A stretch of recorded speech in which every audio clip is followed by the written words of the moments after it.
We're live. Hello, everybody. Sorry, technical issues in the fucking studio. Messi's going to take you through. Andy's not here. We've got bloody traffic strikes in London. We had to change up a kit. It was all working the other day when I set it all up on Monday. And today I've come in and for some reason it's not. So I've got to go and turn the radio stream on. Go ahead, Messi. I'll be back shortly. Okay, well, I'm commentating to you from the ECB stream, so if you're on TV you'll find you're a bit ahead of me. O'Dowd is about to face the first ball. I can tell you that Owen Morgan has apparently got a groin strain, which is probably because of Bear getting stuck into him so much, and Josh Butler is captaining today for England. Sorry, it's Vic Ramjet who's going to face it. It's Willie who's going to be opening the bowling. We're not able to bring you jingles at this stage, but they're about to go. Oh, here we go. Well, we can have, so if it's this team, this guy's bowling. And the first... No, that's not working either. What the fuck is going on here? First ball is full outside the off stump, driven away to mid-off, where it's fielded and there's no run. Listen to rivers and you'll hear it isn't so. Oh no. Next ball, Willie's coming in. It's a beautiful day in Amsterdam, and he's bowling shortish outside the off stump. It's cut away down to a wide deep point for a single. So Vic Ramjet's off the mark, and we have another batsman at the crease in the form of O'Dowd, but the Bears run off to try and fix something, so we'll have to imagine a jingle for O'Dowd. O'Dowd, I think, has done pretty well so far in this series for the Netherlands, as Willie comes in again to bowl, and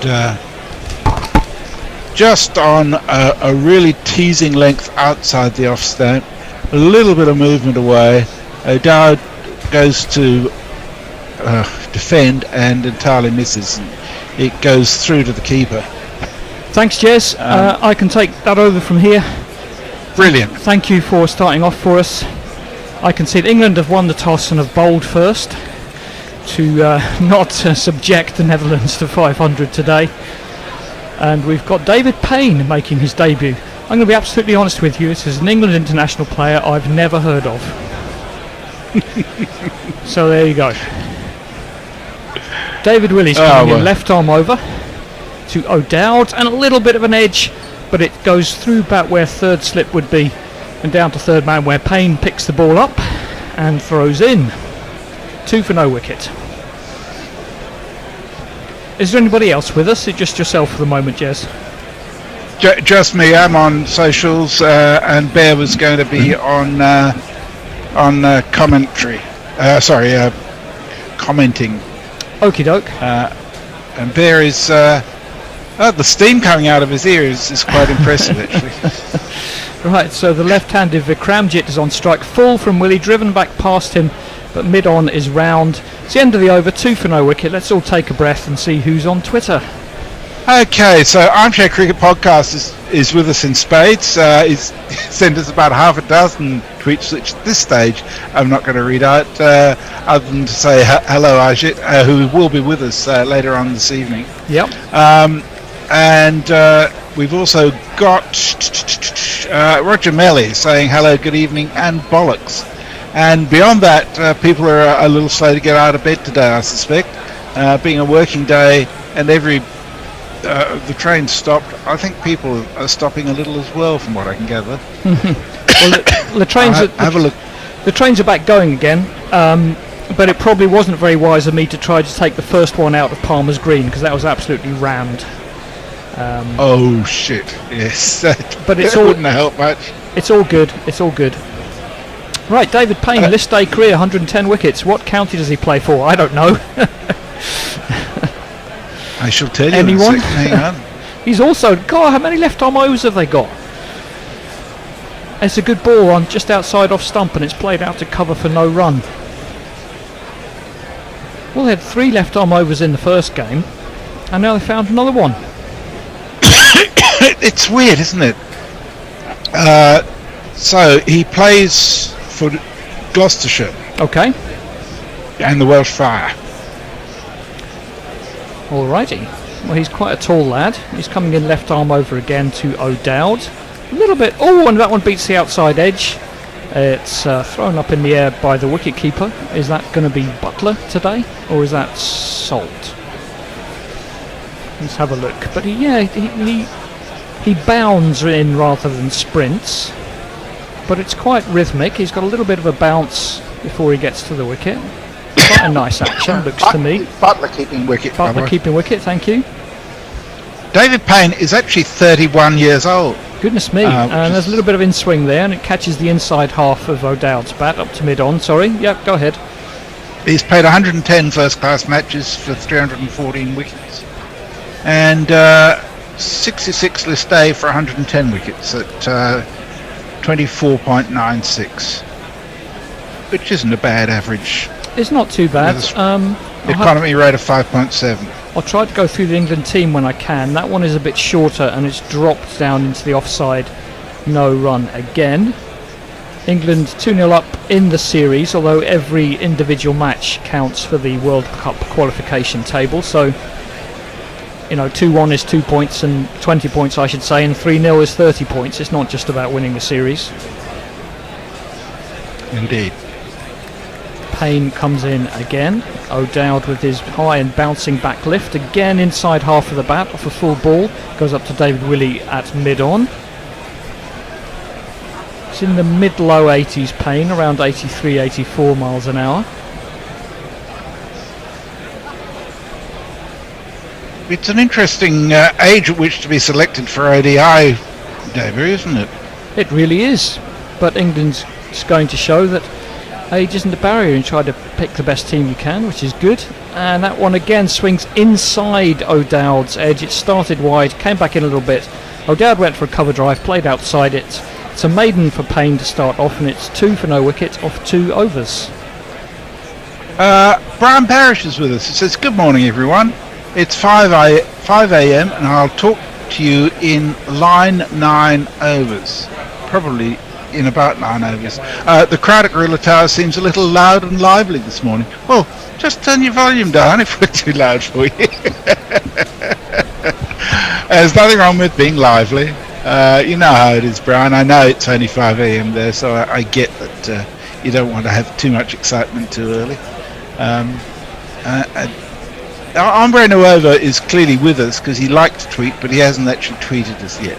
He's quietly mulling his GPL selections, and I can tell you that all things being equal, the GPL is open, and I think it's at about £117. I shall tell you that shortly.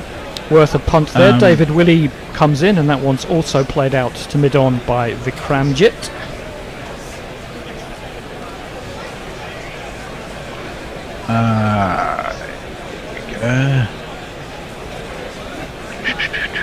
England team today: Jason Roy, Phil Salt, David Milan, Joss Butler, Liam Livingston, Moeen Ali, Sam Curran, David Willey, who comes in and bowls, and it's played back to him for no run. Adil Rashid, Bryden Cars, and David Payne. So Payne is the only change. He has come in for... Sorry? OT, please, yeah. More importantly, he's come in for someone from the last game. And... Topley has been dropped. Left out. Rotated. I don't like to use the D word as a captain and team secretary. Willie comes in, he's got two slips to the left-hander, and it's played up to mid-off for no run. The Dutch team, Vikramjit Singh, Max O'Dowd, Tom Cooper, Baz de Leder, Scott Edwards, captain and wicket-keeper, with, of course, Peter Seelar retiring after that battering on Monday. Indeed. Tejan Nidamur Nuru, Logan van Beek, Tim Pringle, Aryan Doet, Paul van Makeren and Fred Klaassen. So they're a little strengthened by getting some players back out of the county circuit. Oh, nice from Willie. Just half a bat's movement. Well, actually, it was a little bit more than that. Half a bat would have found the edge. Just flew past the edge of Vikramjit, outside off stump. Left armour to left-hander. Is no run. No milk, no sugar. And when the bear returns to his chair, you might just nudge him and suggest that he opens the GPL, which will start at £121 today. Okay, well, you've still got, I think, 15 overs to do that, so perhaps no rush. That's an outside edge from Vikramjit. It beats the diving figure of Gully, goes down to third man. They will pick up a single to go on for 3 for no wicket, but it's a cagey start from the Netherlands. Sam Curran, yet another left armour with the fielding.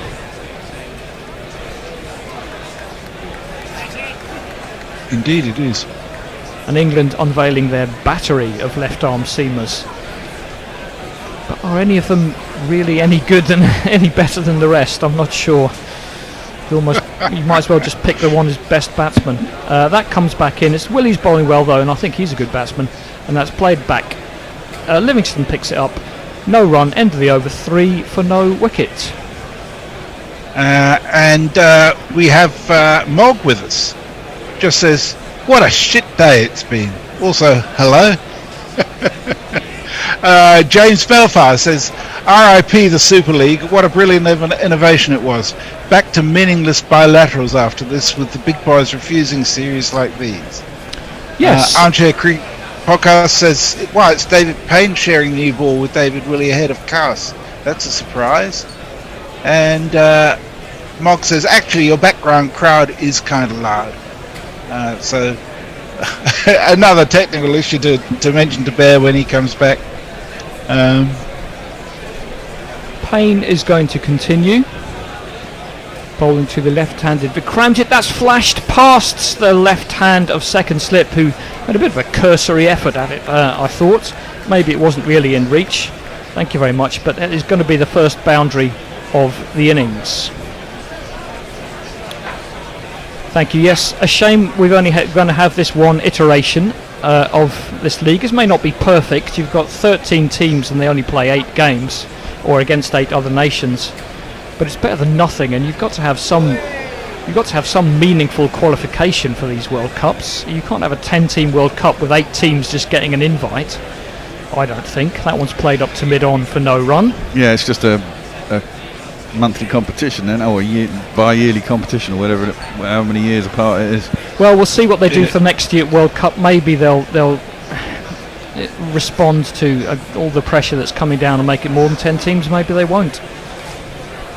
But this like the Test Championship, it has been badly affected by COVID, which hasn't helped. That one is clipped down the leg side. Maybe a bit of bat, maybe a bit of hip.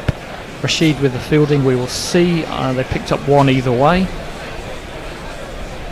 One leg by. So Bear, we've just had Mog says the crowd noise is a bit loud and the GPL needs to be opened. Oh, fucking hell. I know, you could have given him 2 minutes to sit down, Jez, to be honest. No, driving hard. Yeah, in fact, there's lots of things I haven't done. This morning, so I will explain at the end of this over what has gone on. Payne comes in, dropped down into the offside by O'Dowd, and there's no run. So, Zip last week offered to match people's things so we could get a new donations, so we could get a new computer, which we did, and I managed to get a really nice MacBook Pro i7 for 240 quid off eBay. That was your first mistake? Well, no, not really, because everything here runs off Mac. I suppose. So, and I know how to use them very well. But Payne comes in, Fuller, driven. Is he going to beat mid-off? No, but they should be through for a single there, and they are. And so I did that, and I came in on Monday and set it all up. Installed a load of software, and everything was running fine.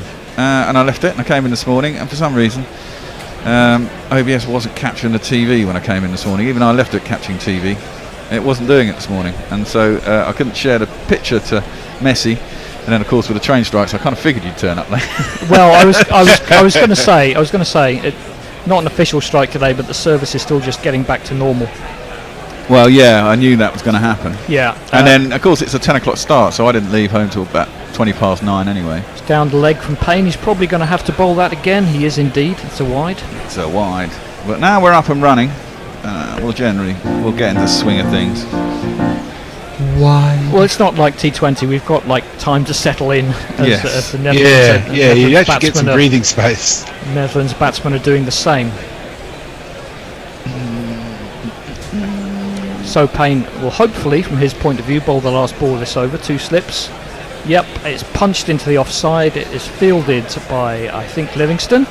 End of the over, 10 for 0 off 4. Alright, I'm going to open the GPL now, and you will have an hour to enter. It should be open.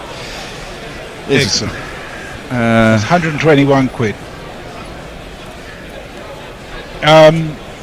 Armchair Cricket Podcast says, has England ever had 3 left-arm faster bowlers in an LOI 11? One wonders. Yeah, two games ago, but before that, possibly not.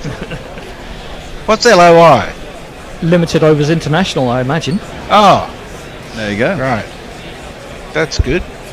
And Parrot Bradshaw says, yes, killing off this fantastic Super League format is up there with murdering the Intercontinental Cup in the list of ICC crimes. Past the outside edge from Willie. Honestly, not sure if that tweet is being sarcastic or not. I suppose he is. But look, you've got to do something.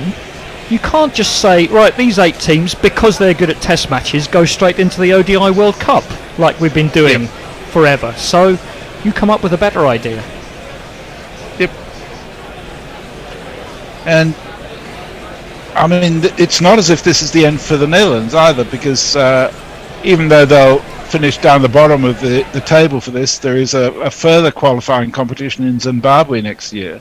Yeah, Willie bowls that one down the leg side. It will be another wide. Yes, the 5 teams who don't make the top 8 in this competition, which could well include the West Indies, Sri Lanka, and maybe even South Africa, they will go into the sort of prelim tournament that happens.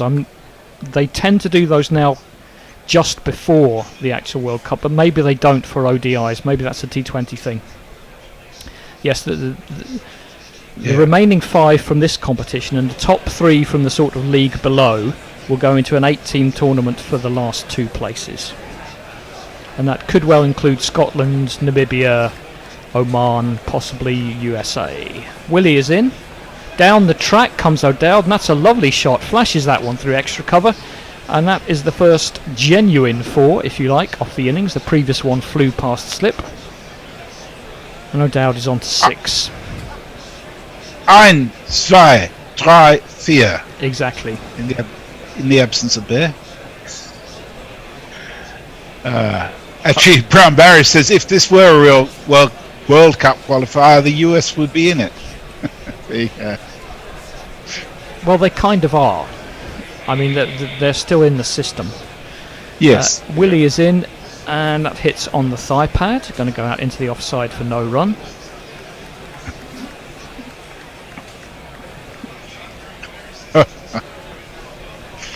Oh dear.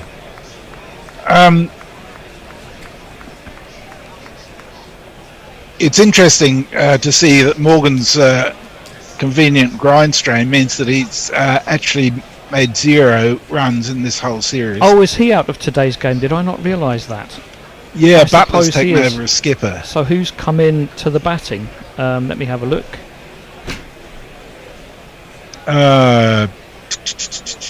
Oh, well, they're kind of playing Moeen. Yes, Moeen was one of the main bowlers last time, and now he's down at 6. Yes. Yeah. So effectively playing an extra bowler for Morgan, which should also provide more runs, being harsh. Oof. But yeah, he's... Well, at least the first game he got out first ball. The second one he used up nearly an over to get out. Yep. Difficult to know what Owen Morgan can do from here. They've really got to make a decision now. Well, maybe the decision's already been made. He's going to stay as captain until the 23 ODI World Cup. Willie is in to the cram chip, and it's a top edge, and it should be caught, and it is the running in. It went absolutely nowhere. The fielder ran in, took on the next strip. Yes, I've done that recently. Those strips are so hard. He's banged his elbow on the next batting strip, and that can take the skin. Nonetheless, it is a wicket, and the cram jit is out as it's a wicket. I'll try and give you a jingle for that.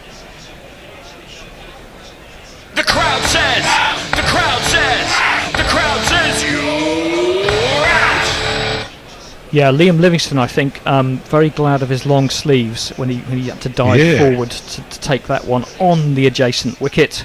Singh looking at his bat, no point looking at that, mate, and that's out. Raffles, the gentleman thug, says, "Good morning, gentlemen. I wonder whether, given they're playing in Holland, it would be fair to assume it's a flat pitch." Should be. All the indications are that it is.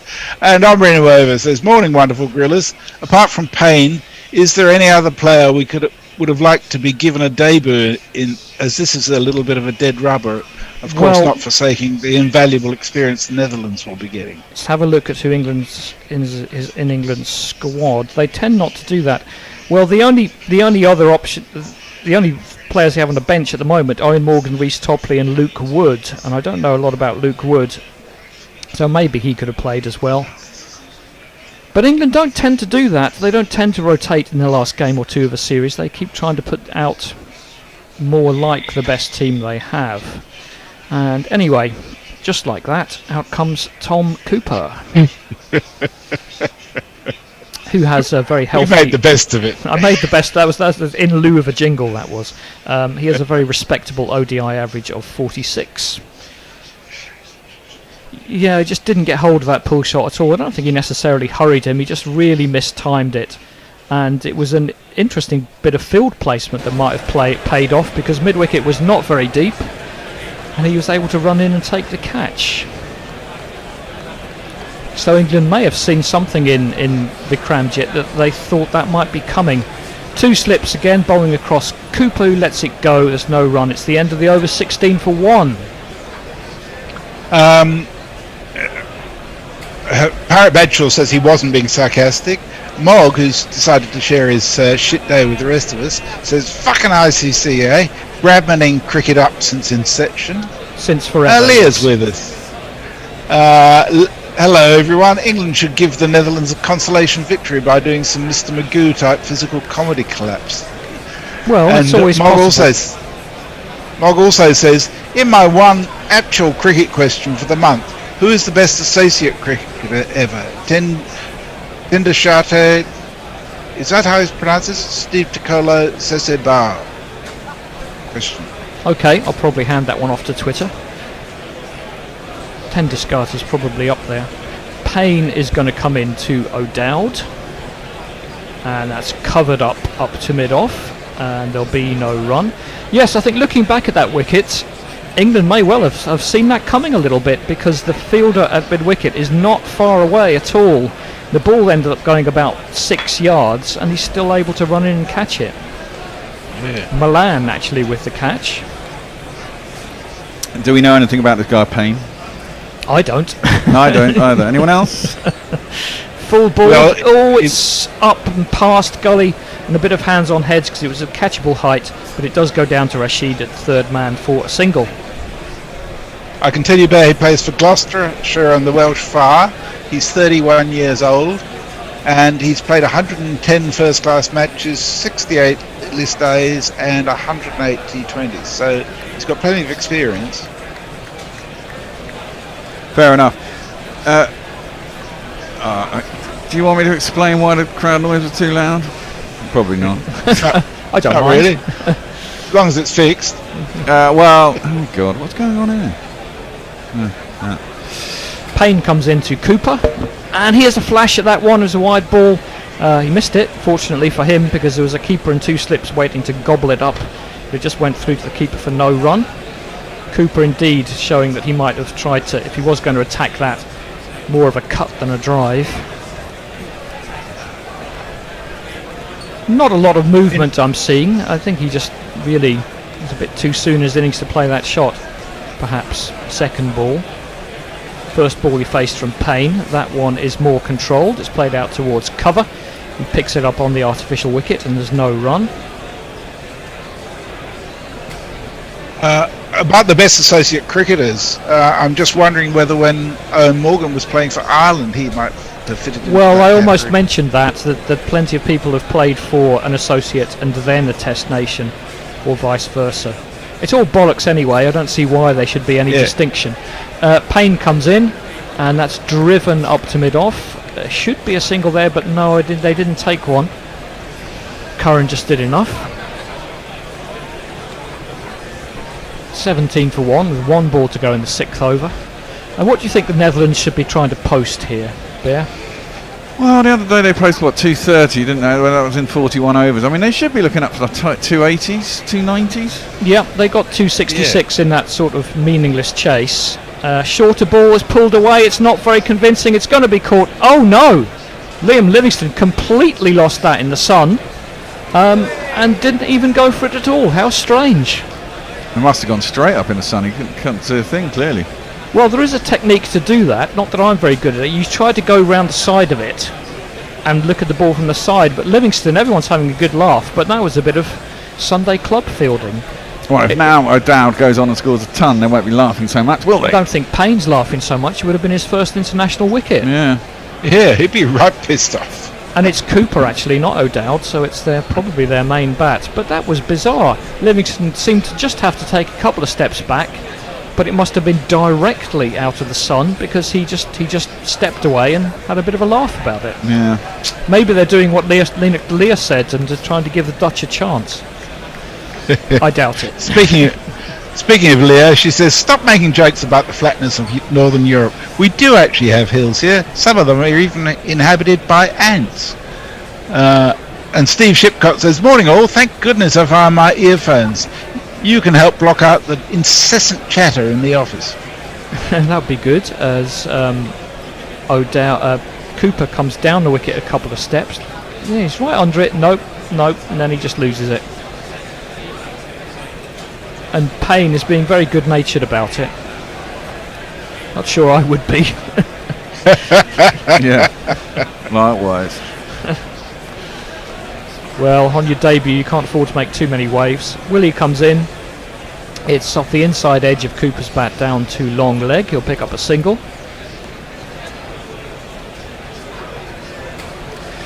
Shall we see where David Payne... What do we know about David Payne? He plays for Gloucestershire. And he has first class bowling. He has 314 wickets at an average 29.39. It's not too bad. Best of 6 for 26. Nothing exceptional though, is it? No, nothing exceptional, but... Willie comes in, covered up by O'Dowd, down to gully, and there's no run. Oh, God.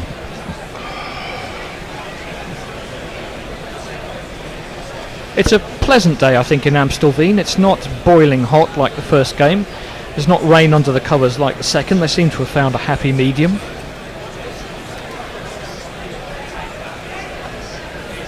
Yeah, it looks like it's a lovely day. It's a lovely day here in London, I have to say. It's nice. Willie comes in, and that is tucked into the leg side, but it goes back to the bowler for no run.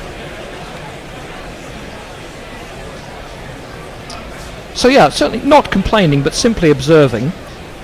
It was perhaps a bit rash to expect that I could get on the first train from Palmer's Green, because they started at 8 o'clock again this morning. Yeah, I don't think Tone was thinking about train strikes when he made the... Other people are more inconvenienced, and anyway, it's only a couple of days inconvenience. But the train pulls up and it's come all the way down from everywhere, and it's absolutely rammed full. So most people thought, okay, fine, we'll either wait for the next one or there are other options. As O'Dowd tucks that one into the leg side, and there'll be a single. So we're making our way back down the platform, except one guy is standing in the middle of the platform with his back to everyone, filming everyone on the train, so he can put it on his Instagram and go, ooh, look at. I hope everyone told him to fuck off. I told him, don't be a prick. And what did he say to that? Nothing, or I had my headphones on and I walked past him. Anyway, Willie comes in, 2 slips, and driven nicely by Cooper, but it is going to go out mid-off for no run. End of the over, 20 for 1 off 7. Yeah, got any tweets there, Messi? You're on mute, mate. I don't know why you're on mute, but you are. Sorry, I went on mute so I could put Facebook on without interrupting you. Martin Lawrence is with us from Echuca. Welcome, Martin. So one day cricket now back to the mainly pointless international friendly games outside of World Cup competitions every 4 years. Indeed. And Just Ideal says, needn't watch too much Blast to realise David Payne is more than useful. From Australia, he says. In terms of the best associate cricketers, Brian Barish says the answer is Jaskaran Malhotra of the USA, who batted Nepal to the tune of 181 not out, including a 36 run over in an ODI late last year. Against? As that one is played into cover for no run. Against Nepal. Okay. This is Luigi Magpie just says Victorious Bear. Bear versus technology, the ongoing battle. Yes. O'Dowd steps across the off stump and he is able to beat point. Being a nice shot of the field of sunglasses, but not so much the ball. Or has it hit Jason Roy and bounced off somewhere? He looks like I genuinely can't tell. Let's have a look. He's stopped it, but he's rather caught one on the wrist. Still took one for the team, and there was no. He's an hard man. There's no run. They should have got a single, you would have thought. O'Dowd again steps across to the offside, but just knocks that one down to third man. Tricky bit of fielding and for Rashid, and it's been too tricky. It's defeated him and gone for 4. It's not the flat out field that he's used to. Possibly not. 1, 2, 3, 4. All the same, I didn't see much of a long barrier there. Maybe that might have been a bit well, more. he didn't have much time to get around to it, to be fair. Let's have another look. I mean, he's quite used to patrolling third man and fine leg. Adil Rashid, it bounces. Oh, and then goes a little bit low, but he might have done better with that. Possibly. I see 36 now, Adil Rashid. You're not the most limber in the field, maybe. No. Payne, who's been a bit hard done by so far, I think. And that one's driven nicely by O'Dowd into the cover for no run. He's had one flashed pass slip for 4. He's had that one for 4, and he's had Liam Livingston completely give up on the catch because the sun's too bright. Yeah, right. So for Mog, who was complaining the crowd noise too loud, Zip has always been banging on about how we should have a compressor. So we got this new bit of audio software because we finally upgraded the computers. So now we're not using Nicecast anymore. Payne comes in, and that's a good ball. A little bit of a zip on that one. Beats the outside edge of O'Dowd, and there's no run. Because basically, Nicecast became obsolete about 4 years ago, and they don't offer any support for it. There's no updates for it. But the computer we were using basically couldn't upgrade an operating system and couldn't operate this sort of software. So this one's got a whole load of built-in effects. So I thought I'd put it in a compressor because Zip always goes on about the compressor. But of course, the compressor is compressing the crowd noise and us together, which is why it was sounding so loud and actually sounds quite bad. So I've turned it off. I see. Yeah, we'll get through it. That one is down to point, and Jason Roy fields without any drama this time. End of the over. Sedate start for the Netherlands. It is 24 for 1 off 8. So, sounds good now, Bear. I just tested on you. Yeah, no. Well, I turned it off. It sounds fine. It sounds like it normally does. Mog says to Brian Barish, that seems a slightly partisan answer.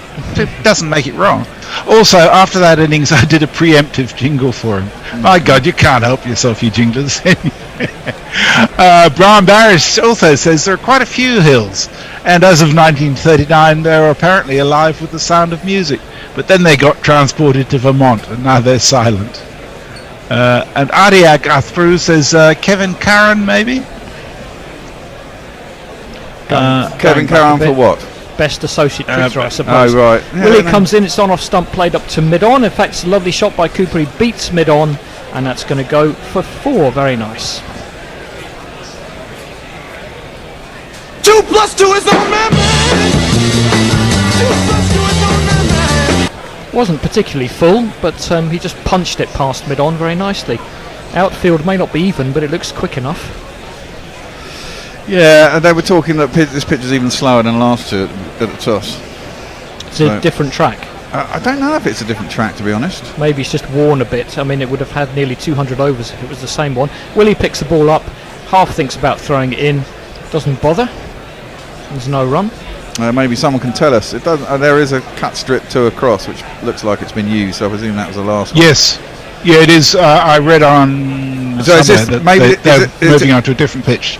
A bit drier, this pitch, so it might take some spin. yeah, is this the pitch they used in the first game, and then they used this fresh No. one for the second one? So they used the first pitch for the first 2 games, and then they've used the Yes. fresh one for this one. Okay. Yes. Willie is in again to Cooper. Full driven through cover very nicely. That's going to be 4 more. This is going on quite nicely. 1, 2, 3, 4.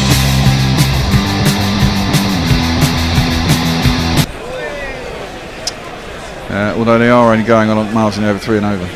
Yep, just a full ball from Willie. It really in the slot for a cover drive. Didn't come back in, and Tom Cooper took full advantage. It was a long, floaty half volley, wasn't it? It was a bit, yeah. It doesn't seem to be any swing now for David Willey. He may have to go into a more controlling mode. He does bowl shorter, but it's flicked away. Is there a deep square? There is. So they're going to pick up 1. I mean, David Willey won't be in the squad for the World Cup, will he? He might be in the squad, but he'll probably hardly get a game. Yeah, he's always just kind of floated around it. They've never quite used his batting in the way they might have done. But then again, England's top 6 is so strong. Well, exactly. They hardly need a pinch hitter. I mean, he might be all right for a T20 because he gets swing early on, and he might have to bowl 1 over late. Well, this is what England are here to find out, trying to find what's going to be the best balance for their seam attack. In that World Cup in India, of course, that one's played into the leg side for a single. Yeah. I mean, it's always a question whether they can get Mark Wood fit. Joffre, I wouldn't be astonished if Joffre never bowls at international cricket again. Really? I think we just broke him, yeah. Oh, God, that'd be so upsetting. He's had another operation, didn't he, on his elbow or something? Willie comes in to completely over. It's a short ball, it's pulled away by Cooper, and that's going to be 4 more. So an expensive over. 14 off that one. And the Netherlands finally getting going, 38 for 1.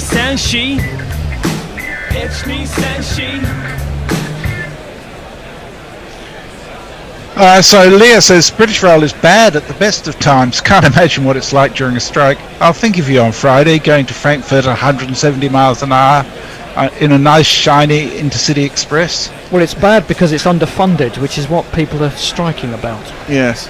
Yeah. Like all Are they things in on this strike country. tomorrow for the start of the test match? No, well, National Rail's on strike, which doesn't the tube drivers were only on strike yesterday, so London should be okay apart from mainline station. Mainline. Yeah, trains. but Headingley won't get people coming in. Oh, another flash from O'Dowd at Payne. England have moved that slip to gully, and that may have been the plan to bowl a wider ball, which O'Dowd had a big swing at, but didn't get anywhere near. Yeah, there will be a sort of limited service because, of course, the government are blaming the railway unions for everyone being on strike. But of course, the train drivers are actually part of a different union called ASLEF, and they're not actually on strike. But Government misinformation. Government misinformation. What I'm a surprise. shocked. O'Dowd chips that one up. He doesn't get much of it. Now this will be a test of this outfield. No, that wasn't really a very well struck shot, and they'll get back 4-2. I presume next over will be Al Rashid, won't it? Number 11. We're due a change actually at the end of this over. Yes, we should be. Indeed. Who's supposed to be on? Warren says good morning all. 40. Nice looking shot from O'Dowd, but just really no power in it. It was a check drive over the top, just with not particularly any power. That one is, again, hands come off the bat. It's looped over mid-wicket. He's probably going to get 4 for that one. Yes, he is. Crikey. 1, 2, 3, 4. Rather giving it away here in his last 3 overs. Well, Netherlands showing some good intent. Yeah. Again, O'Dowd. Just Ideal apologises about when he said from Australia on the thing about Payne. He meant he was disturbed that my English guerrilla cricketers knew naught of a player I had observed. Well, take me or leave me, but I don't pay any attention to county cricket. So there you go. Yeah, me neither really. I watch too much international cricket. Right, O'Dowd's trying to continue this renaissance. That one's on the leg side. It drops down into square leg, and they jog through for the easiest single. Oh, it's going to be a leg bye. I mean, O'Dowd just looks like a surfer, doesn't he? He does. And he bats a bit like one as well.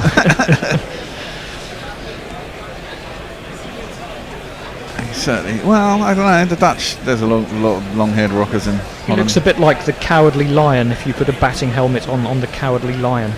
Again, Payne has got a bit of a quicker ball, and that one whizzes past Cooper's shoulder of his bat. So he's got a bit of variation, Payne. And yeah, he did zip that one past, and it was taken by Joss Butler in front of his face. There seems to be a bit of roughing up of the wicket where people are running up and down, isn't there? I mean, it's visible. Yeah. So Payne to complete the 10th over and the power play, and Cooper punches it back. It's going to beat him. It's not going to go for forward. A lot of work for Sam Curran up there at mid-on. He flicks it back quite nicely to David Willey. Throws it in. They should have picked up 2. And at the end of the power play, Netherlands 47 for 1. I should think they'll be quite happy with that. I imagine they will. I should catch you in half an hour. We're due a change of personnel. It's going to be Forthy taken over on the ball by ball. He's going to be joined by Josh for the first time in a while. All right, what up, Josh? How you doing? I'm all right. And Brian B from America. Must be quite early in America. Brian B, whom I saw in person only last week. Yes, it's true. Ooh. Thanks to Gorilla Cricket. Yeah. Morning to you all. I'll let you take over. Hello there, Brian. Hello there, Josh. How you doing, Brian? I'm well, thank you very much, Forthy. Good morning, Josh. Josh, of course, for those who don't know, is the president of the brand new Rhys Hoskins fan club Cardiff edition. There's a story behind Rhys Hoskins. Yeah, there's a story behind that. Rhys Hoskins is a plays for the Phillies, baseball player.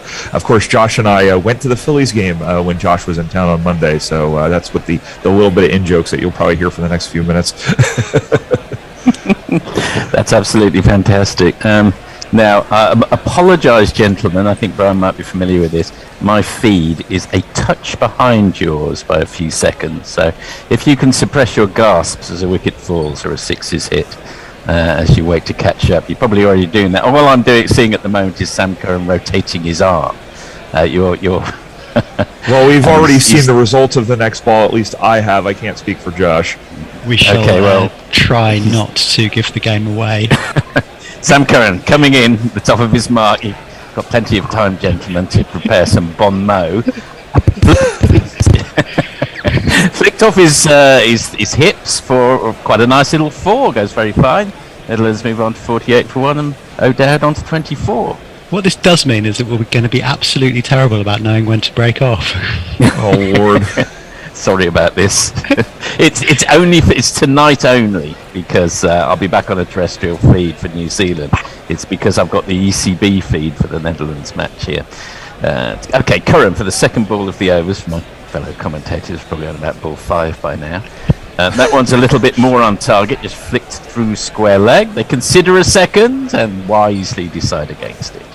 So just the single to O'Dowd. He moves on to 25. Netherlands 52 for 1. How are you, Josh? Good? I'm doing all right. Things have been hard quite recently, but I had a very, very pleasant trip to Philadelphia last week. Highlights, of course, were watching the Phillies' fantastic game against the Marlins that I saw with Brian and young Hazel on Monday night. Lovely. And then, power of gorilla around the world. Indeed, and then the following morning was sat in a discussion of Lukac's writing on Schiller's aesthetics while watching the denouement of the New Zealand Test. Just break off from the aesthetic talk there. That was dug in short by Curran. Went over everything, including the wicketkeeper's head. Signalled a wide, and they've also scuttled through for the. So that's a wide and a bye. And I seem to remember from my scoring from junior school cricket. Does that go down as 2 wides in the book? Does anyone know? It doesn't. That's what I would have scored it as. I'm not certain that's correct. I think that's what it is. According to this, it says 1 wide. So I imagine it was 2 wides. Gotcha. That one flicked off the hips by O'Dowd down to long leg, just for the single. Given that a wide that runs to the boundary is 5 wides, I'm assuming that a wide off which they run is 2 wides. absolute panic when you're scoring though at junior cricket. What do I do with that? Do I put a 2 with a W next to it? What do I do? Anyway, it's the next ball. But, there's always those moments, particularly if you're with an inexperienced scorer. Anyway, so quickly, Curran in for the fourth ball of the over. Again flicked off his legs, hasn't quite got his radar right yet. Curran in his first over here, just for the 1 run. If I recall correctly, the wide is the plus in the scorebook, isn't it? And for each run that's scored along with it, you put a dot in each quadrant of the plus. Try explaining that to someone who's never scored before when they're sitting next to you from the other team. Yeah. I'll explain the quadrant at the end of the over. Josh, in again. The 5th ball of the over. That's just played defensively out into the covers. There is no run. we were talking about how if I didn't happen to have a 2-year-old attached to my hip, I probably would have sat at the Phillies game scoring, and that has a language all of its own. Oh God, I can't imagine. Oh my God, it makes me feel weak makes me feel a bit ill. Imagine. It's honestly not. Baseball. Wow. It's honestly not that hard, to be honest. Is it, Ron? Okay, I'll take your word for it. Yeah. I only ever saw one baseball match. It was. There we are. That's the final ball of the over. No run, just played down to point. Netherlands 56 for 1 at the end of it. O'Dowd on 26, Cooper on 18. 9 runs off Curran's first over. There's about a 10-minute lag for these, so I apologize if you end up. So please step on me if you need to. James, I'll let you know. In our talk about associate cricketer, saying Veritia Arvand is the next big thing in associate cricket. Just turned 20, as a big hitting wicket and batsman or wicketkeeper batsman for UAE. Incredibly talented. Be big name on the franchise circuit, even if his international chances are limited. He actually just scored a century against the USA during that 12-match run. Mog saying, "I love it when the bear talks technical. Talk nerdy to me, baby." I'll tell you what, I'm going to break off there, Brian, because my feed on my screen in front of me is probably sufficient for me to go off that. So I'm going to try that at least. Cars in for the first ball of the over. Scoops it off his legs. There's been a lot of this recently. Just for 1 run down to the man at long leg. Score moves on to 57. You're probably about a good couple of seconds behind. I'll tell you, hearing you call on delay reminds me. Actually, I did have to leave the Phillies game early because I have the 2-year-old. I will break off as Cars comes in again. Cars in again. Right arm over. Gambles in like a little bit of a deer. Quite athletic action. Through to point. No run. I went to one baseball match once, you fellows, in which there was 1 run scored in the entire game. It was 1-0 to St. Louis Cardinals. I can't even remember who they were playing. So when that happens in baseball, they call it a pitcher's duel, and it's very exciting. But a 1-0 game in soccer over here, and they call that boring. Oh yes, that's what's that called? Dual values. Income's cars again. Double stamp. That's the word. Much fuller. Outside off stump, can't really do anything with it. It was probably there to be hit. He might be ruining that he just got a big inside edge on that one. Problem for Netherlands, I don't know if you agree, they don't quite have the accelerator pedal going, do they, in these games? They're technically okay. I'll leave Josh to answer that.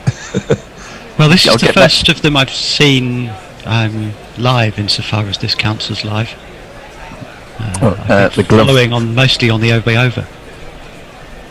The gloves are off here. Oh, well, that's at the non-striker's end. It's just got a bit sweaty. That one's hoiked to mid-wicket, rather an ugly shot, and no run. They're failing to get Bryden Cars away here. I've generally been listening to Guerrilla Cricket in the mornings, because of course the jet lag on a week-long trip means that I was getting up at waking up at 5, so perfect to catch the start of a match, but mostly following on the over by over. I think I detect a touch of hoarseness in the voice there, Josh. Maybe the jet lag's still lingering. That's played down again to long leg. Again, there's just the single for O'Dowd. He moves on to 27. Scored 58 for 1. Indeed. Sorry. I got in on Monday, and my body still thinks it still wants to sleep till about midday. I was going to say, hopefully your travels on Sunday were better than mine. My flight got canceled coming home from Minneapolis, and I didn't realize it until after I had gotten through security. Oh man. Cooper faces up to the last ball of the over. That goes through to the keeper. No run, so just the 1 run off, 2 runs rather off Kazi's first over. The score moves on 58 for 1. Anything happening on socials, Brian? Oh, plenty. GC Radio Naked Fun Pornbot saying pain has come into my reckoning for my S&M 11. Leah saying Phillies and jokes. You say, well, here's one. First to 10,000. Yes, we were the first team to 10,000 losses, Leah, but then we won a world championship afterwards. So, a world championship, was it? Yes, it was a world championship. Warren saying commentates. Ian Forth commentates. Fiery Fred comes running in. Roger Melly has a question for me. What pitches they play on in the U.S.? Are there actually proper turf pitches, or do they use concrete synthetic pitches? I'll answer it after. Might get to that. Yes, after this ball. Sam Curran, left arm over. First ball of the over. Absolutely spot on. The bulky figure of O'Dowd with the magnificent mane of hair just knocks it back down the pitch again. No run. I would say it's actually kind of a combination. There are a couple of grounds that do have, I guess, proper pitches, especially the handful of stadia that we have. There's Noosa Stadium in Houston, and there's, of course, Central Broward down in Fort Lauderdale. I would say the minor league cricket grounds are the more like regional parks, and they have the drop-in, I guess, the artificial pitches. Curran coming round the wicket, hence the delay, probably meant to move the sight screen. Played through point, no run again. Getting a bit bogged down here, this couple.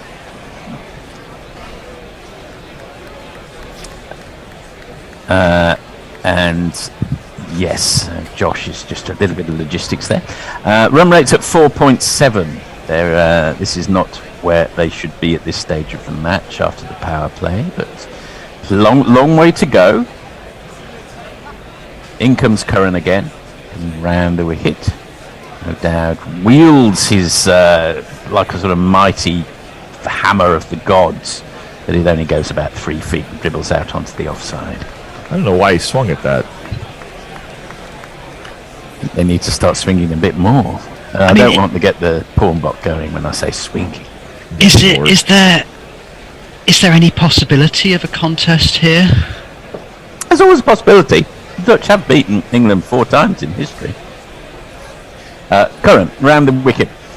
That's interesting. O'Dowd takes 1 step across across his wicket as an almighty heave towards square leg, and the ball ends up going down through the third man area for 1 run, but it's still 1 run.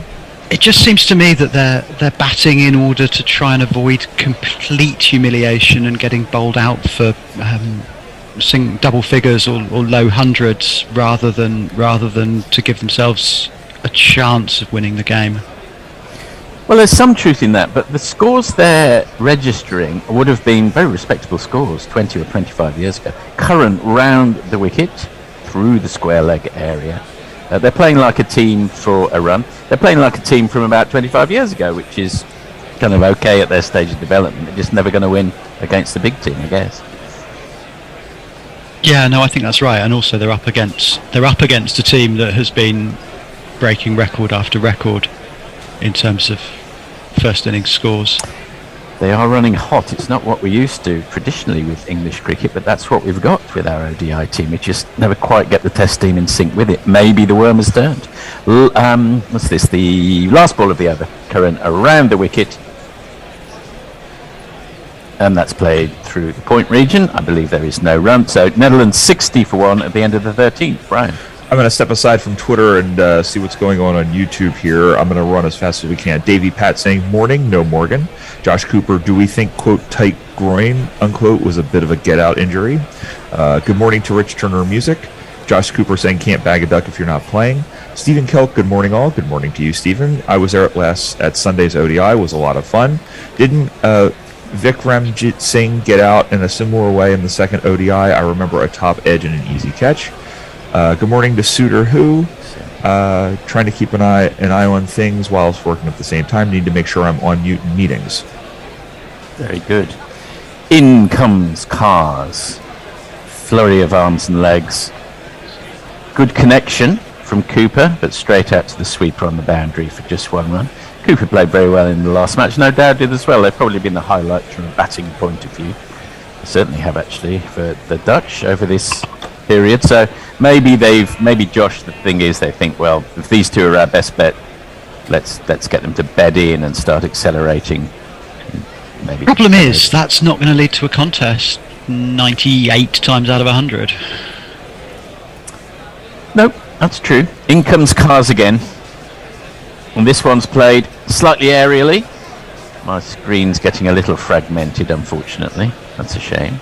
And I'm kind of assuming that's probably gone for 4 as I've gone into super jerky mode. Sorry, Paul. You'd like 4 to me. You'd be right, and I don't think we've got the bear there. Oh, no, there he is. 3, 4. I'm having difficulty distinguishing the small zoom pictures of the bear and Brian. You're both looking quite impressively hirsute. Oh, Lord. Big haircut from Bear's probably been talked about already this morning. In comes Cars. Launches into action. O'Dowd is very, very full. He wouldn't want to have missed that. He's clipped off the legs. It would have gone through to hit middle, just for a single through to mid wicket. O'Dowd moves to 33.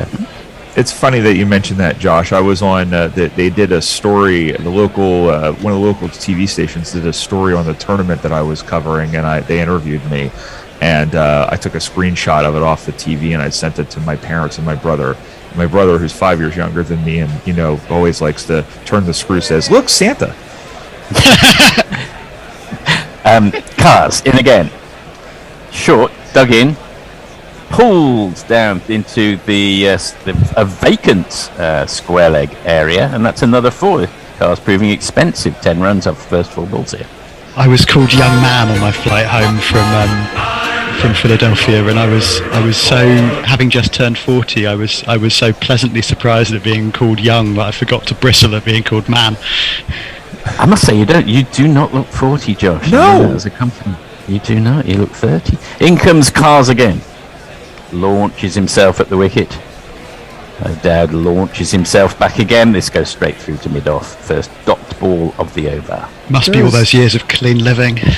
There is no way in hell that you and I are the same age. I mean that as a compliment. I could have sworn you were at least 10 years younger. You meet somewhere in the middle, a deviation towards the mean. I'll deviate in any direction. Last ball of the over. The run rate's up over 5 for the first time in the innings. Cars in again. Oh, that's a really loose ball.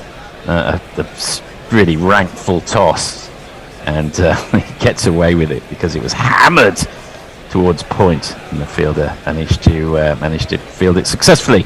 End of the over. 70 for 1 at the end of the 14th. All right, Warren says, thank you for the scoring info. That was exactly the reason I never scored. He also says, did I just see a man in an all-black Yorkshire cricket cap? Oh, the irony. Well, yeah, but the last time Netherlands beat England, the ECB thought Stuart Broad was a white ball player. Just Ideal asking, how, Ian, are you overcoming the geo block to view this Netherlands-England match?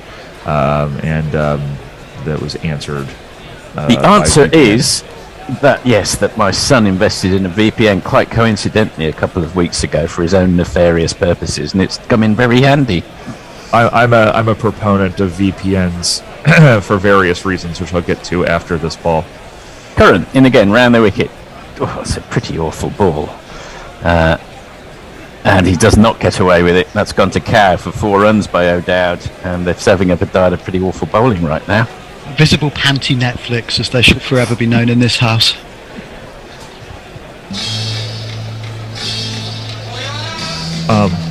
Literally can't hear anything there. I'm not sure if there was a jingle there, but I was just talking over it. Sorry. All right. You're okay. Damn it, Josh. Professionals for all times. In for the second ball of the over, Brighton Cars. Oh, that's played nicely. Glided down. I won't say root style because it's hard to imagine 2 more different physical forms than Root and O'Dowd, but the effect is the same. He picks up a single. He moves on to 38. I always thought the idea of a VPN was sort of hazy, but then I was forced to basically get one to avoid having to watch NBC's coverage of the 2016 Summer Olympic opening ceremonies, and I saw the light, and I am now a believer. You were an early adopter of the VPN by the sound of it. I was, but now I like circumventing things. That's why I've watched the new Bluey episodes that have come out, because screw Disney. Curran over the wicket and picks out the man at wide mid-off, I suppose. They just pick up a single. And, I'm actually paying for Disney Plus at the moment on the grounds that torrenting the various things I might want to watch from them seems to me to be to involve more time than it's worth to save the however many pounds it is a month. Yeah. I mean, we had it straightforward, didn't it? It was just Netflix, and it was all there, and there's about 7, 8, 9, 10 different platforms. Curran in again. Dug in. O'Dowd gets on top of it and pulls it down to the man at long leg. Just ambles through for the single. He moves to 39. Yeah, no, it's a confusing world. I can't remember what platforms I've got and what I haven't got now. I couldn't remember the other day, but I've got Amazon. God, I need to cancel my Discovery Plus now that the classic season is finished in the cycling. Yeah, I never get around to cancelling any of those. I think, $5, I might need it again at some point. Fifth ball of the over, I think. And to be absolutely honest with you, it was very hard to see what happened there, but let's call it a dot ball. Nothing much can have happened. No, you're right. We see a picture of Dominic. Go ahead, I'm sorry. Dominic Cork, who's taken over from the position of intensely irritating commentator in the box, but he's got quite a nice blue shirt on, I will say that. Last ball of the over. Curran round the wicket, dug in again, so obviously thinks that's the way to go. And it's given a wide. I think that may be a touch harsh. I'm not sure on what basis that was a wide. Maybe just overhead height. Oh, height. Yeah, cleared his head while jumping. No, it did. It did as well. Yeah. But he was He was also a fair way forward to it. Had he been in his crease and not jumping, it would have been more obviously over. Yes, slightly odd tactics against the Netherlands, but it's the way he's decided to go. Cooper faces up to what will be the last ball of the over, and that's line and length delivery. Flicked through mid-wicket, past the man at mid-wicket to the man at Rashid, who's the man at wide mid-on. O'Dowd keeps the strike, he moves 39, Netherlands 79 for 1 at the end of the 15th. Do you think England are trying to contrive to make a game of it, or might there even be something more nefarious going on involving a leather jacket? Oh, I doubt it. Brian, what's happening on socials? Yeah, the GC porn bot says, is it me, or do white balls need more attention than red balls? Warren says, nerdy question, are you watching Sky using your VPN? If so, how do you get past the need for a subscription? I am watching the ECB feed via VPN. Oh, I gotcha. I'm gonna do a commercial the next stoppage, I think. It's in again, full, and not that wide, in the block hole, but wide of the stumps, as it were, straight through to the keeper. Good ball, actually, from Cars. Are you getting paid for it, Brian? Is Guerrilla Cricket getting paid for it? Well, it's about Guerrilla Cricket, so... Oh, great, excellent. I recently became a Patreon and wanted to encourage others to do the same. Oh, please do. After this ball, just talk a little bit about Patreon, if someone wouldn't mind. Cars leaps into action, and the ball is sort of hit into the ground, so far into the ground that even at Cars' extreme height you can't reach the bounce up, as it were, but at no great speed there is no run. So yeah, I've been following Guerrilla Cricket for 3 years, and I only just last week became a Patreon, and I regret very much waiting so long, but I will tell you that it was instantaneously I discovered a very good decision. I'll break off for this ball by Cars. Let's talk a little more after this ball. Cars. And again, straight down to the man at point, no run. Tell us more, Brian. Yeah, so you get, of course, the access to the entire archive of Guerrilla Cricket matches, which was fun because I went back and was listening to them. You, of course, get access to all of the jingles, or at least most of them. I noticed there's a couple of missing, but I won't begrudge those who are uploading to be on top of all of that all of the time as the ball comes in. Break off as Cars approaches the wicket. A nice shot, big forward stride, flicked to mid-on, and they scootle through for the first run of the over. And of course, there's the new feature. Of course, there's the newsletter called Snaximum, where our very own Gorilla Hendo, I had to think about that because I haven't had coffee yet. Our very own Gorilla Hendo expounds upon the happenings of the game. And of course, there is the podcast, The Bish and the Bear, as I break off once again. In again. O'Dowd takes aim, but nothing much happens. It just goes down the leg side. Wide. Without. It is indeed a wide. We've probably got a wide jingle. Wide.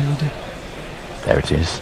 Sorry, Forthy, I didn't know if that had gotten lost in the. But anyway, yeah. So all of that is fantastic. There's also, of course, the series of interviews that Messi Jez did with various gorillas, as Cars will come in again.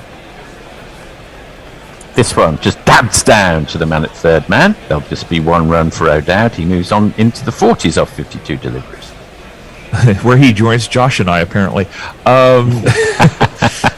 But yeah, he did a bunch of interviews earlier this year that have slowly been made out onto the Patreon. So for as little as $2 a month, I don't know what it works out to in Lizzie bucks, but go ahead.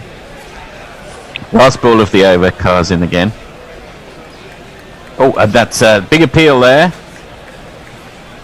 False shot from O'Dowd, but they decide not to review. Netherlands 82 for 1 at the end of the 16th.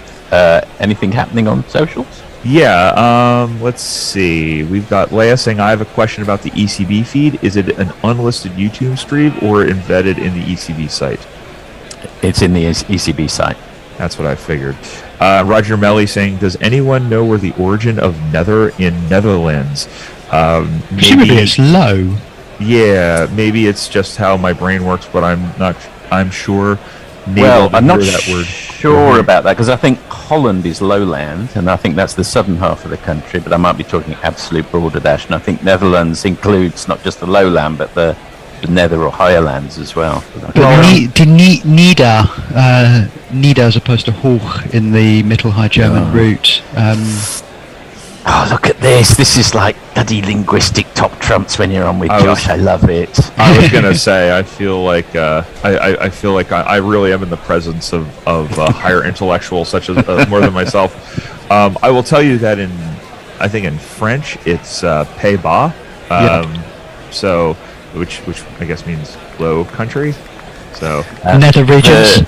The replay indicating that, in fact, O'Dowd got a little inside edge, which might be one of the reasons they didn't review. O'Dowd shapes up to current, no run there, just played out into the offside. We got onto the Finno-Ugrit tongue and the Uralic last time we were on, because Finland came up. So I apologise for that for those who aren't interested in Suomi. Yes, that's right. Things took a linguistic bent for a while. Non-Indo-European languages in Europe. Exactly. That was what I said. What's the connection between Finland and Hungary? And Estonia, for that matter. And Estonia, but not all of Estonia. That's a full ball from Curran, back to the cricket. He decides pretty quickly against the LBW review, because it was full and hit him smack on the pads, but it's always quite hard to get one when your left arm over to the right-handed batsman. They decide against it because of the angles. Need to tell you about my French podcast story. Oh, lovely. Well, let's get on to that after this ball. Yeah. Well, we're having a look at the replay there. It wouldn't have been a bad call. Maybe height. Yeah. We'll see. Probably see the result of that. So that's played down to the man at mid-off. O'Dowd's gone back into his shell for the last few balls. 3 dot balls. Curran's over so far. Yeah, when I was going to Montreal and I was trying to find an easy way to learn French, and I found this podcast called Coffee Break French, which, give it, looks like it was out. It wouldn't have been out anyway because it was pitching outside pitched leg. outside leg, not by much, but enough. Yeah. Curran in again. He does get tight to the stumps, which gives him more of a chance for LBW. That one's dug in again, indicated 1 or maybe 2 for the overbite rifle, but he can't do anything with it, and it just disappears a few feet onto the offside now run. Yeah. So anyway, I found this website. I found this podcast, and I was like, oh, I'll be able to get to learn, French from speakers. So the guy comes on, he goes, hello, I'm Dave. This is Anna. We're from Edinburgh. We're gonna teach you French. Lesson 1, bonjour. Other podcasts are available, you immediately thought. And you haven't sort of invested in a set of 100 CDs or something. No, it was free. Curran in again. And he pitches that one in a little short. Hit off his legs, off his hips, down to the man at deep square leg. They come through for a single. O'Dab moves on to 41. He seems to have been hogging the strike for the last 3 or 4 overs.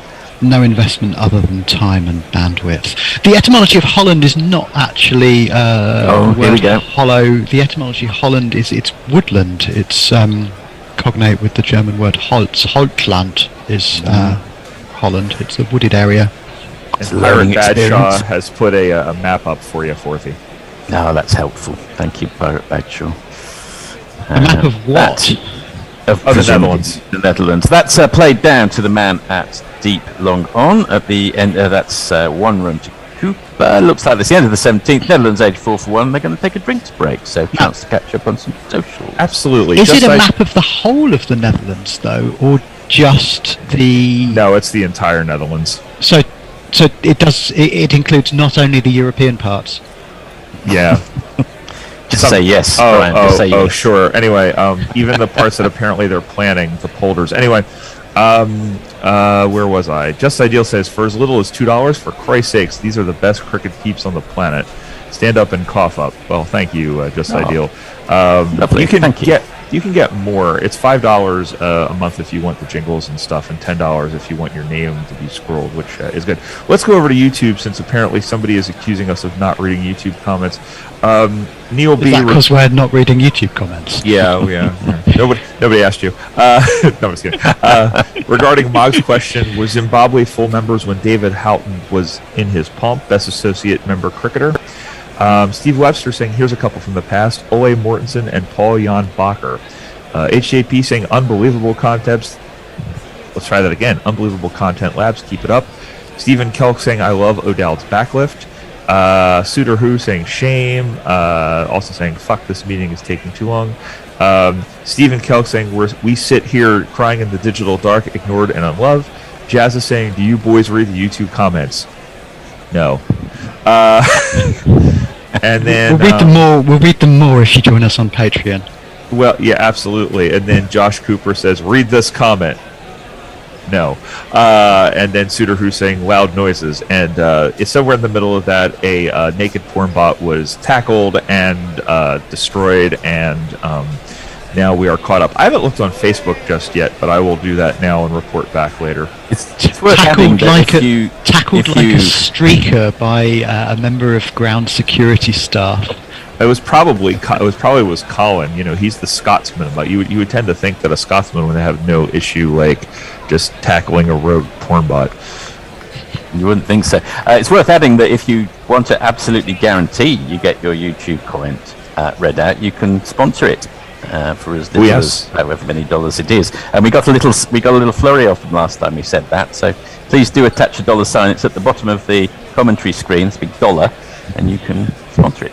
Hey, Bear, can we confirm that the GPL is still happening? I think it's 2 minutes left, I think. Thank you. Let me just What's it looking like? No entries. Ah, there we are. Well, it is the Netherlands. Come on. Yeah, let's have a late flurry. I'll open it for another 5 minutes. There is £121 in the pot. I would do it, but I'm already giving you £5 a month. No, I'm just kidding. Okay, that's fine. If you just get, it has to be on the dot. It's not closest to, is it, the GPL? No, we did a thing for, was it the IPL or the World Cup or something, where there was a bonus prize if you got within 10 or something like that. You got entered into a draw, but that's not part of the regular rules. I can't remember quite what it was, but since it doesn't apply at the moment, it really doesn't matter. But yes, do get your act in on our gateway drug to problem gambling and join the Guerrilla Prediction League. We're sitting here. We're sitting at the Phillies game, and they're doing a 50-50. Where you basically buy tickets, and half the money goes to a charity, and half the and the other winner wins half the pot. And Josh says, so it's the Phillies version of the GPL then. We've got in Victoria, we're the proud holders as the world capital of gambling. We've got more people with gambling problems here than anyone else. Yeah, addicted to sorry to cut in on you pokies. guys while you're talking gambling. Just to let the bear know that the GPL is actually still coming up as closed with the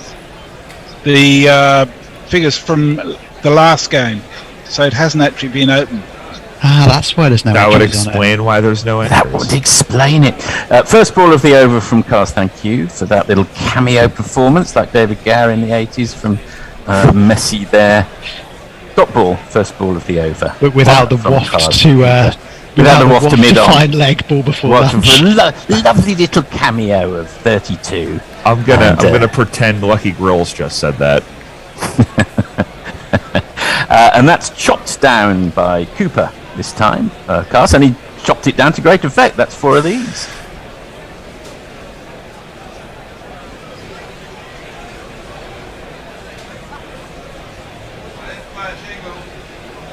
No jingle. Okay. sorry. But, did you? Oh, there's something. I heard just. Sorry, just reopening the GPL. Just reopening GPL. That counts. That's okay, Bear. We'll get through today. It's just one day. Change the Cooper test. moves. Hello to Bear, the unitasker. Cooper moves to 33 off 34, so he's very much up with the run rate. This, which is very good. He ducks under that one, which is a dot ball. Perfectly judged from Cars, didn't go over head height. Perfectly legitimate delivery, one for the over. It's a perfect little stadium, the Amstelveen, surrounded by bosky trees. It's a delightful ground, actually. I'm gonna say it's rather nice looking. It is, yeah. I'd spend 7 hours there. Yeah, I certainly would. Yeah. Cars in again. 4th ball of the over. Line and length, and Cooper can't do much with that one. Just plays it back down the wicket, no run. Of course, we talk about. Oh, go ahead. I'm sorry. As I made such a cock up with the GPL, I'm going to leave it open now till 11:45. I basically put the start time at 3 o'clock this afternoon and closing at 11:45, 11:15 this morning, which obviously Did doesn't you work. think it was a day-nighter? Whoops. Fucked it up. So I've opened it up again, and it's open for another half an hour. And the Thank pot you. is 121, and we've already had 7 people enter. Oh, There we excellent. are. I mean, it's a slightly cheery, amateurish feel on occasions, but there again, you don't even have to pay for it. That's hoiked well up into the air. There's a man Nice underneath it, and very nice take. Livingston catches it on the deep square leg boundary. That's the end of Cooper's very attractive little innings of 33 off 37, almost Gower style. And Netherlands have lost their second wicket at the score of 88. Almost at the end of the 18th.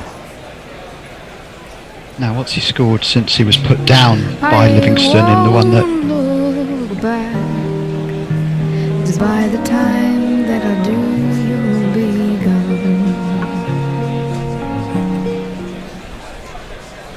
gone. Cars has got he's already got a few wickets in ODIs. I was just checking whether that he was off the mark. No, he's got 7 or 8 wickets in ODIs, so he's doing pretty well.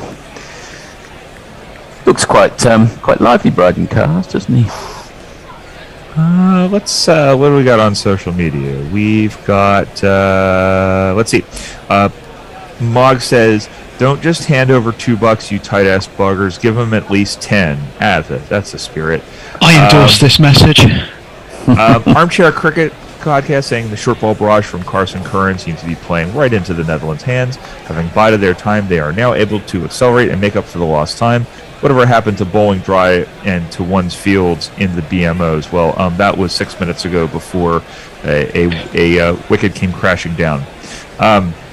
Let's see. Pirate Batch saying outlying parts of the Kingdom of the Netherlands are included in box inserts. And Warren saying YouTubers could pay for their comments to be read out. And then Yes, a couple of folks saying the GPL was not open, which has been rectified.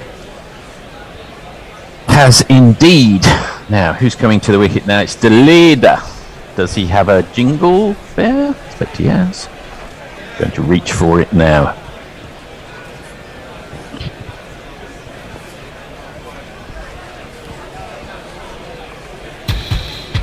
Any second. Got no skills, got no runs, got no future, got no hope. No! Don't you know you got as a leader? Players cross while the ball's in the air, so O'Dowd faces the next ball from Cars, but he gets a single down to deep square leg, and that does get Baz, the leader of the gang, on strike. Baz, the leader, does not have the most attractive of stats, it has to be said. He's got an average of 15 in ODIs, so he has scored 252 runs off his 17 matches. But he's got a strike rate of 45.98, so he'll need to up that significantly. And that's with the bat, not the ball, right? That is definitely with the bat, not the ball. He's got an economy of 5.69 and an average of 51 with the ball, so he's not a certainty in the side, I would say. He's facing his first ball though. Let's see what happens here. I mean, to be fair, his average is better than mine, so. But you're not an international cricketer, man, unless you can tell us differently. I don't know. I mean, I'm not really technically a cricketer, but How is the USA cricket? Oh, actually, we missed the end of the over there. It was 89 for 2 at the end of the 18th. Yeah, sorry about that. Yeah, no. So my fault. That's okay. They just completed a 12 game. Actually, they would have played an 8 of them. They had Scotland, Oman, the UAE, and Nepal just come by as part of that league that we were talking about a little bit earlier as part of the qualification process. I'll break off. Livingston in with his little right arm leg spinners. I'll say little. They're pretty good actually. And O'Dowd kept the strike, but gets that through to deep mid wicket. He gets a single, moves on to 43. Deleda is now going to face his first ball. As we see some men stripped to the waist in orange trousers in the crowd. They look a little intimidating, if I'm honest. We've got the O'Dowd haircuts as well. In comes Livingston. And that's played nicely enough. Wasn't a great ball, but through to point for no run. Gets off the golden duck. Livingston tosses the ball from hand to hand. Comes in for his third ball of the over. And that's played very nicely by Deleda, wide of the man at mid-off. And David Willey comes round from long off and fields the ball. They run through for 2. Deleda's underway. Yeah, but never mind. Go ahead. Sorry. Livingston in again for his fourth ball. The over. That one's pitched on leg, and so is hit straight down to the man at long gone for a single. Yes, Brian? No, I was just going to finish the thought and say there was really their chance to kind of stay in touch with the top 3, because the top 3 move on to the qualifier, and everybody else in that League 2 goes into some sort of repechage with the league below it. Got it. Livingston in for the 5th ball of the over. That's just played through covers for a quick single by O'Dowd. He moves on to 44 off 60. 1 ball of Livingston over to go. And the other point of that is that the minor league cricket, which is right now the highest domestic level, that kicks off this weekend as well. Got it. That one's a little bit of a tempter. Floated up outside off stump. Deleda deals with it quite successfully. Just waits for the ball and hits it out wide into the covers and keeps the strike. He gets a single there. Livingston 6 runs off his first over at Netherlands 95 for 2 at the end of the 19th.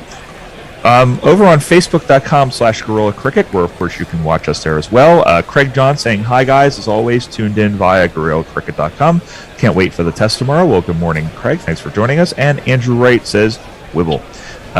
Also, we have a couple of folks such as Terry Francis, Mark Lambourne, and Idris Ahmad also giving us little reactions as well. Over back on Twitter, Mog says, is the Leeds average better than the Bears, though? And Roger Melly had a question for me real quick. I sometimes hear mainstream commentators say a bowler is bowled a knuckleball. I think it's bollocks. They are just referring to a conventional solar ball. Is it it's impossible to bowl a true knuckleball with a cricket bowling action. I don't know enough about actually like bowling, like that actual part to tell you, but I think it might be possible. It is possible, I think. That is the first ball of Cars is over. They consider a single, the leader does, and then thinks better of it very wisely. No, it's the middle finger is sort of bent back, and it's propelled down the wicket, as I understand it. It's also how you grip. It's also how you grip the ball. I mean, that's literally what it is. Is you're gripping it like that. I would imagine that if you're doing that, the ball would almost sort of like gravity would kind of take the ball out of your hands, which I guess it kind of does in the bowling motion anyway. But the difference is that the ball would just kind of float through the air. I don't know how much of an effect it would have since there is no bounce in baseball. Cars in again, defended by Deleda, no run. Do you ever think with Brian that the absence of the pitch having any effect in baseball, really the overhead conditions as well, diminishes the game in comparison to cricket, or do you think baseball's got its advantages? I know. I think in terms of, I mean, I think it's a different.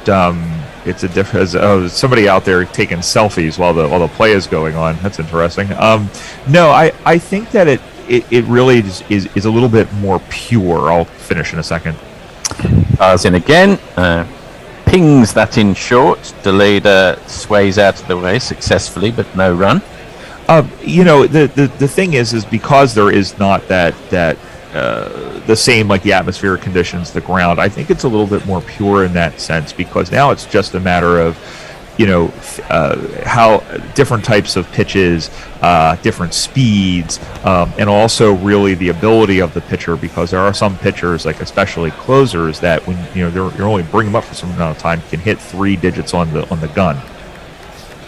3 digits. You're going to talk to us about the Phillies bullpen, Brian?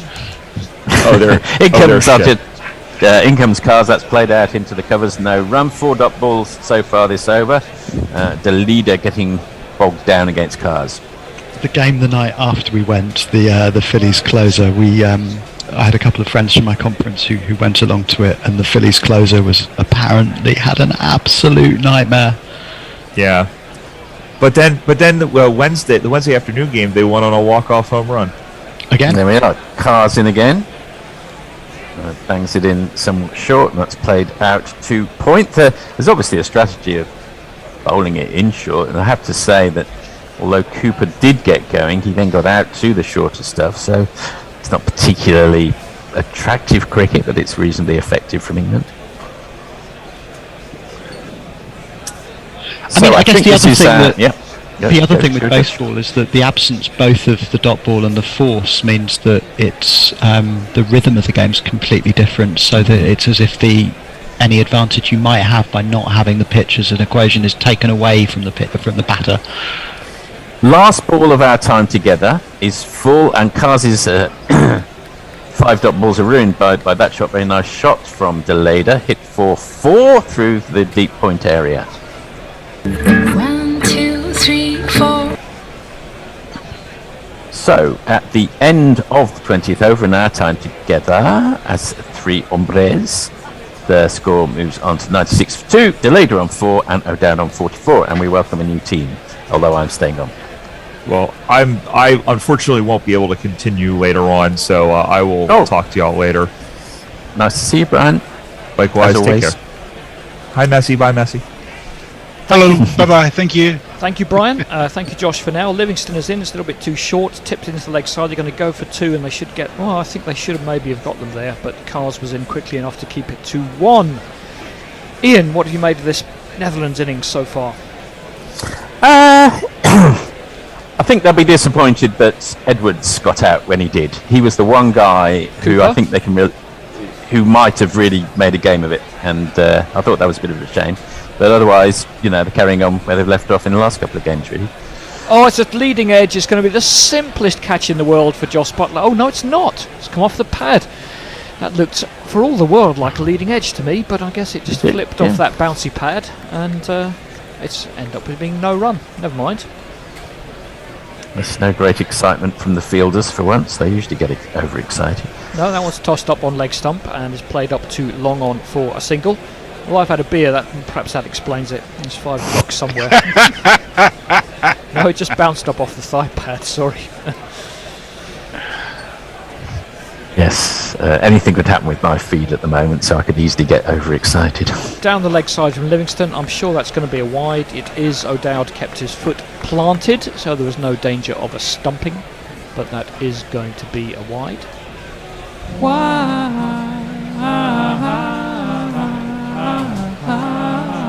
Now, I'm not going to commit to saying that what that one did after the last one. I think it might have missed everything and bounced off Josh Butler. I'm not sure. Yeah, it's been given as a bye, so I got that one right at least. Well, you've got your eye in. Well done. Got my eye in, exactly. That was a good ball from Livingston. It beat the batsman and then dropped off, bounced off Josh Butler's thigh. That one not so good because it's down the leg side again. Wide by wide. Yeah, it's a good one. The one in between. Why? Yes. It bounced off Josh Butler, is giving him a bit of credit. It just bounced out of his gloves. So it's all happening at least with Livingston. That one is dropped into the offside and a quick bit of fielding and there's no run. 5 off the over, but 3 of them have been extras. Comes up to maybe complete it. I would think so. Yes, it's a good ball and off stump. Covered up back to the bowler. It's no run. 104 for 2 off 21. And Mog says, good question. Why is Livingston bowling before Adil or Moeen? Well, I was going to ask that. What do you think, guys? No, it's right-handers. No, but that's one of them. Sort of Moeen's an off-spinner. He was pretty good in the last match, Livingston. To be fair to him, I think it's an opportunity to try him out, really, isn't it? I think we're just having a look. Yeah. Most likely to be that, I'd have thought. Yes. I mean, you've got Josh Hoover's not very complimentary. He says the English batters look like they can chase any score, which is a good thing since the bowlers look like they can give away any score. Well, I don't see them what happens when they have to bowl against a first flight team? Well, usually they do pretty well, to be fair to them. This is a particularly good ODI period for English cricket. Okay, well, it's going to be one of the aforementioned spinners somewhere. It's clipped out to cover and there's no run. Oh, England ODI will probably be in that one. It seems reasonable. And a Rashid on the 45. And a Rashid on the 45. And a Rashid on the 45. Comes in, tossed up and is dropped into the offside by O'Dowd. They'll get through for a quick but comfortable single. Yes. Sorry, I was just checking something there. My apologies. Yeah, my Fitbit has run out of battery, so I'll have to count my steps on my phone for the rest of the day. That's a zeroth world problem. That means you don't have to do any jogging from now on. It means the exact opposite of that. Rashid comes in. It's a short ball and Deleda clips it into the leg side, beats a tumbling mid-wicket, but I'm sure there'll be someone out there in the deep. There is, they get back for 2. Goes past Rashid, but I hope someone's backing it up. Did you watch the first 2 ODIs, Andy? I can't remember if you did any commentary on either of those 2. I was commentating on the first one through a series of still photos, mostly. So I did generally pick that up. Rashid comes in. It's a good ball tossed up, played back down the wicket. So for a lot of the time I was just getting still pictures of the bowler, Josh Butler and the trees, and trying to kind of figure it out from there. I didn't see all you needed to know. Just about. I didn't see... I catch up with the highlights on YouTube. I didn't see the second one. Onto the pads from Rashid, and it's played into the leg side for no run. They just get a bit bogged down in these. Well, they just generally get a little bit bogged down, but that's, they're fair enough. They're just not quite at that level of ODI cricket. No. And I think, as you said, that's clipped away by Deleda, but just a square leg. And again, you feel like a more accomplished international batsman would have found a run or 2 there with a bit of placement. That's the end of the over. It's only gone for 3, and it's 107 for 2. Good discussion going on YouTube with Josh Cooper and Stephen Kelk and Lobe Popey, who says you definitely can bowl a knuckleball, but your accuracy will decrease. I prefer to use a split finger grip instead. I think that's the thing with knuckleballs, isn't it? To get them right, you really do need to work a hell of a lot in training yourself.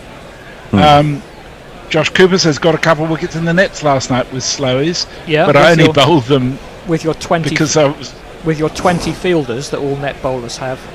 Livingston punches that one out to deep cover. They will come back for 2. It's good running from the non-striker who's comfortably home.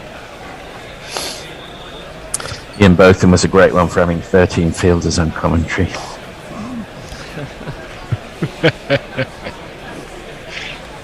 O'Dowd on to 48. Doesn't look totally convincing, but I certainly haven't scored any 48s against England, so who am I to say? That one is out to cover, and there's no run. Well, I mean, he's done reasonably well this series, hasn't he? He has, yeah. He's looked, I was going to say solid, he's looked more than solid, physically speaking. That one is punched out to deep cover. He may have to wait for his 50 though, because that should just be one. Sam Curran with the fielding. You do get some strange shapes as you go down the card on international cricket, in particular. Who is that Bermudan fellow? Is it? He was absolutely Cornwall. Enormous. Cornwall's the West Indian. Leverock is the Bermudan. Oh, that's right. That's who I'm thinking of. Yeah. Punched by Delida, and he's going to beat deep cover, and that is going to be 4. Now my innings going, great guns. I hit the ball, 4 runs. I hit the ball and it went for 4 runs. A little bit too wide, a little bit too full for Livingston, and Delida drove it nicely through the covers. One of the good things about cricket, it does accept all shapes and sizes. Yeah, absolutely. That was played out to cover, and there's no run. International Just as cricket well a little bit less forgiving. Yes, a little bit less. I mean, I remember someone like Harry Pilling played for Lancashire. He was about 5 foot 1 inch. That one's clipped up to long on by Delada, just be a single. I'm talking more about width than height. Really. Yes, well, it is as width, yes. 115 for 2 off 23. That's exactly 5 and over. I just let you know that O'Dowd's last 5 scores before this game in ODIs has been 39, 51, 89, 55 and 7 on Sunday. So that's not a bad run in ODIs. Not at all bad. Not at all bad. He's got a average of 45.61 before this series at least. That's probably gone up a bit. Rashid is going to continue. Josh Cooper points out that his wickets in the nets were bowled. Thank you very much. Okay, fine. No need, you didn't have to point that out, but fair enough. Rashid, that one's played up to mid-on, there's no run. Tosses that one up, and again it's clipped up to that very short mid-on, and no run again. They're rattling through their overs, these fellas. Livingston in particular, despite 2 wides, probably bowled that over in about 2.5 minutes. Yeah. Another good ball from Rashid, who does look a little bit of a cut above Livingston, as he ought to, as an experienced, genuine leg spinner. And again, there's no run.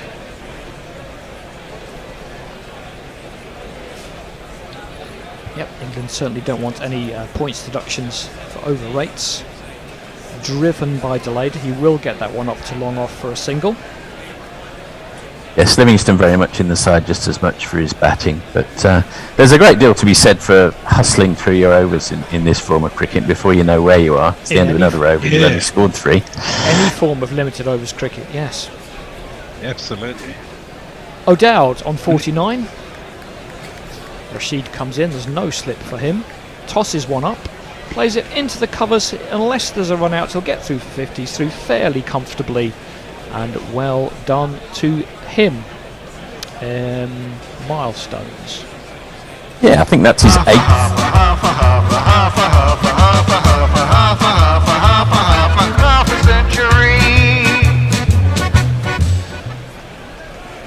Yeah, along with Edwards, he's the most credentialed Dutch batsman. That's his 7th half-century in international cricket.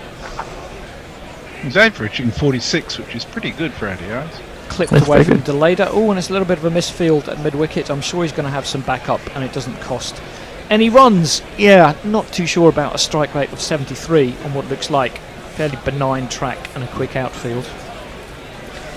Yeah, fair enough. He's anchoring the innings. Great, that's what we need, more of them. Socials, Messi? Sorry, yes. Armchair Cricket Podcast says moved on me. Saw the clip of the ODI cat presentation on debut for David Payne. A nice touch to have his significant other and the kid present at such a special occasion. Yeah, it seemed to bring your wife to work day, yeah. Well, why not? Because it looks a bit unprofessional. Livingston is in, don't mind me. That was clipped up to long on for a single.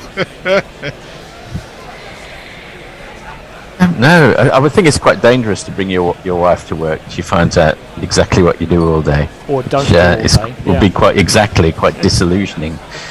I once break off. I'm sure she's not going in the dressing room. Butler throws that one up in the air. Does he think it's out? Livingston thinks it's out. No one else does, though. Oh, yes, it is. Yep. O'Dowd has gone 50 and out.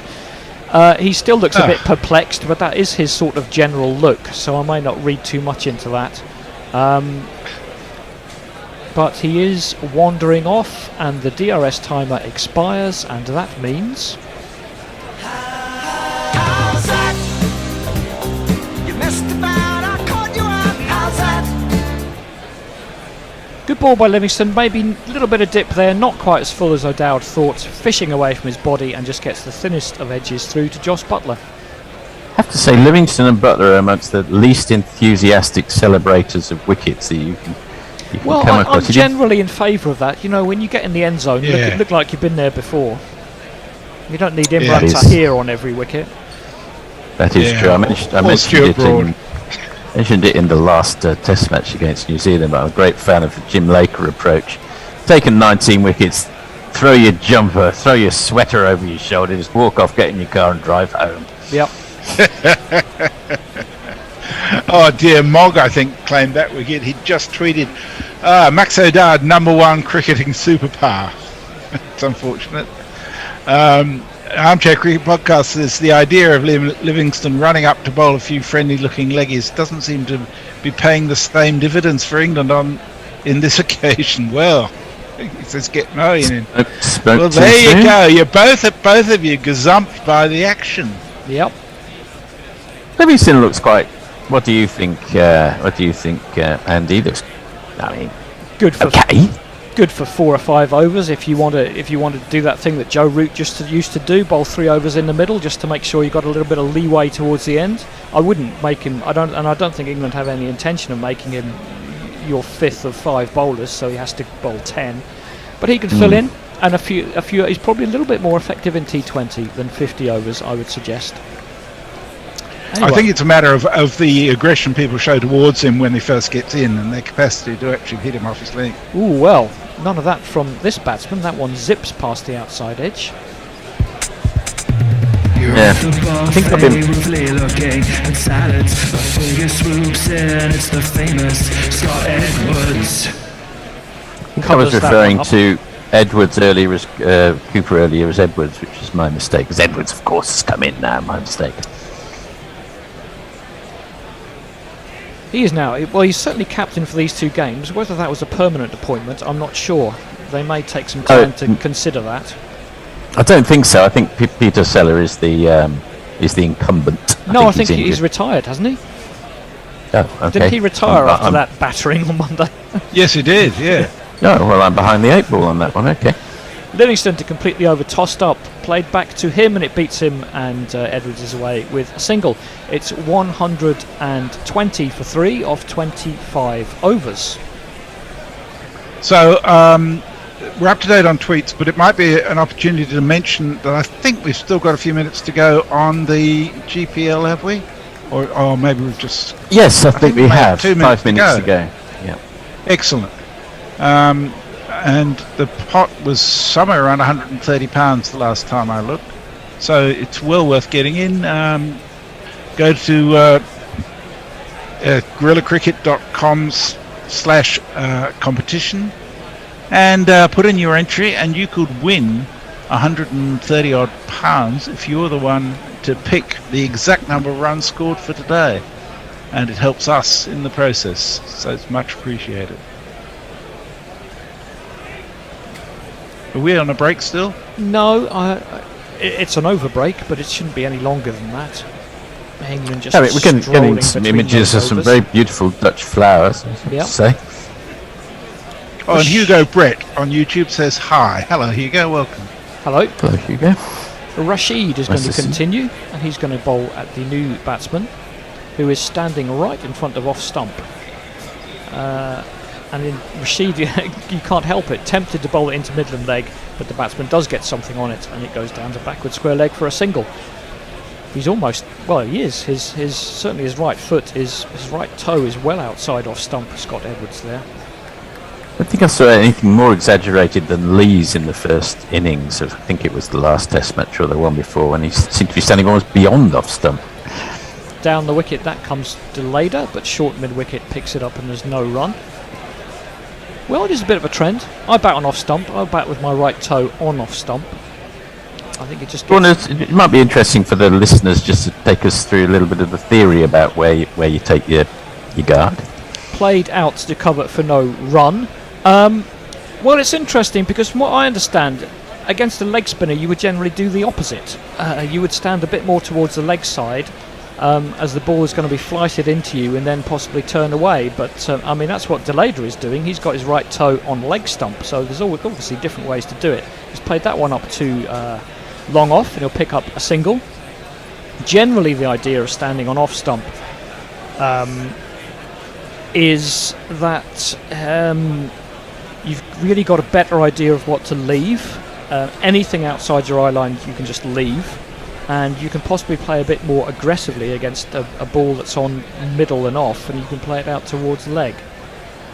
But as long as you know where you are in relation to your stumps, that one's played out to backward square and there'll be no run. I know they say know where your stumps are, but the stumps are always in the same place. It's a bit like knowing where the goal is in football. It doesn't move. It's more a matter of knowing where you are. Yes. But that's just terminology, really. Is that one played out for a single to backward square leg? I suppose you are more vulnerable to, perhaps the faster ball on pitch well up on leg? Well, yes, but you back yourself to hit it, is the idea. You back yourself, indeed, you tempt the bowler into doing that, and you back yourself to hit it and score off it. That one's played off for a single into the leg side. 4 singles from Rashid, 3 overs for 10 for him. That over took about 2 minutes, I reckon. Long. Now, in response to Mog's earlier tweet saying don't just hand over $2, you tight-ass buggers, give them at least 10, Adelaide Barmy says, yes, like us. Adelaide Barmy's, like Mog's, been with us for a very long time, and it's just lovely to have people in our family doing that. So yes, please think of becoming a Patreon, and if you can, by all means, go for the $10. It helps us even more. Helps us 5 times as much. Exactly. Livingston continues on to leg stump and a little bit uppish from Delader, but no real issues. Fielder sticks his foot on the ball. No run. 21 off 32 Delader. Yeah, he's got to slip in. He backs away from that one, but he only prods it up to long off. It'd be an easy single. They haven't got they haven't developed the shots that have emerged in one-day cricket over the last few years. I haven't seen any sort of extravagant ramps. I haven't really seen too many reverse sweeps even. That's the difference. Well, it's a difference. Delayed to 22. Well, there you go. he's gone for the reverse. He's gone for the reverse sweep. There's a reverse sweep. I think backward point got a hand on it. He did indeed, and covers all the way around, kicks it around. They must have got at least 3 there. But yes, batsman was listening to you and showed you a reverse sweep. There we are. 3 runs to 40. Thank you very much. Well, the reverse sweep has, of course, been in the game since at least 1987, when Mike Gatting famously threw away a World Cup to one. Well, did Dermot Reeve innovate it a bit before that? Yes, I don't think he was the first Gatting there.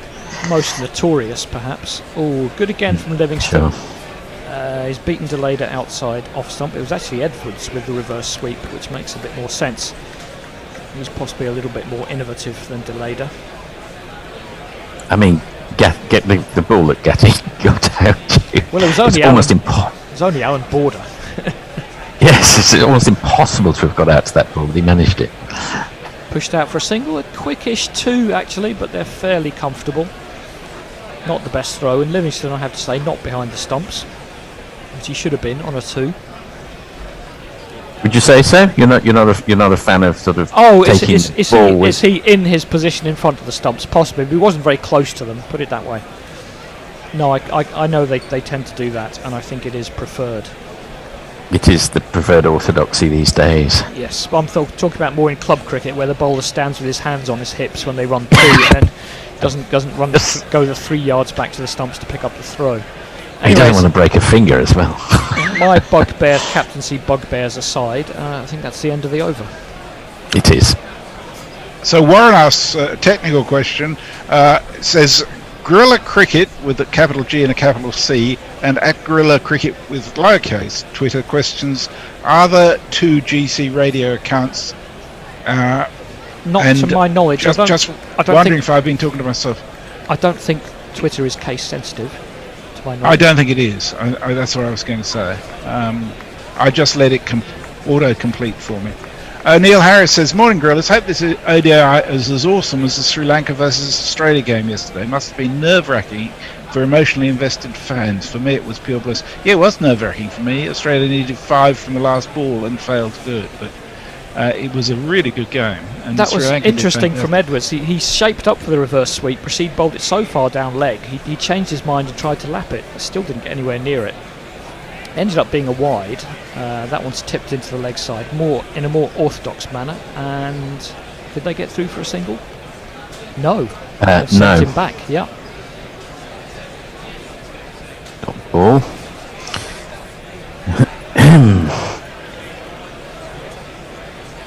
Pushed up to mid-off. again. Yes, fires at the bowler's end. Still no run. Peter Saylor has gone straight out of the captaincy gig and into the commentary box, which didn't take long. It's a strange time to retire halfway through an ODI series. Well, I think he got an injury and he'd just gone for 498, so he actually thought, fuck this, 2 more games.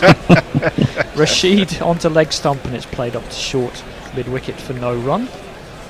He was a good servant to Netherlands cricket, Peter Saylor. 56 matches. Absolutely. 55 wickets. Why does Graham Swan spring to iron? That one's played out to mid-wicket by Deleda, and there's no run. 132 for 3 in the 28th over.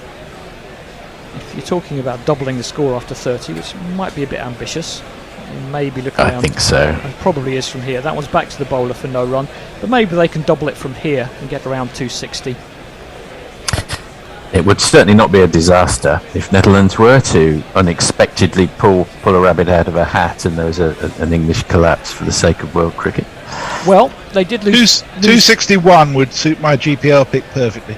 That one's played up to mid-on, and it's far enough away from Phil Salt that they will scoot through for a single. That was another quick over from Rashid in terms of the time it took him to bowl it. 130 for 3 off 28. Well, England did lose 4 wickets for 29 in a little spell in the middle in that last chase. Oh yeah, it's always possible in one-day cricket. It revived interest, didn't it?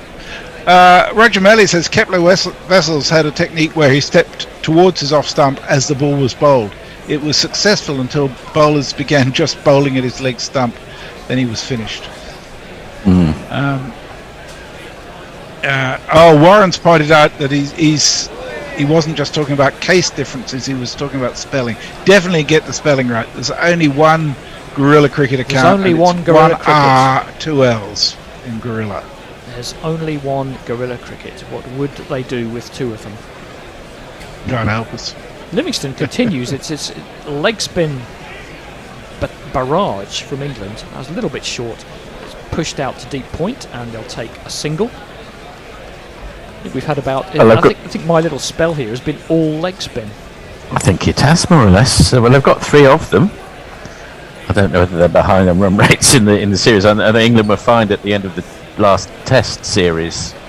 Quite a lot for their run rate, which seemed absurd after the amount of entertainment, to be honest, that was on offer. You wouldn't expect Milan to bowl, but he did have one over at the end of the first one. That one's pushed out to deep point again for another single. Netherlands 135 for 3. They're not getting knocked over for under 100 in these matches. They're getting towards 240, 250, 260. Yeah, but then you've got to. Well, it's a tough one. They don't want to get knocked over. It's going to be very difficult for them to post a genuinely competitive total. I'm not sure 27 or 42, for example, from Deleda is really helping anyone. Well, it's keeping them scoring a bit. I mean, yes. I don't think they're capable of risking too much too early. That's one bounce to Rashid. He fires at either end. Might have worked, but they do get through for a single. It was a little bit of a top edge on a sweep from Edwards, who seems much keener to sweep either way. In fact, he's got an edge and it's flicked off his elbow, I think. It could have gone anywhere. He managed to land it safe. That one is punched out to cover and there'll be no run, fired in by Jason Roy. I mean, Edwards and O'Dowd probably are the best two players, along with Cooper, but their strike rate is around 71, 72, 73. That's the problem. Just pushed into the gap towards a sweeper. That'll be a single to end the over. England are rattling through these for everyone's benefit. 5 off the over, 138 for 3 off 29. Armchair Cricket Podcast asked the question, while this ODI simmers nicely, what do we think of both Overton brothers playing in tomorrow's test against New Zealand? Probably it was the Currans who did it last, but not in a test. I thought one of them knocked the other one out recently, so wouldn't he be... Yes, indeed. Wouldn't he be ineligible for concussion reasons? Apparently not, because he was back on the field later and then got bounced by his brother again. Yeah, of course. Talk about sibling rivalry. If you've got a twin brother, try and knock him out, see how you go. Is that a genuine possibility that Jamie Overton might play?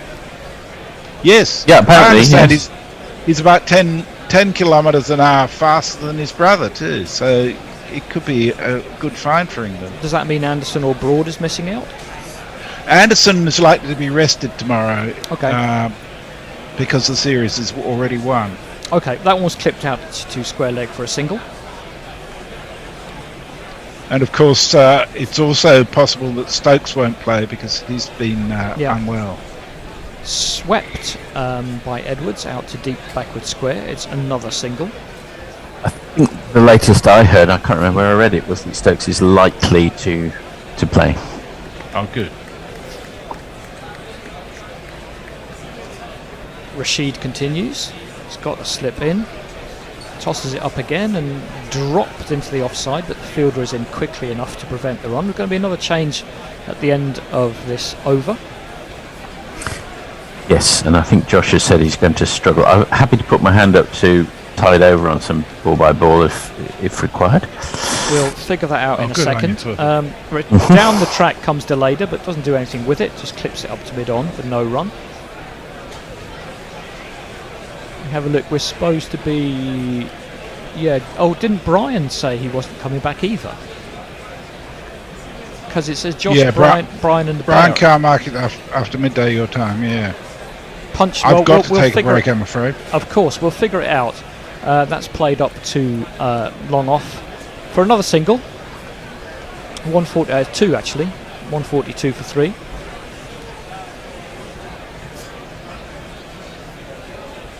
Right, yes. Got one ball of this spell to go, then we'll have to make some tough decisions. That's what we're paid the big money for. That's exactly it. Played out to log on. It'll be a single. 30 overs are up, 143 for 3, 286 if you double it. I think that's a bit of a stretch, but we'll see. Now, we've got Josh and Brian, both of whom we think are maybe not here. Well, I've said that I'm happy to do a bit of ball by ball if it helps, and I'm also happy to do something else if it helps. Just let me know. Do you want to sit? You just did. Who did the ball by ball? You've done ball by ball. I was supposed to do ball by ball to open the show, but Andy took my slot, so you do that then. I'll jump in. Yeah. And you stay there, and Andy, you can stay there too. And I'll do some Twitter or something. Exactly, and then okay. Then we're all good. I'll do a little summary from time to time. Okay. Okay. That's fine. We wing everything on this show. It's been a fucking disaster today. I'm stressed as hell, but it always happens. I suddenly discovered I was meant to be in a meeting when I was in a park walking the dog this afternoon. Livingston continues, and he comes in and attempted cut by Deleda, but he just goes into the ground. There's no run. I got into the meeting. I just turned my camera and muted straight away and didn't say anything. So I don't think no one really noticed. Well, there you go. That's driven up to mid-off, one presumes, or was that a replay? I don't know. I think it was just driven up to mid-off. They immediately went to a segment on where the ball's going from, presumably Adil Rashid and Livingston. I don't know. It was the second ball of the over, and it was a single, 144 for 3. It's all going along quite quickly, which is good news. Tossed up this time by Livingston. Mishit by Edwards. It was aerial for a little while, but went past cover comfortably and out towards long off. They'll get 2. Milan's out there. Everyone's apologising. Getting a good long spell, Livingston. Perhaps you can give us your learned opinion of him as a spin bowler when you get time there. I don't think he's bad as a part-timer. So that's defended up the track and there's no run. And this was my point in the podcast yesterday. Look, if Owen Morgan's given himself time off today because he's got an injury, so said, I think it's time for, I mean, I've been saying this for a while, but it's time for Morgan to move on. As that is flatter by Livingston and defended back down the track and there's no run. If Livingston was a permanent member of the side and you brought Bairstow back in, it would be a better side than with Morgan in it. Oh, there's no doubt. No doubt about it. That's beyond doubt. That's beyond doubt. And, you know, people have got to realise this. There's no room for sentimentality at the top level of sport, as that's cut out to point and there's no run. And probably Morgan's about a year and a half, 2. I mean, he should have retired after the 2019 World Cup, really. He decided to go on to the T20 World Cup, which was then delayed by another year. So he's probably been going on 2 years longer than he should have done.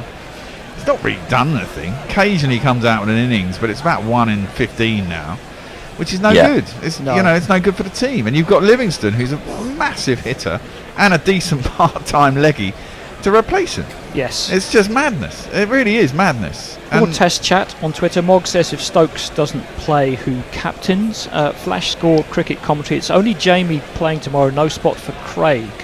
Yeah, bloody hope not. Craig shouldn't be anywhere near a test side. That's reverse swept rather uglily, and you have to wait for it. And he can't beat the man who is it's a new guy, Painter.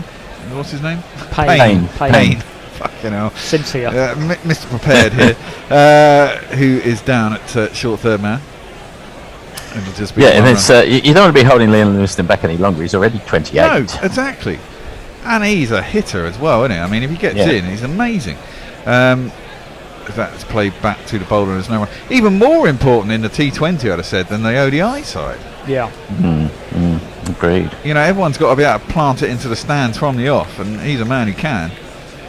And, you know, we've seen, I mean, Morgan's faced about 5 balls in this series. Really given some air by Adil Rashid, tossed up high, driven by the Lader down to long off, and is a single. Must be quite nice to be able to go through your repertoire for someone like Rashid against a slightly lesser team like Netherlands. I think that one was bordering on disrespectful. Yeah, it was. An awful lot of air. That one's flatter and goes straight on with the arm. Don't know if it was a googly or straight on it. It tries to whip it across the line. Does Edwards gets it down to Ward's long on. Slides back for a second. A lot of dust came up. It's very dry out there. It's a bit like playing the deep cuts from your early albums, isn't it? Yeah. We don't usually play this one. This is the floated ball from out the back of the hand. Yeah. Man, look at the amount of dust that came up there. Yeah. Oh, goodness me. Awful lot. He did dive in a what looks like a used pitch's more work for the bowling groundsman. crease. Yeah. Well, I presume there's a game this weekend actually for the local side. Dutchburg Kate scores for this lot, who normally play on this ground. He's having a little bit of a running repairs for that. Yeah. Martin Lawrence also asked who does captain if Stokes doesn't play. Stuart Broad, most likely, I'd have thought. Do you think? I think they might just go back to roots. They can just do it for a Yeah, game. really? Yeah, well, that would seem the obvious thing. Either that or Stuart Broad. There's no particular benefit for the future in the 36-year-old Stuart Broad doing it. No, Oh, true. that's a stopgap. And there's no harm in just going back to the guys. Just Having said that, Broad would almost certainly be comically hilarious at least at some point. Yeah, well, at least he'd stay aggressive with the bowling, wouldn't he? I mean, that was one of the things that I really liked about Stokes' captaincy in the first 2 tests. You know, when the ball is new and it's been doing something, he's had 5 and 6 slips in there, or 5 slips in a gully. It looks entertaining. That's a McCullum thing, is it? Yeah, but it probably is. But I imagine it's Stokesy too. You know, he's a Both of them, yeah. combative guy, isn't he? You know, Yeah. likes to be on the Just front don't believe- foot. Just not interested in draws. Yeah, I don't mind that so much. I'd No, rather do have I. a I result. don't mind it at all, but they'll get slaughtered when they go for a win and lose, and it'll happen sooner or later. Well, of course they will. Oh, We'll, well, all, which is we'll all okay. be moaning at it. Don't worry, Andy. We'll all be having a pop. But The other guy that was mentioned, I think Josh mentioned him at some point on our chatter, was Folks. well, that's the outside bet, isn't it? I never mind a keeper as a. That one's down the leg side by Rashid. They'll probably get a wide and a bye. Or did it hit? What's he going to? Yeah, he's going to give it a wide and a bye, so it should be 2. Down the leg side.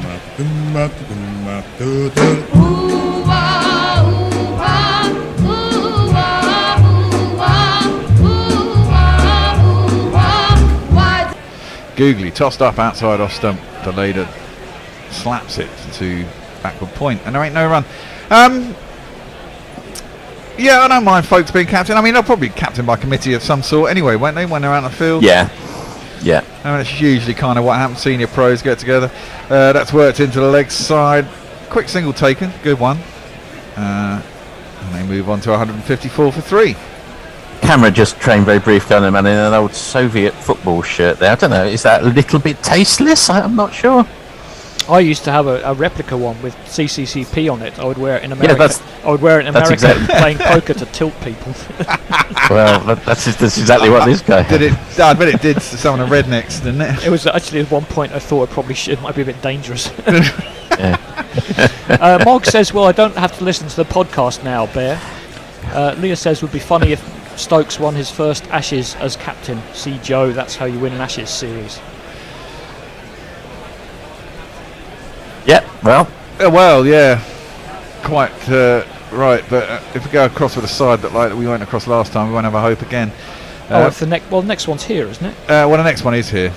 We would hope probably to do better in that one, as that's just dropped out into the offside, and there is no run. Much like we haven't won over there since 2010 and 11. I don't think they've won Which here. was an absolute freak and an aberration, and every other series over there has been a complete battering. waste yeah. of time. Yeah. Slapped in the air through the covers though, and there isn't a cover. There's an extra cover, a bit of a misfield out in the deep by Sammy Curran. They think about 2, but it's not there, and they'll get 1. Not the first no, time. to be it's been- fair, Australia haven't won in England since 2002. No, but it's competitive. 2001. It's 2-1 or it's 3-1 or it's 2-0. It's not Yeah, it's 5-0 competitive, every yeah. time. Yeah, true. They're good series. They're good series. Yeah, Yeah, they're good series. Sammy Curran is. Sammy Curran? No, it's Livingston's bowling, and it's full and it's clipped nicely out towards deep wide long on. They'll get back for 2. Mid wicket sweeper comes around field.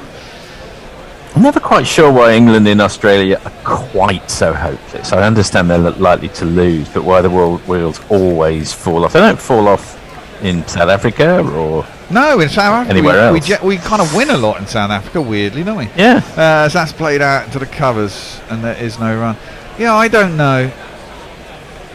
Well, the last one was obvious. We just hadn't prepared. We went across in a fucking. It was still in the pandemic. Yeah, I'm prepared to give that one a little bit of leeway because of the pandemic. I mean, they probably shouldn't have gone. Any but other yeah. series they wouldn't No. have I mean, I that's was right. kind of hoping it was cancelled. Yeah, exactly. As that's just dropped out into the offside and run for a single. Yeah, I think it was an alarm. I mean, we were going to get battered anyway, but I mean, you could see the prep going into it was appalling. You could see that the players were mentally fucked after. Absolutely gone. 17 tests in the pandemic year. It was Exactly. insane. All in a bubble. It was a nightmare. Has Livingston bowled again, and Edwards just knocks it back to him, and there's no run. That's the end of the 33rd over. 159 for 3. Delayed was on 37 off 58. Edwards 19 off 21. Run rate's 4.82, and they're looking at what do we want them to get? 280. Are they going to get there? They might do. Might do. These two Ideally, you never know. Yeah, depends. Kind what of they've got depend on wickets, won't it? Really? Yeah, it depends what they got to come. They got Not much. they got a new I'm guy honest. next, if I remember. Roger Melly says, speaking of rare football shirts, my prized possession is a Las Vegas Rugby Club jumper that I swapped with a bloke in an airport. And Katie points out that even 10-11 wasn't competitive. It was just the other way round. 3 innings defeats out of 5. Yeah. O'Neill Harris says, why doesn't anyone mention Johnny B for captain? I'm going to answer because he's the kind of guy who greets someone by headbutting them. Yeah, I don't think he'd make a good captain. I don't think he'd want to be captain. There are certain people you think could be... I mean, I'm not even sure Stokes is really... wants to be captain. I'm not entirely sure, but Possibly not. It's hard to turn I have down. to say, with 10-11, it was 1-1 at the end of the third test, and Australia had just destroyed England in Perth, and all the talk was, well, all the momentum's with Australia now. That is true. Going That into is true. Melbourne. We've got to change the bowling here. It's an end to the leg spin for the moment. Is he a batter or bowler? Sam Curran. What's his distinguishing feature? Sam Curran. He starts from Zimbabwe. Sam Curran. And he's beloved by Liz Yates. Sam Curran. well, he's going to bowl to Deleda, who looks quite young, and just dabs that down behind square on the offside, and there's no run. 38 or 59. It's not lighting the park up, is it? No, I mean, he scored, I think we just saw it come up. He's kind of scored 30 in every game, but none of them particularly quickly. No. Well, as we mentioned before, his historical strike rate is 45.9 in ODIs. Goodness, that is really, really low Yeah. for a frontline batsman. It's marginally played above his- that here. he's- It's about over 50. It's probably about 56, 57%, which isn't great either. As he dabs that one again down to third man, it's a single. He's the kind of player who thinks, well, if I dab a single, you know, 2/3 of the balls, I'm doing all right. If I get a bad one, I'll hit for 4. He doesn't seem to hit the bad one for 4. That's the trick, Yeah. You've got to put bad balls away. And be able to stick it in the stands these days as well. Yeah. Or in this case, in the woods. Exactly. Did you see the first game? You won the first game, weren't you? I saw still pictures of it from home. Well, I'm hoping this new setup with a more powerful computer here, with it optimised with a better graphics card, that the feed on Okay, good. on the Zoom should be better. That's driven nicely, but out into the deep. They'll think about 2. They're going to come back for 2. A bit of a slow pickup. He got there quickly, but then slow with the release. Was that Bryden Cast, I think, out there on the cover boundary in a single? I've demoted the old Zoom computer share thing to being the audio computer now, but it's Right. more than powerful enough to do Okay. that. Yep. So the new computer has dropped into this. It's got a better processor. It's newer, better And that video old one card. had better keep shaping up, or it'll be demoted to Well, exactly. holding up a table. But it's amazing. I mean, as Curran is around a wicket. Now that's pulled and it's gone aerial because the batsman looked up, but it's gone nowhere. It's gone over mid-wicket and dropped into the no man's land. They get back for a quick 2. Good throw in. Good take of the bails by Butler, but they were well in. Not particularly impressed by Sam Curran today. He's just been banging everything in short. Yeah, well, if there's nothing in the pitch and no movement in the air, he's a really average seamer. Yes. It just happens to be left arm over. He's all right with a bat, though. Yeah. Well, he's a good 8, isn't he? He's an 8. Willie's he's probably a better bat for my money. You reckon? I don't I think think so. so, I reckon yeah. Sam Curran is a better bat than David Willey. Around the wicket, Curran again short and in the pitch, and this time the leader leaves it. I don't think that was a wide though. No, that's well No, bowled, to be that fair. was He's well just put it bowled. right in the corner of the Yeah. strike zone.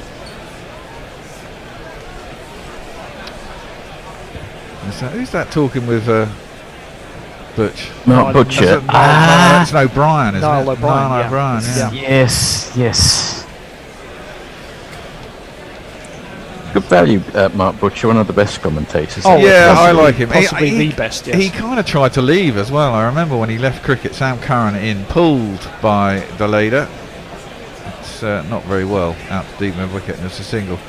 And he kind of went on he tried being a musician, didn't he? And do you want to let Josh in? He tried being a musician and all these kinds of things, and eventually he got pulled back in, presumably because it wasn't making any money as a musician. He had some cash and went back into the commentary circuit, really, and he is one of the better ones. I like him. Andy, do you want to stay on? I'm happy to step No, down. Josh. if you want to do Josh, two of you do it let me with have Josh. a look at the. Yeah, we're both on after the break. No, you can if you stay on, if that's okay. Yeah, sure, Josh I'll can stay on. come in for me, and one of you do tweets. Okay. Well, Josh. I'll do tweet. I'm happy to do tweets if you like. Okie dokie. Yeah. I'm going to swap over to Andy's chair. Hold on. You give us a tweet. No, I can't because I haven't got it up yet. Hang on. You all right for me to jump straight back in? Yes, go ahead, Josh. So sorry about that. No, meeting? you keep. Were you in a meeting? You keep. I did indeed have a meeting. Rashid in, right arm over the wicket to the leader. Pushes the ball gently out towards deepish extra for an ambled single. This game seems to be going absolutely nowhere from what I've been able to see on the live scorecard on CricBuzz. Other websites are available. Any moments of interest so far? Well, no, it's just rambled along, really. A lot of singles, hardly any boundaries. And Hardly any boundaries. if they get 250, 260, 270, I think they'll think, well, we did all right. And I imagine England will bat it off in about 30 overs. I hope so, because I'm meant to be playing tonight. Rashid in. This time Edwards looks to play the reverse sweep. Can't get it further than what has become square leg, just for a no, it was a dot ball. Not even off the square.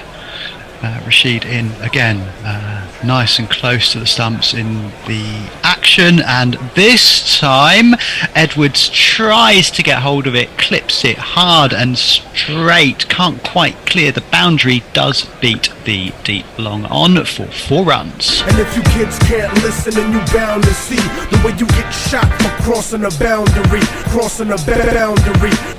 Not a bad ball that from Rashid, and not an entirely convincing shot from Edwards. It was on the up, he didn't quite get hold of it. Rashid in, is he going to float it up a bit more? No, it's pushed through. This time we had another attempted reverse from Edwards. This time they do take the single, although it squirts out just behind square on the leg side. The Netherlands, after 4 balls of the 35th over, are the score's just gone off the screen. That's highly inconvenient. Josh, they're 172 for 3. Quick word to the wise, Josh, don't mention squirting when the prawn butts around. Fair point. De Leerder this time works the ball out through mid-on for a single. No, sorry, that was a poor thing to be talking about. What other words should we not mention? Rashid in again over the wicket, and this time is worked out on the leg side by the right-handed Edwards for another single, completing the over. 8 off it. The Netherlands 174 for 3 after 35. I need to go to the door for a thing at the end of the over, and I'll leave you in the hands of Ian, who will catch us up on socials. Yeah, well, I mentioned the back of the hand job in the last test. O'Neill Harris. Why doesn't anyone mention Johnny Bairstow for captain? You guys scared he demotes folks and excludes every batsman who can keep. Leah, I think Bairstow is more enforcer material than captain material. Berserker Johnny, Reza Eddie Australia. Yeah, exactly. Farong, no, this sort of nonsense needs to stop right now before it becomes a scandal. Referring to something else. Mog, geez, Bear, I'm concerned you're going to fuck this new computer when everyone leaves. Don't talk about fucking computers in front of a porn bar. Yeah. Don't do that. Don't do that. I think we're up to date on. I'll get it sorted. I just, everything has its little, foibles. Updated software acts in a slightly different way. You just got to figure out what it, I just need it to start up and do everything I do that it normally did before when I come in the morning. Once I get it to that stage, it'll all be fine. Scurran continues back of a length and is sort of hooked, not particularly well, by De Leerder. No, it was Edwards, wasn't it? Right-handed Edwards behind square. Didn't quite get hold of it, just a single there. Takes him on to 27 off 27 balls. Sorry, rushing back to my seat, having answered the post. Was that the Amazon package? You going off to get food, Andy? Yeah, can you get me a... Scurran again, this time is pushed out through the covers. No, just straight to cover by De Leerder for a dot ball.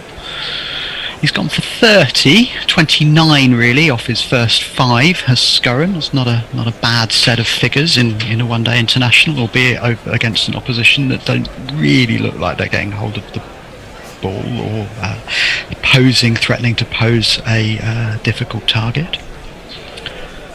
Curran in again, stepping wide of the crease as he bowls. Left arm over, there's not quite a shout, more just hands in the air from the wicketkeeper in congratulation of the dot ball, which is what it is.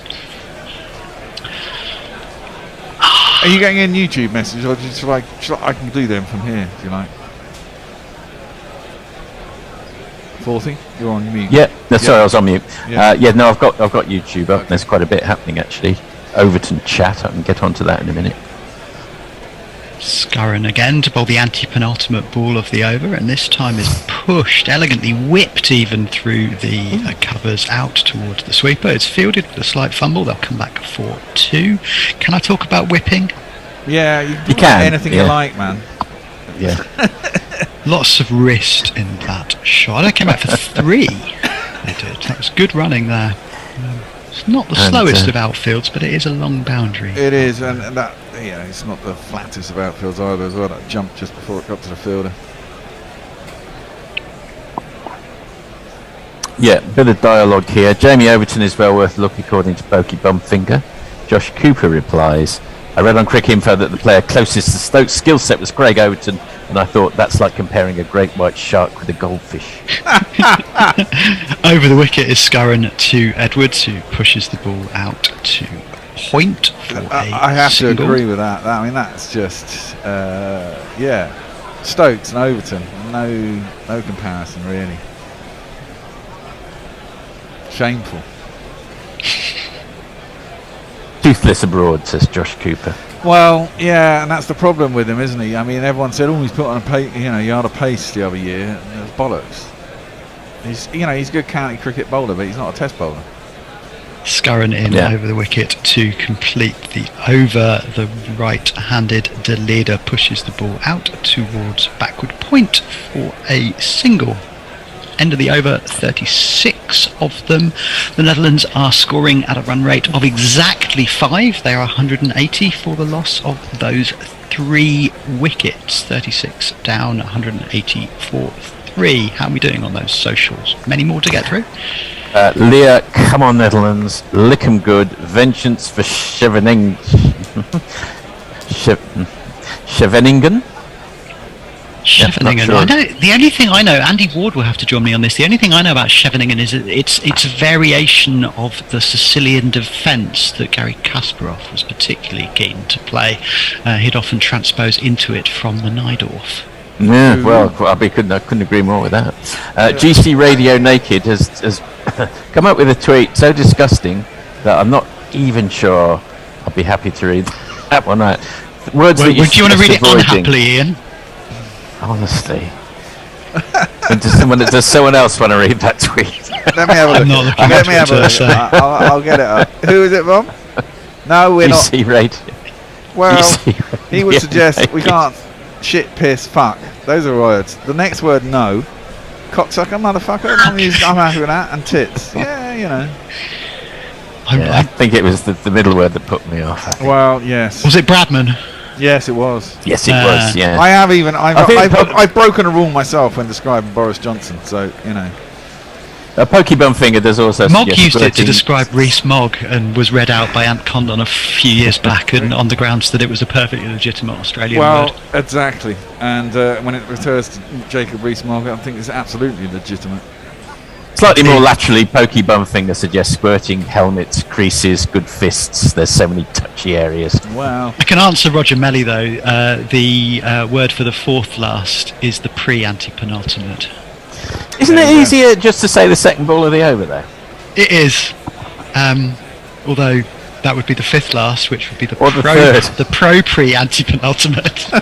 Yeah. Epoxy fucking English lecturers, I don't know. Good use of words. They're only syllables. They're only words that are useful in counting syllables in linguistics, where frequently there is a degree of emphasis or not placed on syllables based not on. Well, look, Like far haiku. through the word, but how far the no. I like it. In words rather than in words. So, for example, rather than in lines of poetry, so that certain words will have an accent on the penultimate syllable or on the anti-penultimate syllable, or very occasionally on the pre-anti-penultimate syllable. on these iambics, dactyls. I like it when Alan Partridge says, "It makes me laugh when people say VW." It actually takes longer to say than Volkswagen. Yeah, I mean, how much radio and broadcast in general time is wasted saying the letters WWW? Wow. If only. Well, they don't there's do it thought. anymore, do they? You just go to. Nah, no one bothers anymore. No. You don't Roger Melly, righto, who's the smart ass that used the word anti-penultimate? Bet you don't know the word for full. Oh, we've had that, have we? Sorry, yeah. Sorry, I was replying to it and looking Yeah, for you were, the. right, yeah, okay. Yeah, he's a bloody Mog, English Australia- lecturer in a university. What do you expect? Mog says Australia is of course the place where you call your mate Bradman and some Bradman mate. Fill in your own Bradman there. Muttley von Ebick, woof, afternoon primates, long time no see, listen. I think see you next Tuesday is a perfectly acceptable and perfect adjective. Love and sausages, kiss kiss. It's a noun. See, that appears in Shakespeare without the enemy. These be her very C's, her U's and her T's, And thus she makes her great. Thus makes she her great P's, which is in Twelfth Night. It is in Twelfth Night. It's Malvolio reading the forged letter, isn't it? That is correct. There's also it occurs every now and again in Chaucer, where he someone's he's grabbed by the quaint. He's a bawdy old fucker, was Chaucer, wasn't he? Some of his characters certainly were. Rashid is going to continue from whichever end this is. I don't even know the names of the ends of this ground, let alone which one this is. Over the wicket to the right-handed Toledo. Can't get the ball past the short mid-off. No run. Right, I'm going under. I finally got settled enough to actually look at the betting site. Under for the next wicket? No, under for the 273 bookies have got the Netherlands score. I reckon they're under that. Rashid in again, really close to the stumps in that delivery stride. This time the ball is worked out past the short mid-on, but no That's his further 50, is on the it? straightish mid-wicket. One run brings up Deleda's 50. He's got there off 71 balls. That's far too slow to make this game any interest, but nonetheless an achievement. Well, In you know, 71 balls. I'm going to give him a jingle anyway.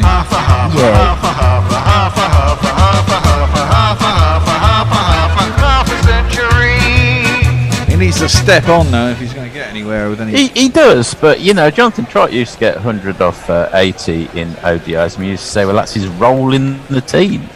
Yeah, but that's 100 off 80, not 50 off 70, as Edwards pushes the ball again out into And the they were leg actually- side, where it's fielded by the short mid-on. No run. Ah, Jason.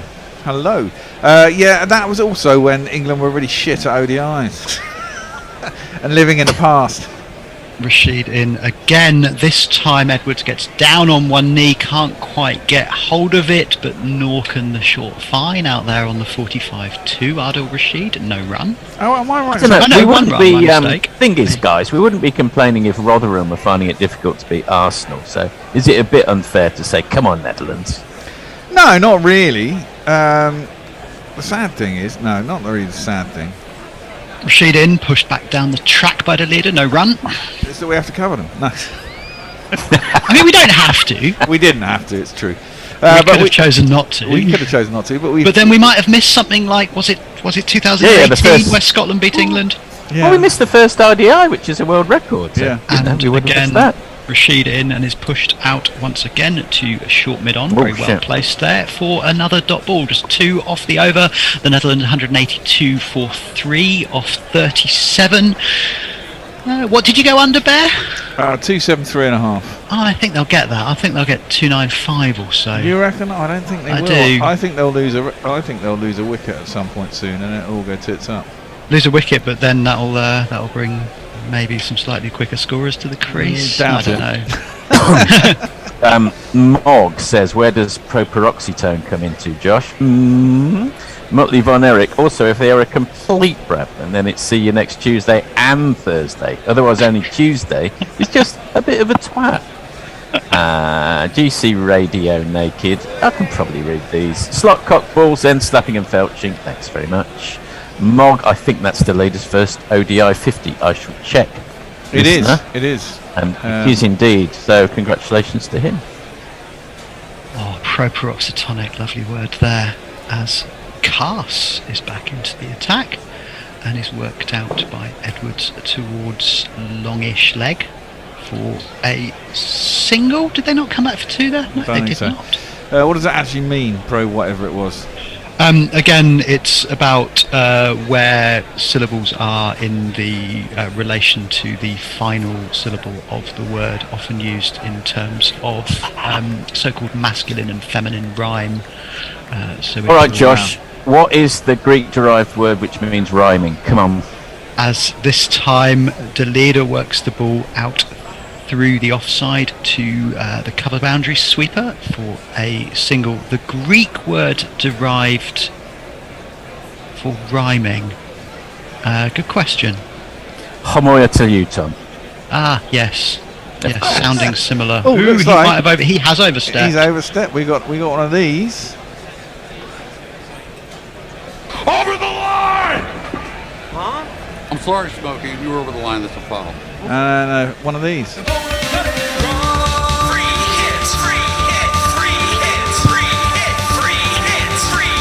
And the free hit is hoiked a long way up in the air. Or has he just missed it? He's just missed the fucker. He's just missed it. He's giving it the heads up, give it a slap. I think he was through the shot before the ball got to him. It was a nice bit. Nice bit of extra bounce there. Lovely back of the length, slower ball from the bowler. Nice recovery there from that no ball, which wasn't even over the line. It was off the line. They always seem to miss the free hit. Indeed, Cass in again, close to the stumps. There's a muted shout. It was nowhere near. It was maybe jagged back a bit, but was going well over the stumps. Got to say, I kind of like. Ball there. I liked Pride and Cass when I saw him against Pakistan last year, and I still. You know what? That might not be such a bad shout unless there was a hint of inside edge on it. No, it was face of the bat. Was it? Yeah. My bad. Watching on your Zoom feed screen is not better today. The Zoom feed leaving here is actually pretty good today. Cass again over the wicket to Edwards. This time he can get the ball away. He can't beat the deep mid wicket, who fields nicely as the batters come back for 2 runs, 4 so far off the over. He bowls a bit like one of the South Africans, and I can't remember which one. He bowls a bit like one of the South Africans. Braden Casters. Yeah, I know what you mean. One of the current crop of South Africans? Yeah, he kind of recent, anyway. It's a little bit like Morkel. Bowls a bit like someone else who has played cricket in the last 25 years. Cheeky bar. Well, look, if you want a better standard of summarising, go to. There's a skied top edge by Edwards down to long leg, where the fielder it was David Milan, couldn't quite make his ground to catch it. He made his ground. He spilled it. It was low down. He had to make a lot of ground, and I imagine it was swirling a lot, and he had to get there pretty quick. I think he wasn't quite in the right position. I know. No. Yeah, he was falling over to his left. He should have caught it, actually. Probably should at this level, should catch those, but that's a sunny day in the Netherlands. England expected to win. Everyone's on holiday. Have no bearing whatsoever on the result of this match, unless it's going to be a very interesting one, as this time Edwards pushes the ball out again to the cover sweeper for a single. He pinches the strike. 190 for 3 is the score after 38 overs, and I will hand over to the Bear, who will doubtless elucidate as to the state of the game. 40 gives some tweets. I will do. O'Neill Harris on Guerrilla Cricket Radio. I learn about drug slang, cricket history, and the occasional advertising, porn slang, and an English lecture. Love the diversity, since we all love cricket. Thanks very much, O'Neill Harris. Indeed. Motley Von Erich, whilst Josh is correct in that it is a noun technically, I also consider it an adjective, as I'm generally using it to describe a person and or their actions/views. And O'Neill Harris, Mr. Yeah, that's not how adjectives. That's not. I mean, if I call someone a bastard, that doesn't make bastard an adjective. I'll just finish up on O'Neill Harris. Mr. Fucker, is that a noun or adjective? Who cares? My kids come home. I mean, this is the thing. They teach English now, and everything's about bloody technicalities of English. It's like when I speak the language, I don't need to know what all this shit is. Oh God, fronted adverbials. Yeah, fucking all this shit. It's like, what the fuck are you on about? And then they give you an example. Synthetic, you know, it's just like, synthetic phonics. It's all synthetic phonics like now, phonics. isn't it? Phonics makes them. They come out with these words and go, "What are you saying?" It's because they got the phonics, and it's just not right. Payne, left arm, over the wicket to Edwards, who pushes the ball out to the short mid-on for no run. Don't get my wife started on synthetic phonics, Bear. She's a speech therapist, and she absolutely adores synthetic. I was going to say, my understanding is there's actually quite a good evidence base for the use of synthetic phonics. Well, there is, but they say things to me. They say to me, they got, because the phonics says it's that, and it's actually, a weird way that, as English is pronounced, it's not said that way. It's just like, what are you on about? Payne again, close to the stumps. This time Edwards looks to Hoyk. He can't do better than push the ball out through square leg. There's a nice bit of running. The batter's come back for 2. A more accurate throw to the other end might possibly have been close, as it was. It went to the wicketkeeper's end, and Payne was comfortably back. There's a lovely. English is weirdly, I think, possibly uniquely irrational in its spellings. There's a lovely poem. Well, that's because made up at NATO headquarters. Payne again over the wicket, and this time Edwards lets the bouncer go straight through to the wicketkeeper. No run. Well, I guess that's because it's an island at the edge of a continent that has had so many waves of invasion over 2,000 years, all of whom brought their own language. The Anglo-Saxons, the Normans, the normal English, the Bretons before that, and then we've had the Picts, the Welsh, the Cornish, and the Welsh, and then we've had all the Romance languages which arrived during the Renaissance. So another bouncer there from Edwards. Well, interestingly, both of those balls have not been given as wide. And the second one, I wouldn't have said it was wide. The first one in ODI cricket, I thought we were doing a wide, but it was given as a dot ball. It passed in front of his sort of jawbone, didn't it? What? I guess it's this one. The first one. No, I wouldn't have said that. No, that's not a wide. That didn't go over his head. That's not a wide. But the first one. I don't think either of them went over his head. I thought the first one was lower than the second. Yeah, no, but the first one was down leg side and kind of. He went to pull it, and it was inside it. Oh, of course, he pulled out on line, didn't he? And this time it's pushed out to shortish mid-on for once again no run. Yes, no, you're right there. Sorry, Ben. I think proper oxytone might be going over some people's heads, to be fair. Well, yeah, it went over mine a long time ago. Don't trouble me with this shit, you know what I mean? No, what I would say is that, anything can happen in ODI. If Netherlands post a score, England lose a couple of early wickets, it could get quite tight, quite interesting. Runs on the board. If. Ooh, there's a mix-up here. It's pushed out to short extra. He's looking for the run. It's definitely not on. He's sent back. He gets back safely.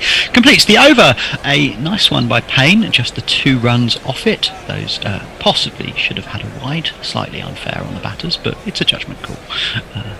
And like it or not, it's the one the umpire made. 39 overs down. 192 for 3. What say our listeners over on the Twitters? They saith, Motley Von Erich, what is CUNTY behaviour then? Well, I mean, look being no Prime further Minister than of this country would be one. People look add no a Y further to than it people who are and it running the becomes an country. adjective. Yeah. Being any member of the cabinet in this country. Yes. Mog, add a Y to it, it becomes an adjective. Yeah. Mog, for all your minutiae of language, please tune in to Gorilla Cricket. Cass is pulled by De Leerde down to the long leg boundary for 4 runs. It's me, says she. It's me, says she. I was getting onboarded at a place I was working with recently, and they said, watch out for people fishing. And said that one way you can spot if people are trying to get your data off you is if there's a spelling mistake. So I looked through the entire deck and found a spelling mistake and replied to them, it's a trap, isn't it? You're trying to trap me. They didn't find that very funny. Cass again into De Leerde, who this time plays a weirdly half-hearted shot out to the shortish mid-wicket. I think it was a bit too full. I think he thought it was going to be shorter. He was going to pull it. No run. Yeah, it looked a bit like the bouncer he pulled out of in the previous over. I think he might have been in two minds about whether it was going leg side, whether to pull out of it. Decided it wasn't. Didn't get hold of it at all. Anyway, dot ball. It was. Would have hit him in the knack 96. as if he had left it. Yeah, if it hits you, it ain't a dot. It ain't a wide. As this time he goes offside-ish. Not very well. I'm going to use that word again. Squirts out behind point for a single. 197 for 3. Are we going to bring up the 200 during this over? We ought to. Well, maybe. They're only going along at 4.99, hovering around 5.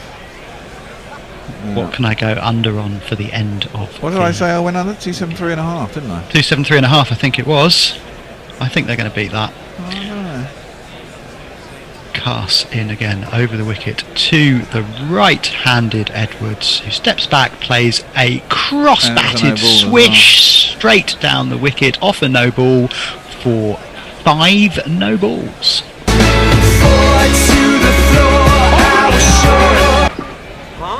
I'm sorry, Smokey. You were over the line. That's a foul. That's a poor ball. Interesting shot. He was a bit late on it, and not entirely surprising when it's kind of chest high. Chest high no ball indeed. Yeah. But yeah, it was the straightest cross-batted pull I've ever seen. Went straight through long on. Free hit, here we are. Missed. This time it is missed once again, doesn't quite get hold of it, and dribbles out towards the wicket keeper for a dot ball. It's nice bowling off the no ball by Cass once again. Yeah, Touch of under edge, I think. No, he missed it entirely. Missed it completely. Kept low and he missed it. They just nice variation. No balls that kind of lift their head and just give it a big swish, don't they? Which these days the bowlers are quite wise to. Yeah. 2 balls left in this, the 40th over. The Netherlands 202 for 3. Cass in this time is carved out towards the third man boundary, where there is a fielder. 1 run off it. The Bear, I'm told to ask if Jason is visible in the waiting room, and if so, could you let him? Jason is not visible in the waiting room because Jason has made it into the studio. Jason's made it into the studio. Is he outside the front door? No, he's sitting in a chair next to me. Hello, Jason. Good afternoon, gentlemen. And me. Hello. Cass in to complete his over, the 40th, and my stint probably for the day. It's hooked top edgishly, and there's a catch this time, I think, by Adil Rashid. Yeah. Lovely bit of work there. I think it might have been out of the sun again. He ended up rolling some sort of somersault as he took hold of the ball, but that is that wicket. 203 for 4 after the 40th. That's probably me done for the day, because unless I've misread the schedule completely, my next stint is in the last 10 overs of the England innings, which I don't think are going to take place. They may not do. Goodbye from me, and thank you all for your company. Indeed, and indeed. Motley Von Erich with the photo is the first. Thank you. Okay, I'm Thanks going to play a for the- jingle to say goodbye to that man. The crowd says, the crowd says you're out. Yeah, the crowd says you're out. And they're right. Hello again, Jesse. Messi even. Jesse. Jesse. You've done that to me before. Oh dear. So, And hello to you, Jason. Hello, Mrs. Hello, Jason. Yeah, for all the decrying of a low run rate, I actually think that the Netherlands have done pretty well to get to where they are. It's a platform where they could reach 270, 280. Yeah, well, I'm hoping they get under 273.5, obviously, Messi. But if they got to 272, So am I, for my GPL. well, if they get to 272, I'll be reasonably happy. You know, in an ODI, people can make mistakes. You still got to get to 270 runs. Yep. England will probably chase it half in the off. They never do anything else, do they? They'll lose a couple of wickets. Pressure could be imposed on them, but wicket doesn't look particularly troubling. And you wouldn't It doesn't imagine look it'd be particularly much of a quick, trouble. despite the fact No. I think it's a new wicket, is it not? Yeah, it's a new wicket. They said it's slower than the last one. It's taken a bit of spin. I'm surprised that Moeen Ali didn't bowl, to be honest. Maybe they think it's just because it's right-handers in, they'll just try and swipe them across the line, and they've gone for Livingston as a part-timer as well. Yeah, and I imagine the sun has moved because Livingston dropped that about an hour and a half ago, so probably wasn't in the eye line of Adil Rashid so much. Not very much of an excuse for David Milan, though. No. He was on the run, though, wasn't he? I mean, he was on the run, he had to get there. But hey. Payne is going to continue, and we have a new Netherlands batter, and I've got to find his jingle. It's this man. What will you do when faced with Tasia Nida Manuru? You'll shit yourself and run. That's what you'll do. Okay. I don't know much about him. Now, okay. He's just being informed. I thought he was going to go, there's no ball, and they were going to bring back the man. No, it's the last power play. Last power play. 10 overs to go. And Payne, who's got 4 left, is going to continue. He's going to bowl at the new man, Nida Manu, who's on his pads, and his first run. Is this his debut? Is it clipped out too deep, hack a square leg and no run? I don't think it is. I think he played last year in that replacements 11. Okay. But I could be wrong. He certainly was in that squad. I could look him up, couldn't I? I've seen him play a number of times for Gloucester. It's quite odd seeing him in the flesh versus seeing him on TV. He looks to have a much slower run-up on the TV. When he's actually, Payne? Yeah, when he's actually quite... Yeah, he's just ambling in, isn't it? It's all in the arm. He's got a wiry. It's tall, though. That's just defended square on the offside out to, I think, Livingston at backward point. There's no run, probably Roy, actually.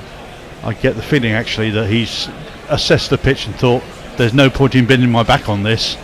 There's not a lot going to happen on it, so I'll just amble in and wang it with the body action. Yeah, which would be fair enough. He comes in third ball to the over at short, pulled down to long leg, where Moeen Ali is fielding. Surprised he hasn't a bolt, as I said, but he fields that one and there's no run. I had to check that he was on the team sheet because he hadn't bowled, and Livingston had bowled first. Yeah, just looking at that one, 77 miles an hour.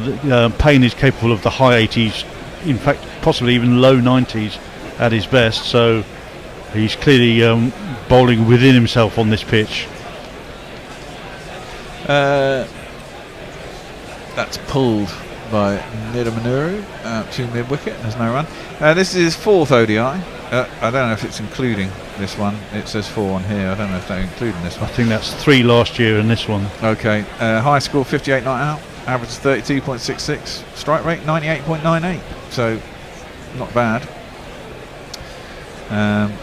Strike rates in T20s is 150, and that's kind of the innings he needs to be playing right now. So that's Payne. Another slower ball, it would seem. Full and just defended out to the covers, and there's no run. Oh, you're referring to Nida Manuru, aren't you? Huh? You were referring to the batsman Nida Manuru rather than Payne, the bowler. Yes, he's played the last match and possibly a couple of others, but I don't think he played the first match in this series. No, he didn't play the first match. He didn't play in the last one, did he? Yes, he did. Did he? Okay. I didn't watch much of it on Sunday. Payne, it was Father's Day. I was doing stuff with the family. Worked around a corner, I think about 2. But it's not. Edwards gets a single off the last ball and retains the strike. We got any messages there? We have indeed. Muttley says he sent us a picture, and I'll tell you what it is in a second. On another note, for those that don't have me on Facebook or Instagram, this happened yesterday, and it's a photo of Muttley sitting in his wheelchair holding what I'm pretty sure is a certificate of British citizenship. Well done. So congratulations, Muttley, on becoming a real pop. Yeah. So all I can say to that is woof. Yeah, woof woof. Mind you, the country's going down the shit hole, isn't it, Jason? Not because of you coming on board, though. No. Muttley, be rest assured. Wrong time Leah to join, says Leah says, as we now have a porn bot, when do we get the OnlyFans account we so vehemently demand? I've got to say, don't hold your breath, Leah. Yeah, it wouldn't be. Well, as I said, everyone has peccadillos, man. That one is driven up to mid-off. They don't get a single. Edwards remains on 44 or 49. Discord is as close as you're going to get. Yeah. of course, you only get Discord if you enter into the if you become a patron. It's patron only. You can talk to your fellow patrons to your heart's content on various subjects, as a lot of you do. Cass coming in, second ball of his 8th over. There's Edwards, who guides it once more down a third man. And they'll get themselves a single. Oh, Jesus. He's into the body art with the full sleeve. The full Dernback sleeve. Yeah. Scott Edwards has batted well in this series, isn't he? 72, 78, 45. He's not out now. 72 not out in the first game. Yes, I think must be his bringing up in Australia that's done that. Yeah, I'd have thought so. Does he play over here in county cricket? No, I think he's only just moved over to the Netherlands, I think. Oh, okay. Oh, now there's an appeal from Cass. That one seems to cut Manura in half. That's straight off the groin protector, I think. Yeah, I think so. I've been out of the back leg. It certainly beat the inside edge of the bat. There's a half appeal by Butler, but there's no thought of reviewing it. 208 for 4 and a 42nd over. I take it Butler is today's captain. Butler is today's captain, yes, he is. Yes. Who do you think is going to be captain tomorrow? That's a good question. If Stokes is fit, then he'll be captain. If he's not fit... I thought they'd already ruled him out, hadn't they, today? After this ball. Yeah, as that one again comes back into Manura, who doesn't play with a particularly straight back. As inside edge goes over the stumps or the leg side of the stumps down towards long leg, getting himself a single. No, I've been out and about this morning. The only thing I've seen so far is that Jamie Overton is replacing Anderson. Yes, we all think that's going to be the case. It's going to be quite. No, that's on the BBC website. Oh right, okay. So I think that's official now. Yeah, it is. And Stokes training today, so I hope. Okay. Because he said that what I saw was he was ill, but he tested negative for COVID. Pulled by Edwards down towards deep back with square leg. It'll just be the one. They're going to come back for 2. That's good running. I mean, they could go back to Root for one game. There's Broad as a possibility. I think Root would tell him to take it and shove it. Well, I don't think Root would mind. I think Root might even take on from Stokes. He's loving not being skipper. I think he's loving not being sticker. And if he knew it wasn't permanent, it's just a one game to fill in for his mate. But no, apart from that, you are scratching around a bit. Yeah, Cass in again. It's full and just works into the leg side again. They're going to look for 2. This time it's only gone out to Adil Rashid at square leg, who realises he's not going to challenge the stumps for a throw, and they get through for a comfortable 2 to end the over. 213 for 4, 42. Muttley says, speaking of any member of cabinet, regarding my last tweet with the citizenship, there is a lovely picture of Priti Patel in that folder I'm holding. Welcome me to the country. Oh, it's Priti Patel is evil. She is a witch. Oh yes. She really. Oh, God help us. I know. God help us. Well, the entire cabinet. Don't get me going. No, don't get me going as well. I'm fucking sick of it. Well, you're in a nice position, Messi. You've got out of your problems in Australia with. Well, exactly. You got rid of ScoMo. Well, yeah, it's a huge improvement. The relief is manifest. It really is. Well, we got lying, incompetent government. Well, we're exactly. paying the price. Well, same here. But we got another 2 years to wait before we can fucking vote them out, unless the Tory party do the right thing and get rid of the arse and fucking change the cabinet. Oh, now that's got to be close. There's a big appeal for LBW. How is that not out? I've reviewed that. I think that went straight on. I think it's got to be worth a review. I don't think we've used one yet. There's a big loopy. Was it a googly or was it just a top spinner? I think it was a googly. I think it was googly, but I think it might be height rather than anything else is saving. I don't think this pitch is that bouncy. I don't think that's going over. I think he might have got an inside edge onto the pad because I think it turned a huge amount. I think it just went straight on and he just didn't pick it, and because if it went straight on, it would have hit him outside off. No, because it's a googly. Let's have a look. Big swish. I don't think he did. He hit the ground. I think that's out. If he hasn't got any bat on that, I think that's out. It's hit him in front of middle and off. Yeah, it's hit It's him on the not too roll. high. It's hit him on the roll, but it's on the back leg, and he's leaning forward. Oh yeah, I'll give you that. Well, we'll have a look. It'll all depend whether he's got an inside edge, but his bat hit the ground, no doubt about it. Umpire didn't give him out, so Linda Manura is a bit confused. He's going, what? And it's taking him forever to wind stuff up. Here we go. Ultra edge hits the ground, so you can't really tell. Comes in, and then there's nothing. Oh, on the it back. has got an edge. No, there's no No, contact there's there. no- That's still the residual from the hitting the ground. Yeah, exactly. Ah. There you can see. Oh no, you can't. Fuck off. His third umpire There was a was second shit. one. No, there wasn't a second one. That was the end of the thing. There You could was a second one. No, there wasn't. Hello, no. And you could see bloody space between the bat and the ball. It's terrible.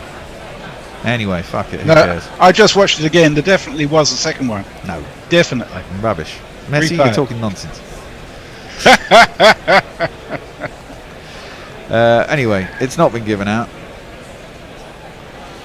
Rashid doesn't look impressed. No, Rashid is not impressed, and I'm not surprised. I don't think that was very impressive from the third umpire. I don't know who the third umpire is today. Is that our one and only review gone? Have we only got one review? No, you get 2 reviews Get still. 2 reviews still. I think it's a home umpire, isn't it? They're driven out to cover, and there's no run. That's a good question because actually they've had Rifle as one of the umpires. I don't know. Yeah, about exactly. today, So but- there's a true. Well, yeah. Maybe the problem is, I guess, maybe as that is worked into the leg side, out too deep, maybe we're getting this on. It might be actually because it's ICC sanctioned and it's for points for the thing. They have to have 2 neutral umpires, and maybe the Holland don't have a panel umpire, so they can't have a home umpire. Yeah. I don't think that's hit the bat. I think he's just hit the ground. It's gone into that Yes, back it pad. has. It's definitely hit the pad. Bat. Yeah, it's definitely hit the pad, not hit the bat. He's dropped that down in the offside. And Butler comes from behind the stumps to field it, and there is no run. He's tried to cut a scuttler there. That one's got no power in it whatsoever. And it's got maybe 3 yards away from the bat. And Something like that. Adil Rashid tosses that one up. It's just dropped into the offside. They'll get themselves a single. Neil Manure's got to get on with this. He's eating up balls here when they don't have really that much time left to play. I mean, Edwards is doing his stuff with 50 or 54. Neil Manure is okay. It's a slow start. He's only striking up 50% at the moment. 50 runs, 100 balls, but no, he can't strike that like that for very long at all. No. Oh, and that's stumping though. Adil Rashid floats that one up outside off stump, and then the Manuru comes down. The LW is not really going to account for much because he came down, good flight, bit of turn, completely baffled Nida Manuru, who was nowhere near playing a shot, beat his outside edge, and Butler had the easiest of stumpings. Don't see that often from Butler, but he couldn't really miss that one, and so we have to give the batsman an out. So get on your bike and take a hike right out of here.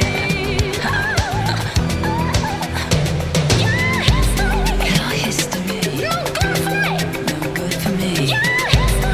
Your history, nah, nah, nah, nah. And that's all due to scoreboard pressure. Trying to set a score when you're not scoring any runs.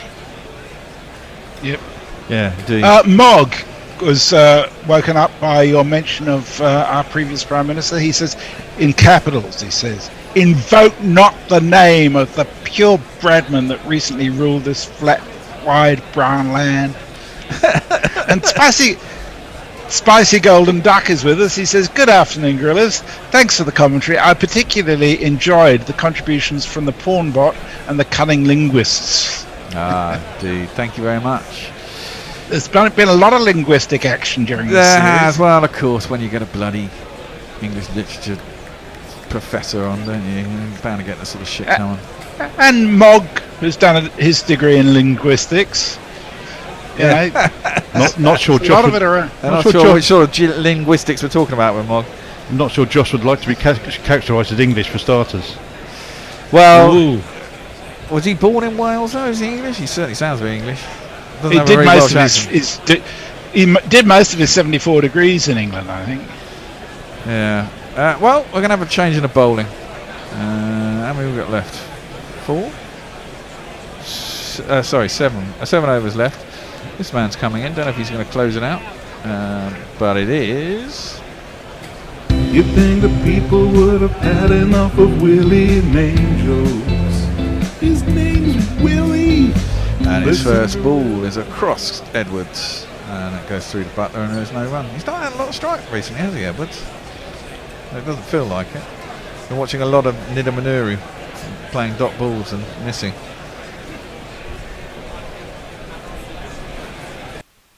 Ooh, close the window. Open.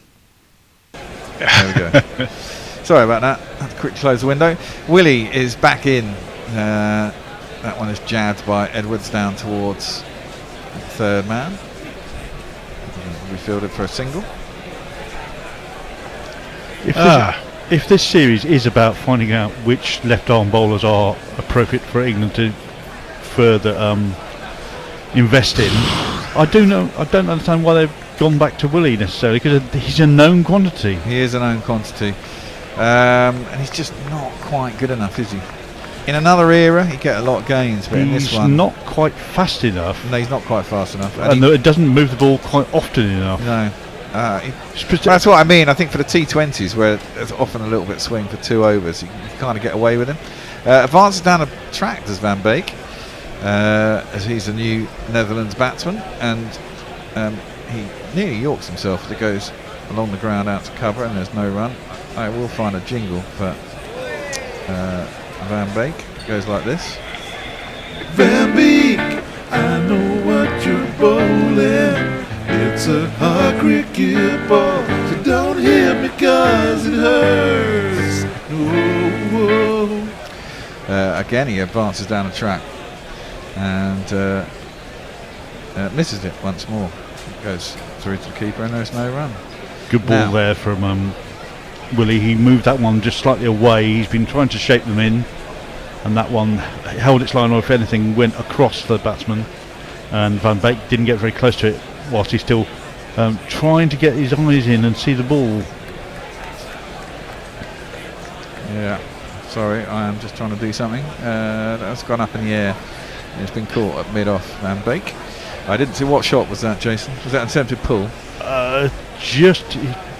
Like it stopped in the pitch on him, and he just was threw it a bit too early.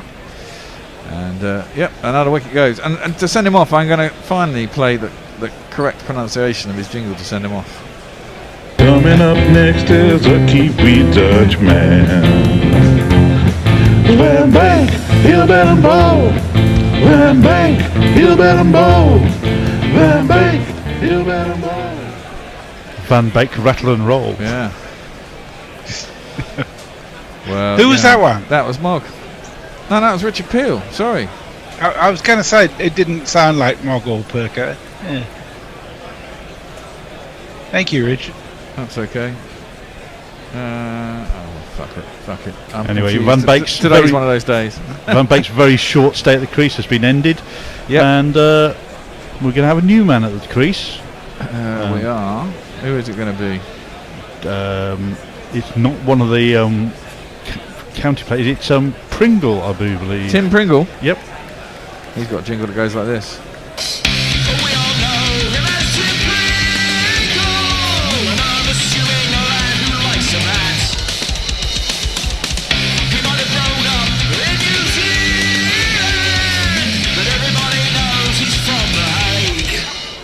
Oh, well, yes, on the second game. Left armour, flat darts on it.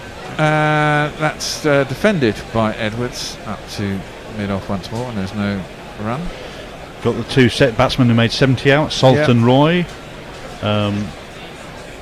Kept it relatively tidy.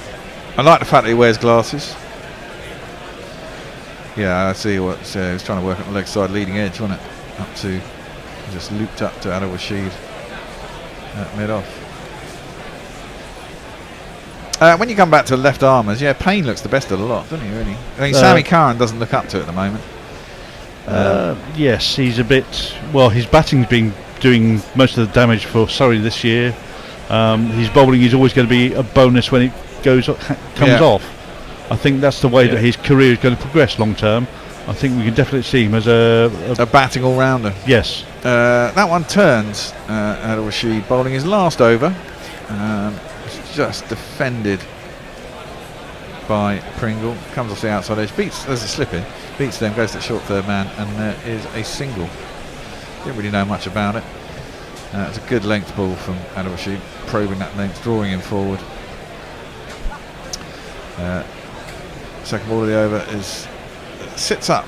That's fairly foolish, but Edwards is in now, and he just sits back, cuts it out to cover. And there's no run. The thing is, they want to get Edwards on strike, don't they? But the others don't seem to be able to rotate the strike. That's one of the problems they've got here. The rotation is not great. So if you can't hit a 4, you've got to rotate the strike in ODI cricket. Adil Rashid is in. That one goes straight on, and he managed to just play it with soft hands down towards the long leg. The man is out for the sweep, presumably. So has to come in and get it, and it'll only be 1 run. Yeah, I think that's one thing where those players that have played in county cricket, like Clarkson, etc., know what's expected of them, how to get there. Yeah. Edwards clips that nicely out towards deep mid wicket. They think about a second, but it's not there. As Woody comes in. And it's good to see Klassen in the side today, and I think Van Meekeren wasn't in the side in the previous games, but they're still missing Rolf van der Merwe, who played at Surrey last night. Yeah. Well, we were talking to DBK, and they get paid a pittance to play for Holland. That's probably, you know. And there's possibly, more benefit and more experience day on day. Yes, there is, but you'd think for proper international games that are counting towards something, as that's played in the offside and there's no run, you try and make it across if you really want to play international cricket, because they all like going to the big tournaments, don't they? I think the issue is that the ICC cut funding to the associates as part of the big 3 power grab. Well, yeah, go on about that forever, can't we? We want cricket to survive. Well, we do. It's another googly to end the over. Attempted cut by Pringle, but it comes back into him, cramps him for room. He can only hit it out to cover where there is a fielder, and there's no run, and that ends the over. Adil Rashid 4 off his final over. And Naked Fun Pornbot wonders if there is a word for eating up balls. Maybe Josh knows. Mog says, "What the hell do you mean? What kind of linguistics?" I actually don't think that's what Bear said. I think he said not that kind of linguistics, didn't you, Bear? I think Mog feels you might be disrespecting his degree. Oh no, not at all, Mog. Jeff Perkins says, if people never returned to the known, somewhat disappointing Willies, the world would be a much sadder place. And Mog just says, grrr. And Jeff Perkins says, apparently you could have the cats do the vocals and they couldn't tell the difference. Every time somebody asks, i.e. me or you, who did that jingle, Mog and Jeff get triggered. Okay. I don't think the Jersey Jinglers got upset so far. No, that one is guided down towards third man for a single off the first ball of the next over, which Willie is bowling. He's got 2 for 27 in his 7th over. Netherlands 221 for 6. Now, if England got Edwards out, I think this will slide quite badly. You kind of need him to stay there till the end, really. Pringle facing up, can only defend that back to the bowler, and there's no run. Even so, you can't see them getting much more than 255, 260. And I don't know where that puts the GPL today. Oh, now that's a good point, actually. Let's have a look. So I can tell you, all I want is for them to get 251, 256 or 261, and that'll give me a real chance. 251, what that be? 503, yeah. 503. Okay. Yeah. So we shall see. Willie in. That's hit by Pringle. Guides it down to third man. They'll get 1. They don't think about coming up for 2. Edwards probably wants to strike anyway.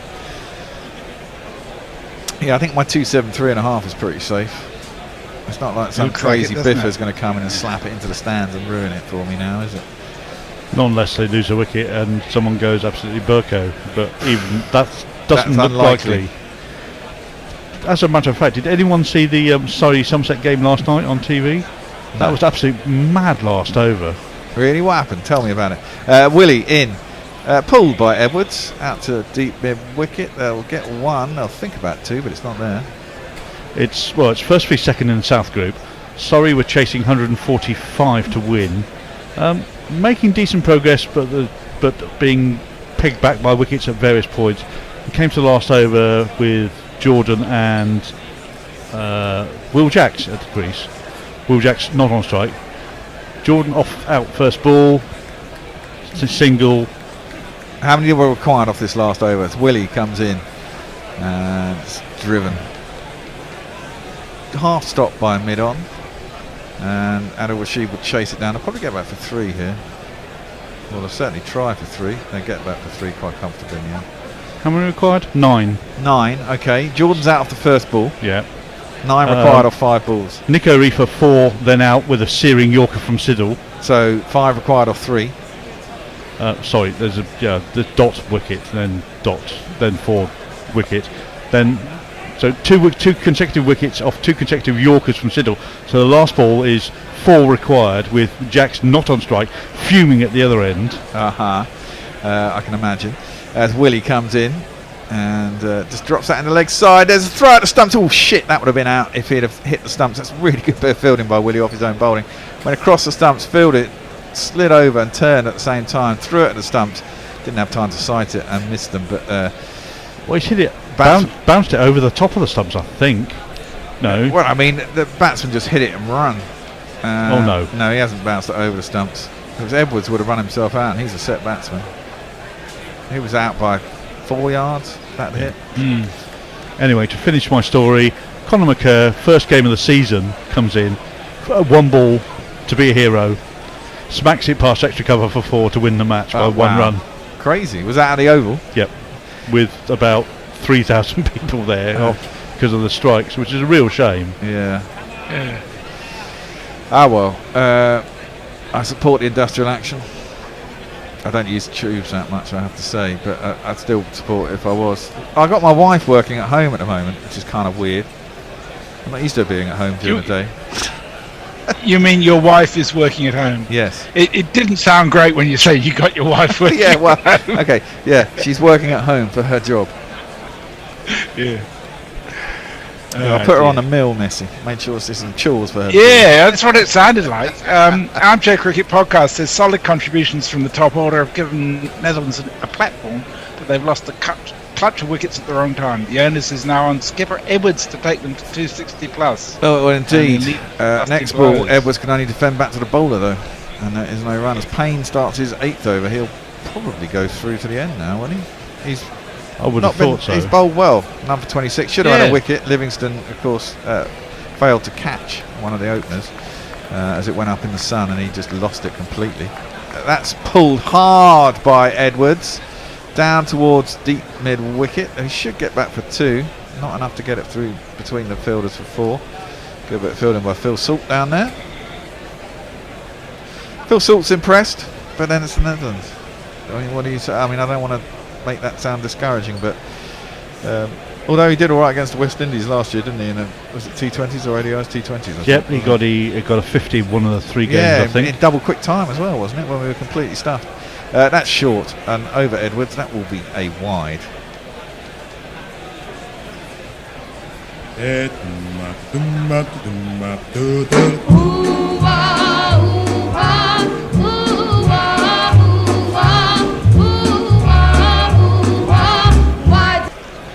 Well, all I can say on the Phil Salt issue is that you can only play against what's put in front of you. And if that's what he's been able to play against... This is true. I mean, I would like to see him... Oh, that's sconed him, I think. Tried to pull it. And then it's bamboozled Butler as it spun off the ground as he tried to field it. And they probably got back for 2 byes, didn't they? I thought that was on the chest. Wides? That's not wides. No, that was the previous ball. I thought that was on the chest, perhaps rolling up into the grill off the chest. It's gone for 2. How come that's for the batsman? It's come off the arm and then onto his helmet, and then it's hit the ground, spun past Butler as he went to field it. And they got back for 2. Again pulled by Edwards, completely missed time this time. They should only get 1. And it goes out to Phil Salt once more. There's definite tactic here of Payne bowling into the deck, on or around leg stump, to try and cramp the batsman and make it hard to time the ball. Yeah, Well, he's not. Yeah, exactly. A lot of slower balls this over. 74, 71, 75. That last ball was 83.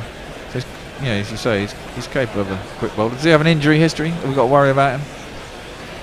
He's a fast bowler. Every fast bowler's got injury worries. He's bound to break down next week then. That again is a slower ball. Oh, now that's going to be a run out. Edwards has been run out.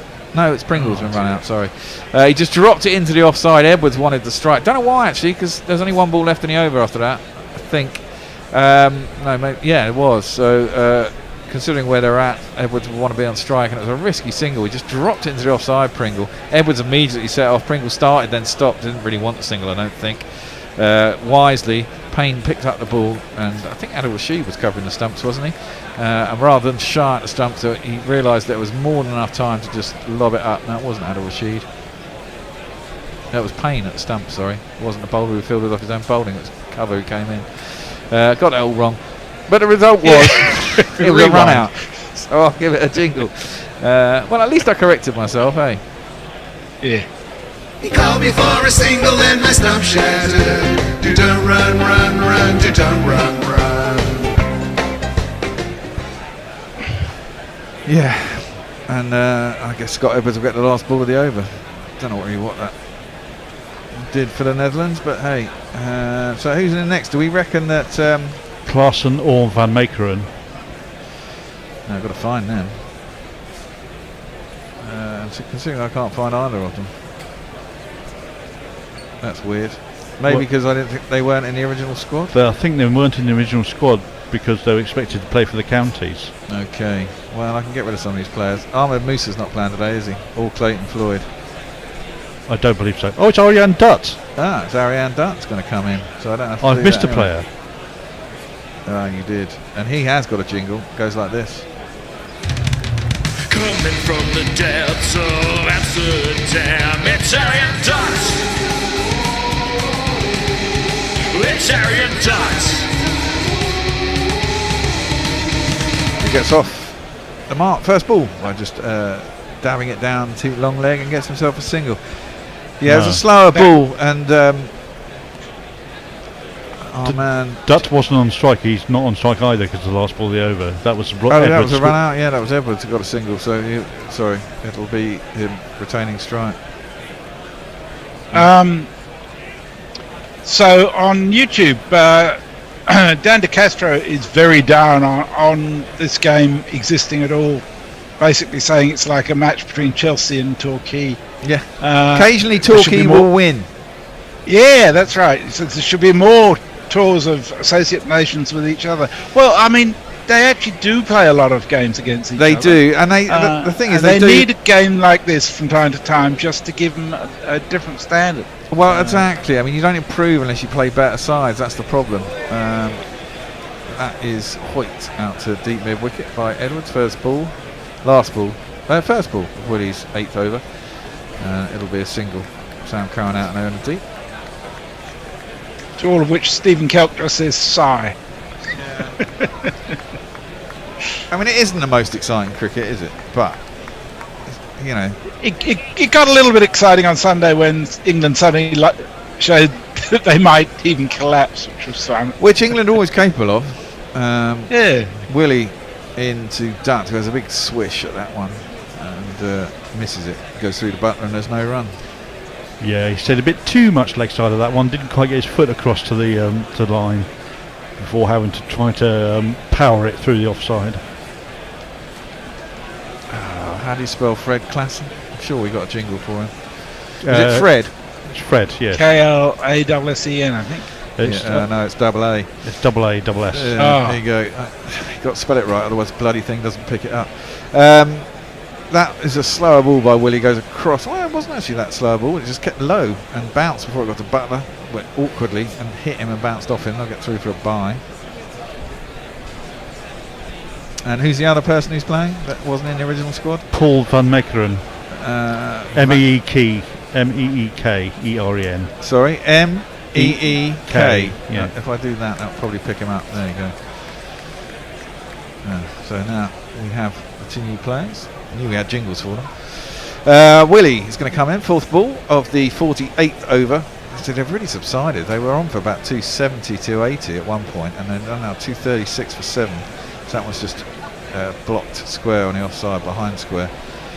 So a backward point, and there'll be no run. And they're now 236 for 7. Like 5 overs later, they've really subsided here. The flurry of wickets has stopped any chance of any real acceleration. Exactly. And you know, this is it. I mean, better sides have better tail enders. You can still give it some humpty, don't they? But you kind of get the feeling after 5 they might score some runs, but they're never going to go on along at a lick. Willie is into Edwards. He just knocks it out on the leg side. Willie has to field off his own bowling. They'll think about 2, but he gets there quick enough and throws it into Butland. There's only 1 run. Never 2 there on the pitch this size. No, exactly. With modern athletic fielders. Yeah. And if you had your mid-wicket, there'd be none at all. Wow. Tell me about it. Absence of mid-wickets, I don't know. But it is the modern age. The modern age is to bring people up on the offside, push everybody back on the leg side. Well, everyone plays so much bottom hand, don't they? But I mean, natural angles facilitate a mid-wicket, stopping quite a fair few runs. Dutt has a big swing. Willie gets a 3rd wicket as he misses it, and it bowls in middle stump. The bails go flying, and Arian Dutt is out for none, having faced 3 balls, and we have to say goodbye to him.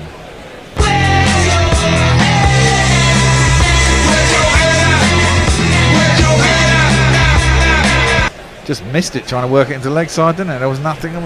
Might have been a slight bit of swing, but I don't think there really was, and it just hit the outside of his back pad and cannoned into the stumps. Yeah, he's tried to hit that through mid-wicket when he really should have hit it straight back over the bowler's head. Well, he's not in there to bat. That's true. Seeing as we've got a break there and we're up to date on socials, I thought I'd just mention that because I'm a patron, last night I received a link to the latest weekly podcast, which is called The Bishop and the Bear, or The Bear and the Bishop. It's The Bear and the fucking Bishop, man. The Bear and the fucking Bishop, there you go.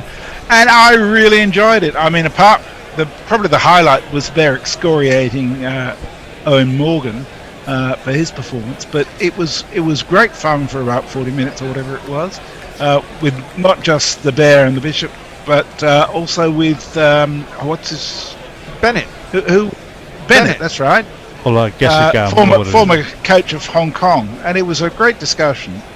And just getting that each week is a real pleasure. So, you know, if you're enjoying what we give you, you get even more of it if you're a patron. It's true, and you only get it if you're a patron. Plus, you get to join Discord group and have a chat with your other. Oh, no, he's been scone. Payne's bowled that short, and Edwards has got to pull it. He's nowhere near pulling it. It's banged off his helmet down towards 3rd man. He'll get a single. They're going to have a fucking new helmet, please. New helmet concussion job here. Should do. I don't know if they will do. This is Europe, which has probably had no health and safety crazy. That's why we had Brexit, though. Yes, British standards. No, they're only guaranteed for 1 hit. Yes, basically. So they should have bring another one out and spend 5 minutes fitting it to him. Yeah. But will they? I don't know. I mean, it wasn't a flush blow; it was a glancing blow. Yeah. Still should do it. It was only 133 k's, so it wasn't really. They haven't. Payne is in again. That's down leg side. No one hasn't given us a wide. Terrible shot by Fred Klassen. And it has been given us wide. Having got his jingle dug it out, I should actually play it, shouldn't I? Yeah. I beseech thee, lords of cricket, that I, your humble servant, Fred Klassen, gain protection from those who can clear the boundary. Okay. Payne, full, driven at, gets an edge, goes down towards 3rd man. Sam Curran's down there, will just be the 1 run. Big unit, Klassen, isn't he? Yeah, he's a strapping left arm pace bowler. Quick? Yeah. Who's he play for? Kent. Okay. Quick enough, I think. Well, certainly for my standard. Yeah, well, you know. Same here, probably. Edwards is going to face up though, 64. He's driven that down the long on. Is there a man down there? He's out. Yes, he hasn't got hold of that. Jason Roy. In fact, Jason Roy's just probably on the edge of the circle when it was hit. Long on. It wasn't long on. He was just long on the 30-yard circle. Well, mid-on the 30-yard circle. Edwards has not got hold of that. Toe-ended it. And Jason Roy gets a wicket. And Payne finally gets his first England ODI wicket. Should have had one earlier, but Livingston couldn't see it coming out the sun. And we have to say goodbye to Edwards, and probably the last chance of them getting any quick runs in these last few balls. Well, let's give him a jingle. How's that? You messed about, I caught you out. How's that? That was right off the toe of the bat. There's no weight in it at all. No spring, no nothing. I'm not surprised it only went about 25 yards. Yeah, exactly. Good innings by Scott Edwards, 64 off 72. Probably the pick once again. You say he's captaining today? He was captain on Wednesday. Classen's usually captain though, isn't he? Is it right? I don't think so. I think it's Peter Saylor was Peter Saylor was normal captain. Scott Edwards is captain today. Yeah. Is Saylor injured? Did he play? I don't know. He played on Sunday. He's managing an injury. He played in the first one, but not in the second. Yeah. Okay. So Payne with a wicket. 1 for 35. This is his 9th over, and it's full. And Klassen plays that up too long on. It'll just be the 1 run to Jason Roy. And they'll bring this man onto strike. Oh yeah, this man. He has a jingle I've dragged out too, so I better play it. The whole Van Meekeren shall inherit the earth. Well, have we got Dutch plain song? Don't know. Why are you asking me now? I cannot get inside in the minds of our jinglers.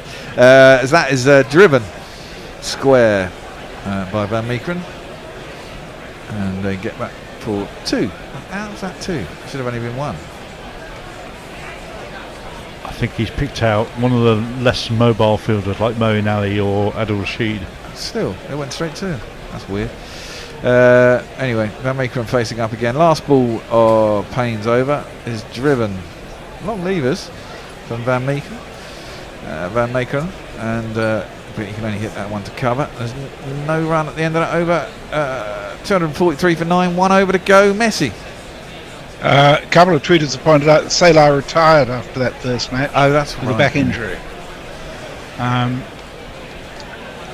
Mog says, guess who'd been reading ancient Egyptian protection invocations when doing the Klassen jingle?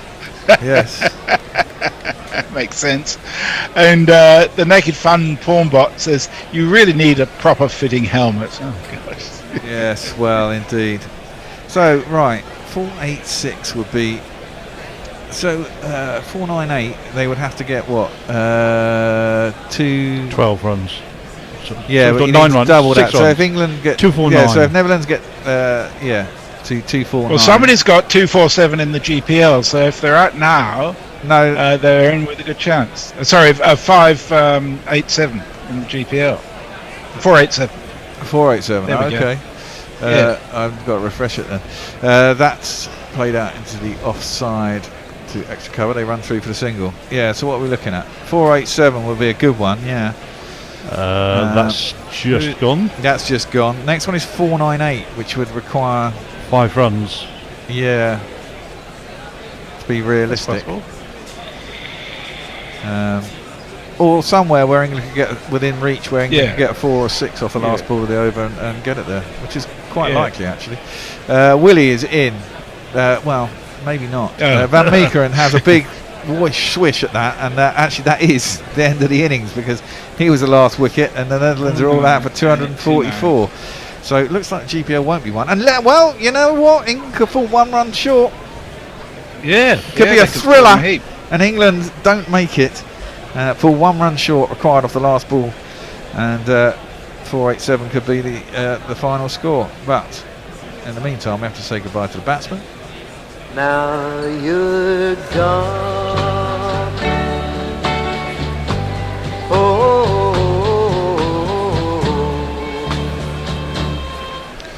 We could have a go at giving you the scorecard, possibly.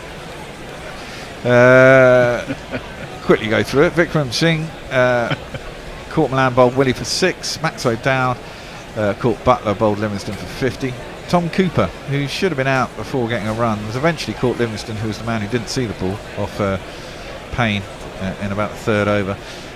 He got 33 or 37, caught Livingston, bowled Cast. Bastelada caught Rashid, bowled Cast for 56. Scott Edwards, all the guys you'd expect to get the runs. This is it. See, top five, top four. Only Vikram Singh didn't get runs, and he can get runs. Scott Edwards 64, 72. See, that's not bad, and then it all falls apart. Taja, he just caught Roy, bowled Payne. Taja Nidamanuru stumped Butler, bowled Rashid for 4 off 9. Logan Van Beek caught Rashid, bowled Willie for 0 off 3. Tim Pringle run himself out for 6 off 8. Arian Dutt bowled Willie for none off 3. Fred Klassen not out, 3 off 3. And Paul Van Makeren bowled Willie for 2 off 3 with a total of 244. The bowling, David Willie 8.2 overs, 4 for 36. Well, there you go.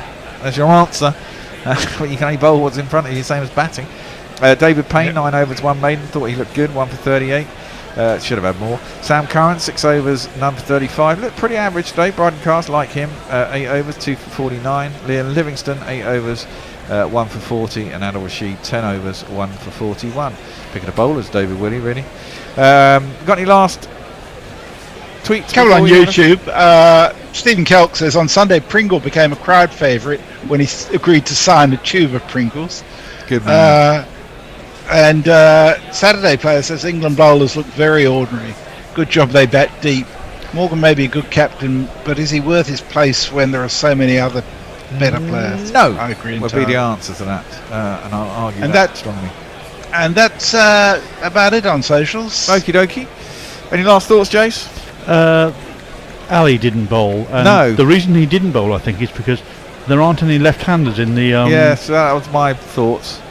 in the Netherlands side. Still think he'd have been good enough to bowl though. But yeah, Liam and Livingston, obviously both him and Rashid can turn it away from all the right-handers, so they probably went that way, didn't they? Right, we're going to go to lunch. I'm going to pick a video for everyone to watch. Ooh, that's gone weird. Let's see what we got here. What is it? About 30-minute lunch, is it? I think so. I think it's 30 or 40, depends how quickly England bowled. They're spot on for time, I think. So I think 30 minutes. Okay, so we're going to go back into the archives, and Indo's. I'm going to play an interview. We actually do have an archive of stuff we've done. Probably a lot of it's out of date, but Laljam Rajput talking to an Indo about Zimbabwe and Afghanistan and being the man who discovered Tendulkar, I think, or something like that. Or certainly coached him. Or is it Kohli? I can't remember. You'll have to listen to the interview to find out. But we'll be back in whenever lunch finishes, and we'll be back as soon as that's done. See you shortly. Bye. Bye. Cheers. Chairman Mao, Jamie Howe, Ho Chi Minh, Asif Din, Václav Havel, Graham Saville, No Surrender, Percy Fender, Guerrilla Cricket. Welcome to Guerrilla Cricket, and with me today we have someone very special. He played Test cricket for India. He opened for India, had a highest score of 61, but was unfortunate not to get a chance after playing 2 Test matches. At one point in time, it was spoken of in Indian cricket circles that he was the best opener to have come out of Bombay after Sunil Gavaskar, which is saying a lot. But fortunately for world cricket, Laljam Rajput has had a fantastic second career as a coach. Multiple times coach of various Indian teams, the under-19 teams, India A teams. Very, very memorably, he was head coach of the cricket coach / head coach of the 2007 World T20 winning Indian side, which was MS Dhoni's first series and in fact first match as captain of India. He was head coach of Afghanistan, and at a time when Afghanistan was given ICC membership, thanks to a lot to his efforts. He was head coach of the Mumbai Indians for a while, And finally, for the last 2.5 years, he's been head coach of Zimbabwe.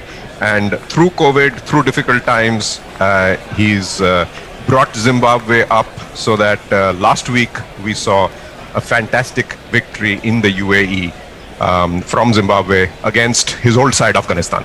So welcome to the show, Lalchand Rajput. My pleasure.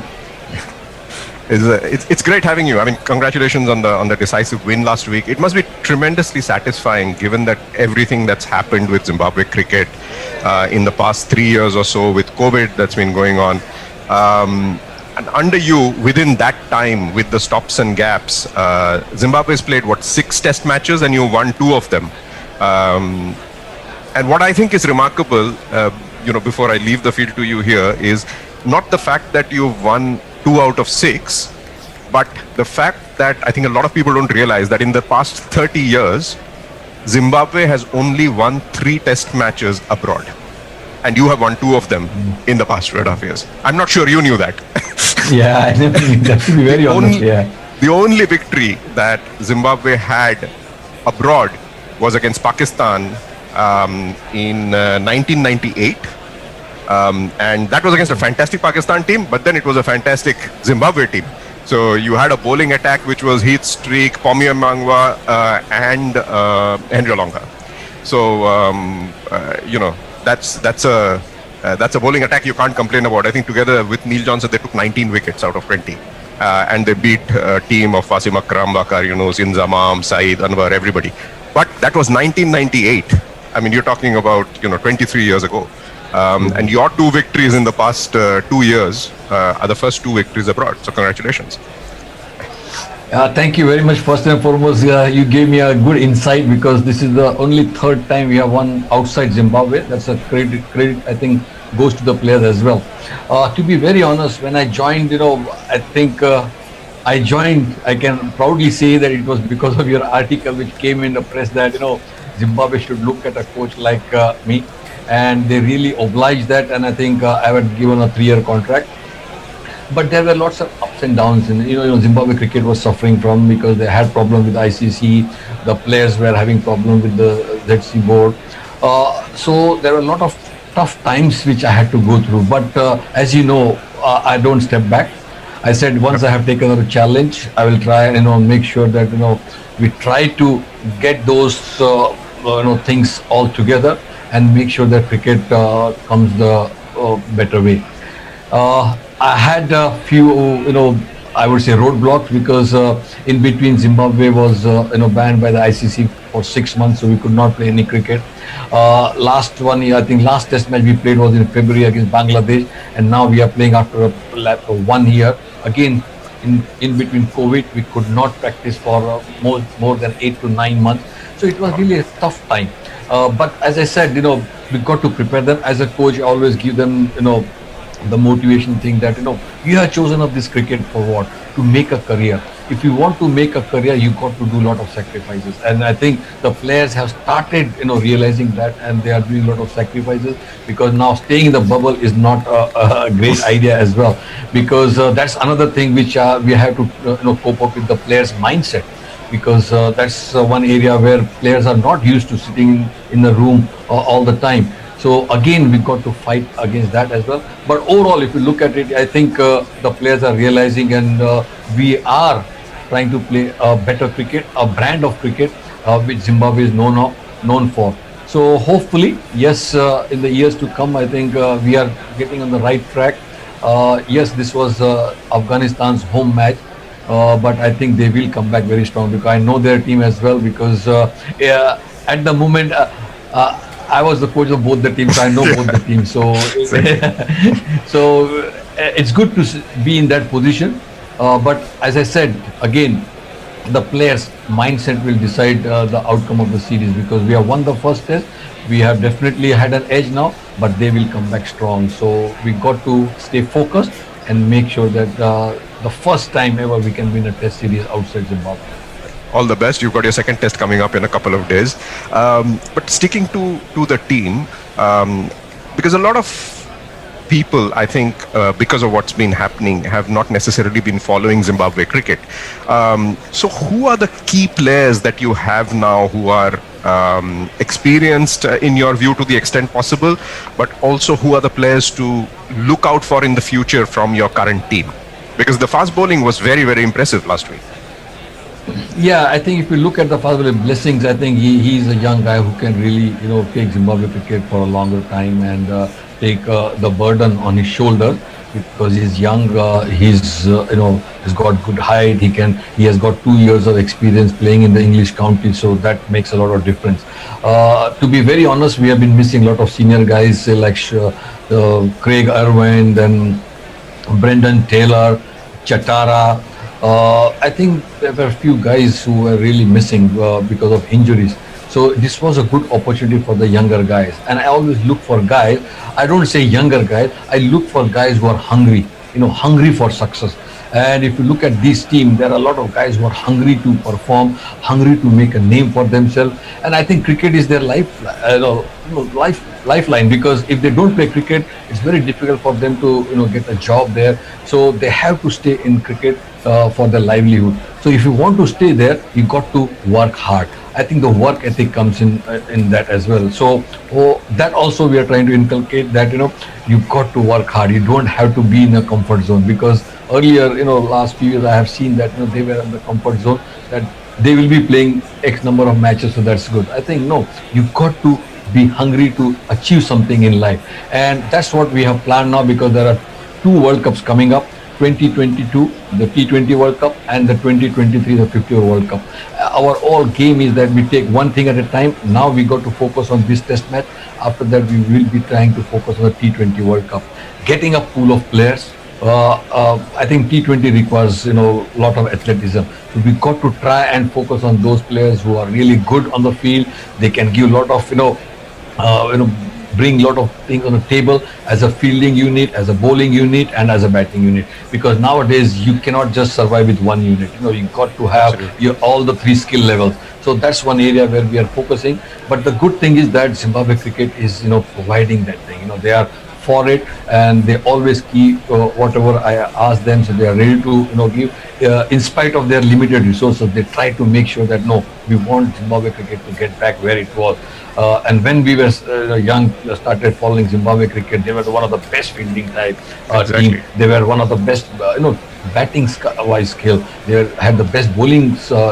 If you look at the World Cup as well in 1983, India were 20 for 5.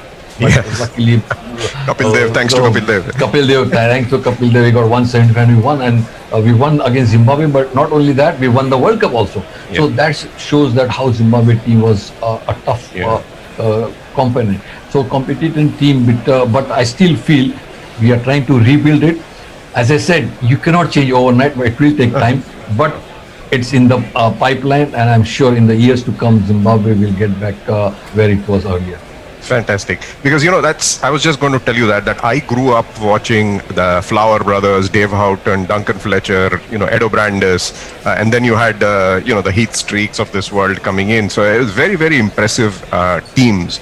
But obviously it's a completely different situation you find yourself in terms of a talent pool, right? So I think it's interesting for people to also understand that what is the domestic scene like?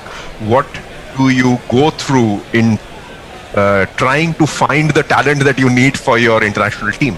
And I think it'll give a good perspective to people, because people are used to looking at English county cricket, they're used to looking at India and thing, but what do you see in Zimbabwe for a domestic scene? Yeah, see, as we have in India, we have a lot of teams, like we got 27 teams, first class team. I was really shocked when I went to Zimbabwe. I said the first class setup. So there is a Logan Cup, which is called a first class 4-day game, and you won't believe there are only 4 teams. So I said 4 teams, that the pool of players are too less. So this year they have added the 5th team. So at least we have got 5 teams, so that the players play more. So you got a lot of players to choose from. Because if you have got only limited players, then you're restricted to choose only the same players round and round. So I think this year we have got a lot of opportunities for a younger lot as well. So there are 5 teams. They play among each other, say twice. And at least they get some match practice, because I always keep on saying they have to have match practice. game behind their back. If a batsman, as a batsman, he has to get behind, runs behind his back so that he's more confident going into a test match or going into a one-day game. So we played this few games like Logan Cup games before this series as well. So it was good that after the lockdown we started off this Logan Cup. But again in January, Zimbabwe government came with this thing, stricter norms, and they had to lock down from January 5th to February 5th. So we never had much time to prepare. But it was good that they asked the government that whether we can practice. So we had some practice. So we had to really fight against all odds. Yeah. But I just keep on telling them that please don't give any excuses. Let's get on with the game. Let's play whatever we are getting it. We have to try and practice, and I think the boys have done exceptionally well. And to be very honest, this is a very new team, young team. There are only 3 or 4 senior guys. If you look at our batting lineup, there are a lot of young guys. Sean Williams, yeah, there are only senior guys like Sean Williams, Raza. I can't name anymore. The Regis is the wicket keeper, and then you got young Wesley Medevra, who is from under 19. He's a good kid.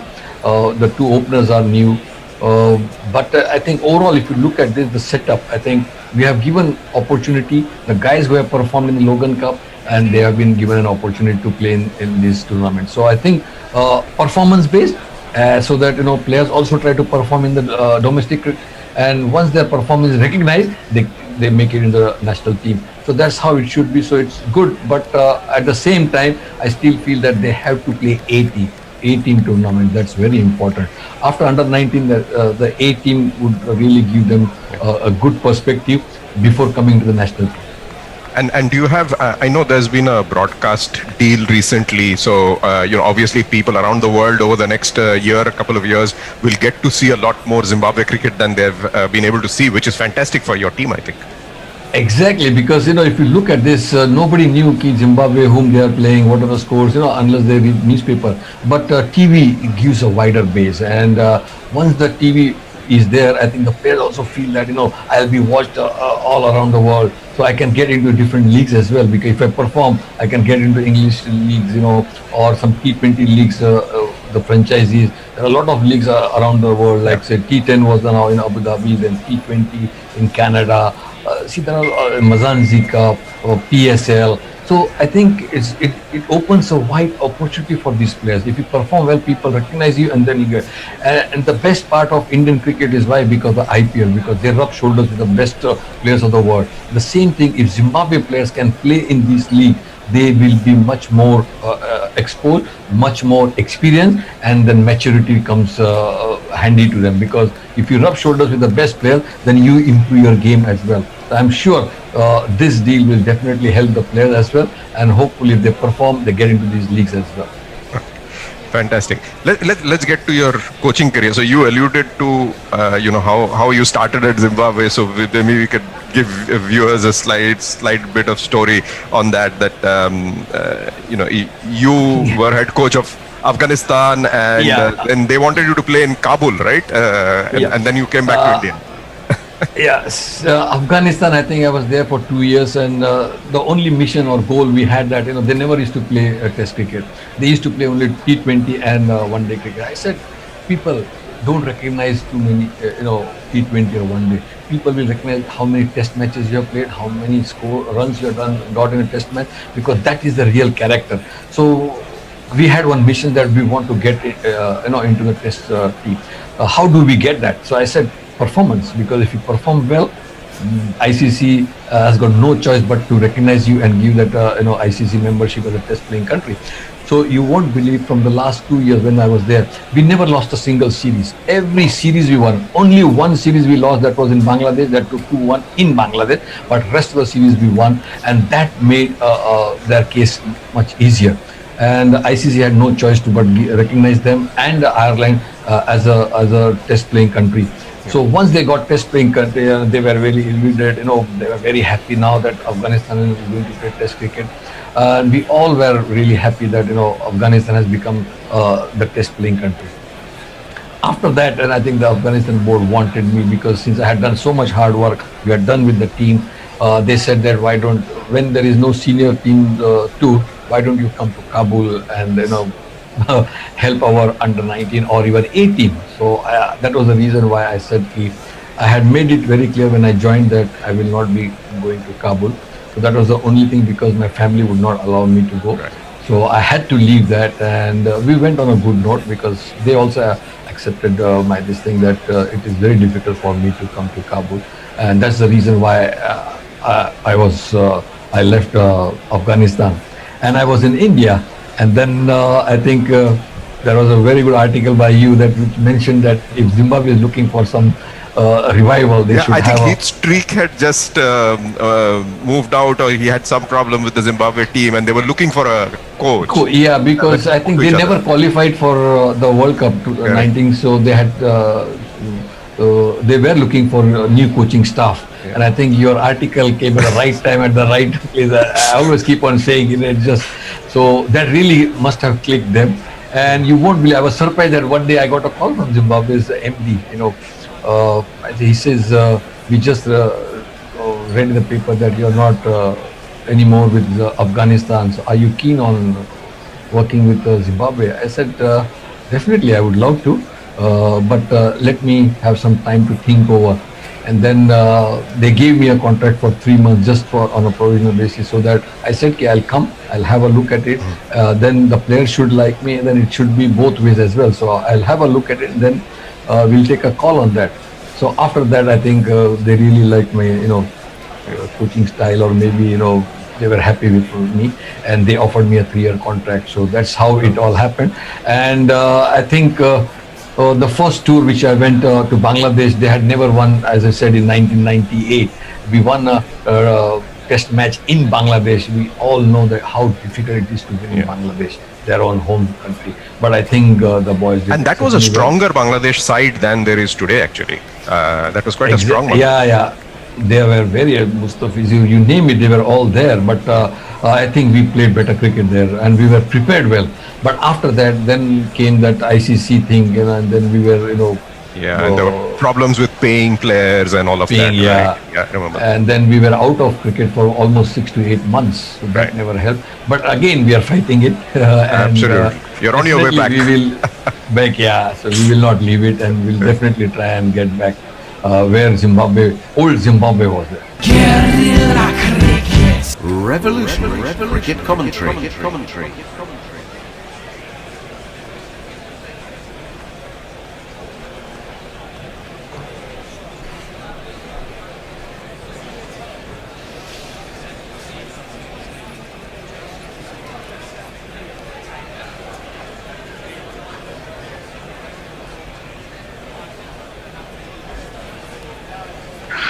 So I certainly agree with Aninde that perhaps there is an economy of words and a brevity in today's writing, but I think you're able to mine potentially even slightly deeper subject matter in sports writing than you perhaps could historically. Anyway, look, gentlemen, it would be remiss of me if I wasn't to ask both of you a couple of final questions. And that would be what's in the pipeline. So Ashley, let me come to you first, and obviously we'll just close by talking about both recent books. But what's keeping you busy at the moment, apart from chatting to us? Yeah, well, there is a lot. There's a lot of work to promote a book, by the way, I would imagine. A lot of it falls back on the author, and at the moment it's one of the few things that I've got to that's happening for me at the moment, because my work has declined during the COVID period. So in a way, it's been a blessing because it's given me more time to promote the book. But it's hard work doing that. Lawrence Rowe has asked me to write his biography, which I would like to do.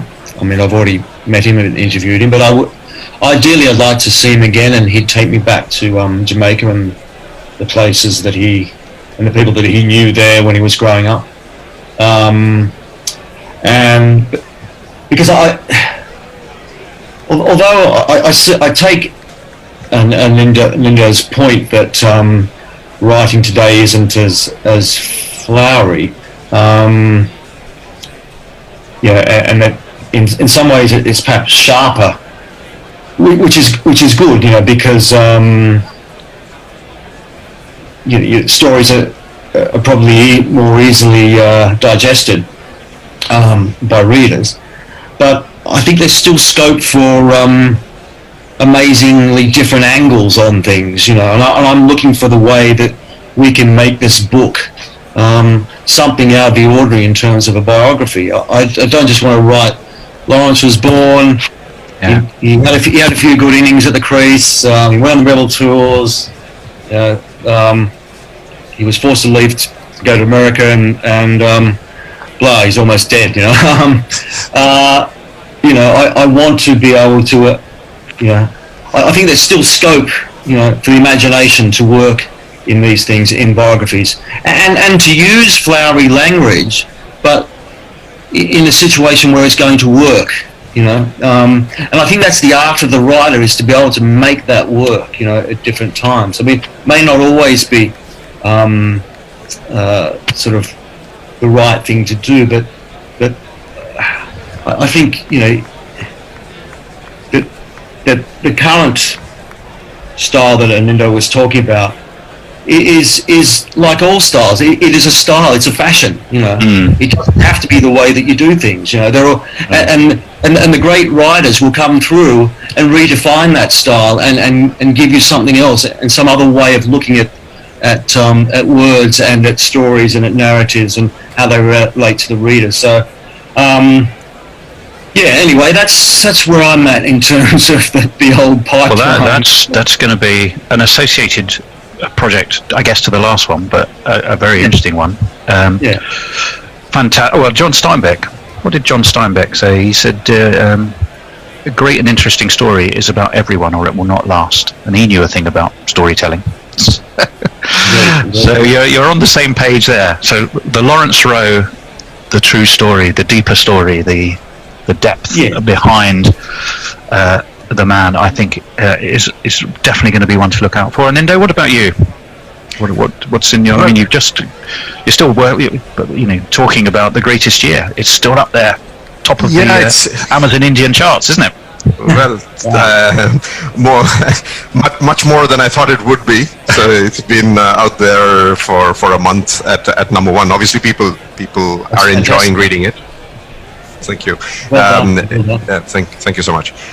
So people are enjoying reading it. It's a short read, and it's a new generation of readers who've heard about those victories which started it all, if you like, for Indian cricket. Have a chance to read those stories. So I guess that's why it's doing well. But I really enjoyed writing it. I've got a book in publication, like I was mentioning, which should come out by the end of the year, maybe early next year. That's not on cricket. That's also on sports history, Indian sports history. So I can't talk about it at the moment, but we're just starting to go through the editing process of it now, and I just got a call from my editor today, actually, to say that let's speed it up. We decided to leave it until early next year because of COVID, and then today he called and said let's speed it up, and we'll try and get it out by the end of the year. And I've been working on a work of fiction I started a long time ago, and that's going to go on for a while. So there'll be a cricket angle to it. That's all I know. What? Let us know if you need any help, any inspiration. Ashley and I will be on the end of a phone probably.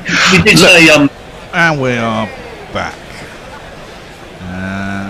Supposed to be Forthy, supposed to be joining us. He's there somewhere in the back room. There he is. All right, Forthy. Hello. Yes, very good, thank you. We start the England reply. Well, indeed. I should play some jingles to get us all off and running. We have Go ahead. Team, this guy. Get up on there. So, salt, yeah, Phil is here. Want you to push it good into the offside. Skulls runs around the park. There's nowhere you can hide. Push it. So, salt, yeah, Phil is here. And this guy. Duckworth Lewis loves you. The clouds part for you. Nothing stands in your way when you're a Roy. In the bowling is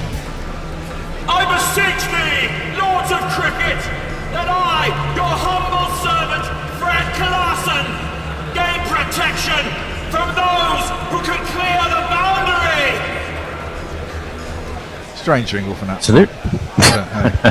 Yes, Fred Klaassen. He's got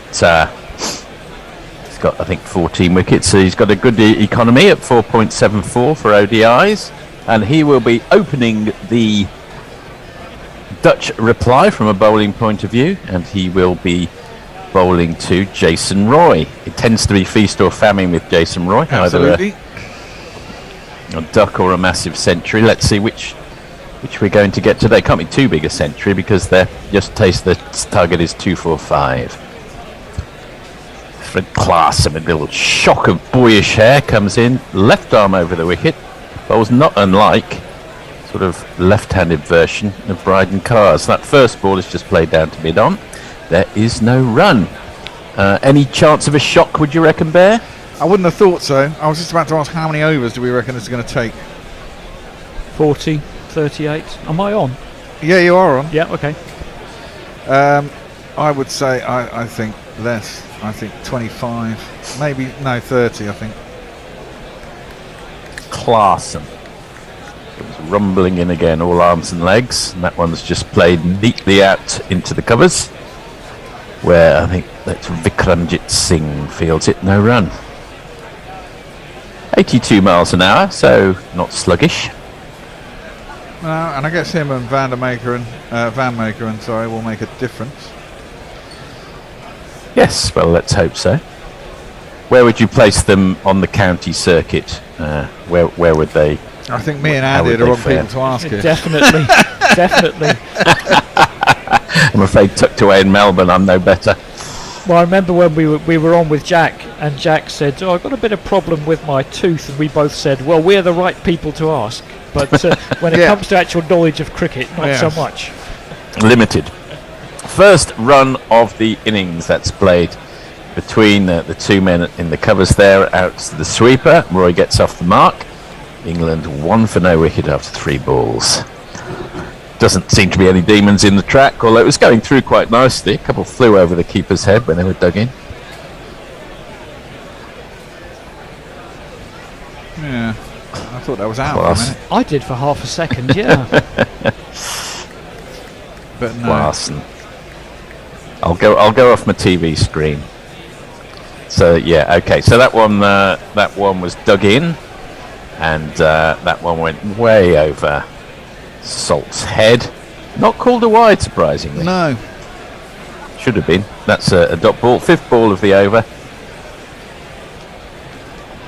Quite invitingly into the gap, but that sweeper, who's about 10 yards in from the boundary on the offside. It's just trying to get his name right, Nidamanuru, and he fields it successfully. So both the openers have now opened their accounts. England 2 for 0.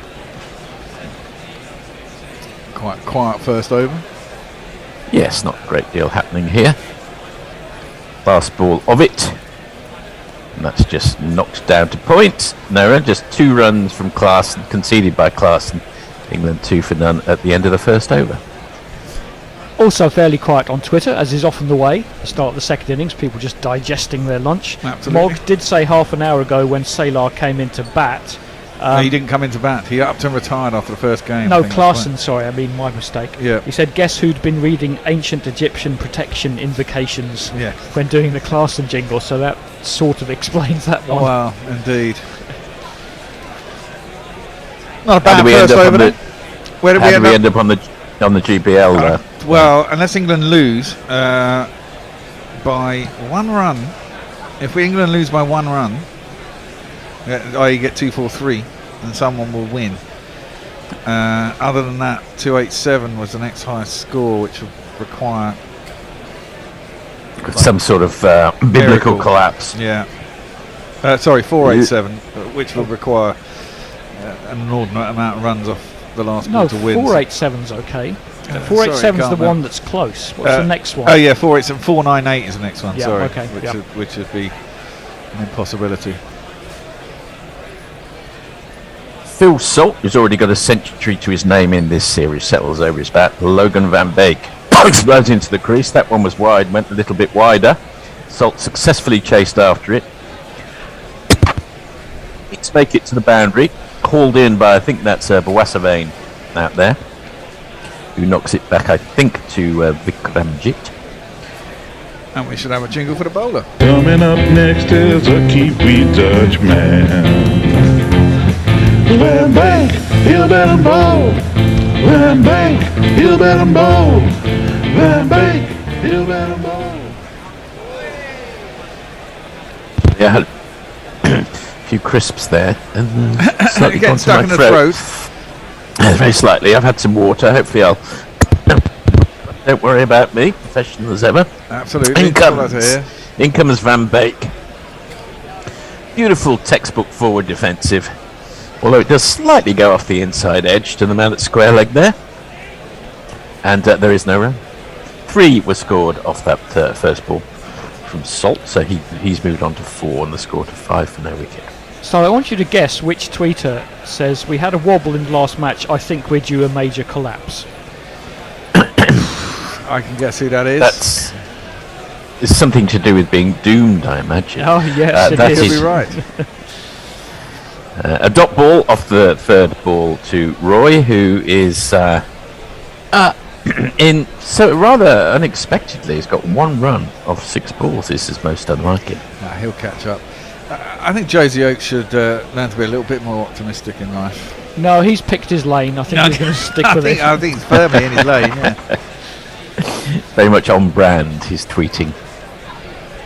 In comes Van Beek, and that one climbs on Roy, who climbs on top of it and hits it through the covers for 4 of these. That was a very nice shot. Yeah, right. It was. Seemed to jump on him a bit and still managed to get on top and hit it to the boundary for 4 runs.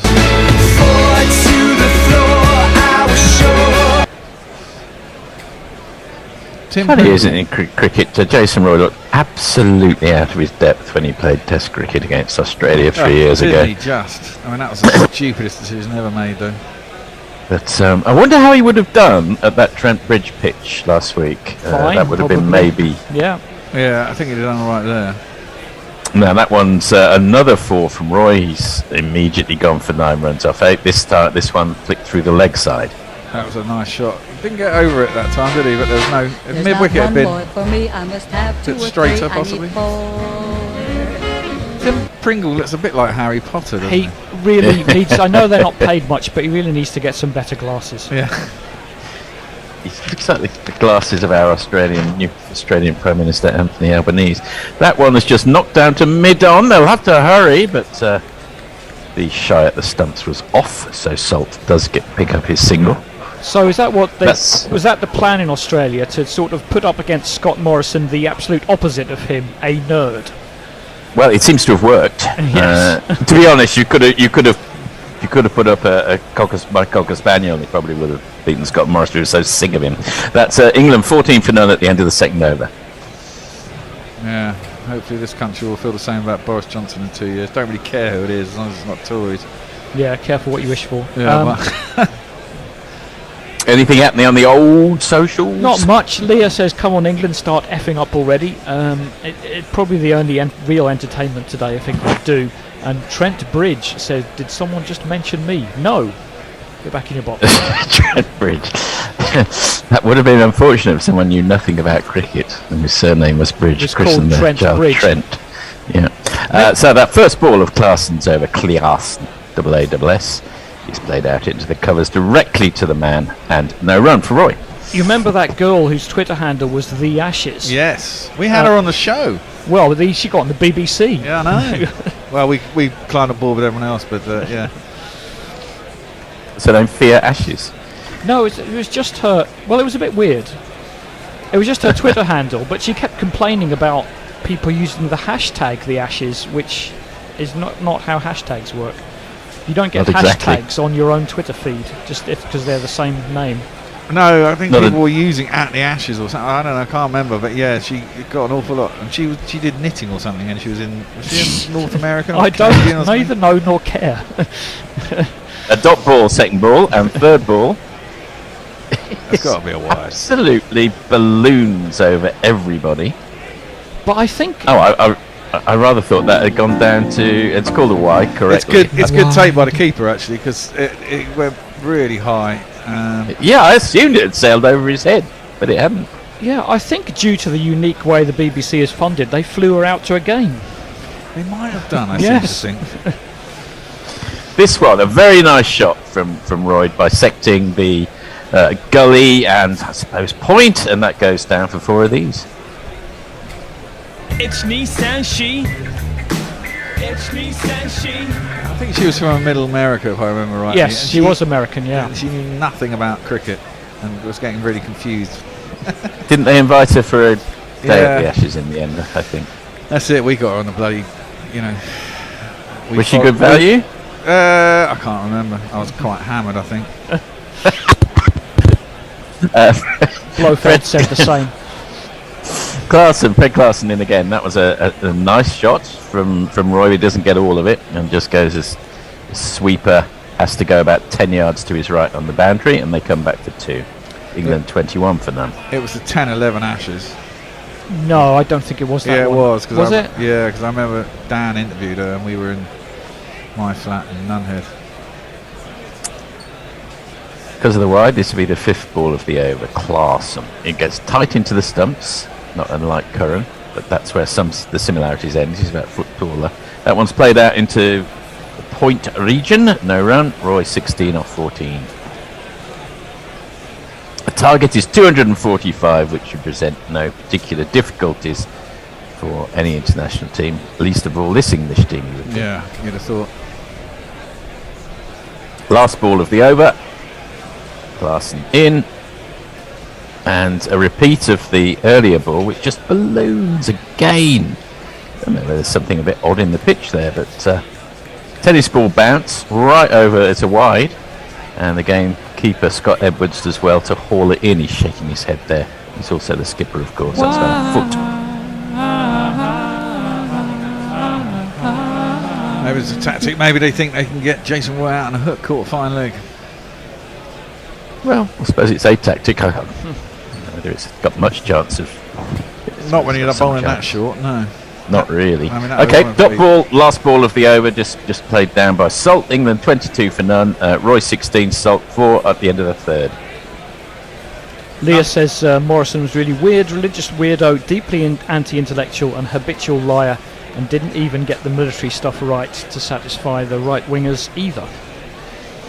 He got absolutely nothing right, Morrison. Absolute How long did he miracle last? indeed. Well, he had 1 term. Which is how There was long? a coup. The 4 years? Liberals always 3 years in 3, Australia. yeah. There was a coup at the end of the previous parliament. They got rid of the reasonable guy called Malcolm Turnbull. Who Wasn't was at he? least He was sensible. also a nutcase as well, wasn't he, Turnbull? No, not a nutcase. Tony Abbott, you might be thinking. of. He's Yes, the he was a nutcase. complete fucking nutcase. Absolute fucking nutcase. Turnbull was the most reasonable of all of them. Van Beek, that's full, bit floaty and wide, and goes out to the man at point. No run. Bowling to Salt. Yeah, I think when everybody woke up the day after the election, not everybody obviously, there was a feeling of relief. There was 9 bloody long years of idiotic liberal rule. Finally, maybe we'll get something done. In comes Van Beek again. It's a length delivery, almost a half volley, but Salt can only get it to the man at mid-on. Hits it well, so no run. Well, we've had 12 years of fucking Tories. Which is... Yeah, but I mean, we the Liberals, it's complicated to explain, but Liberals were in coalition with the Nationals, and the Nationals are absolute environmental refuseniks. Liberals needed the Nationals to stay in power, so we've had 10 years of absolute going nowhere on the environment. We've gone backwards. It's an absolute disgrace, actually. In comes Van Beek again. Salt almost hauls himself off his feet and manages to get that one over the ropes for 6, almost behind Right. his own back. It wasn't, it was a 4. It bounced in front, didn't it? Yeah, it's 4.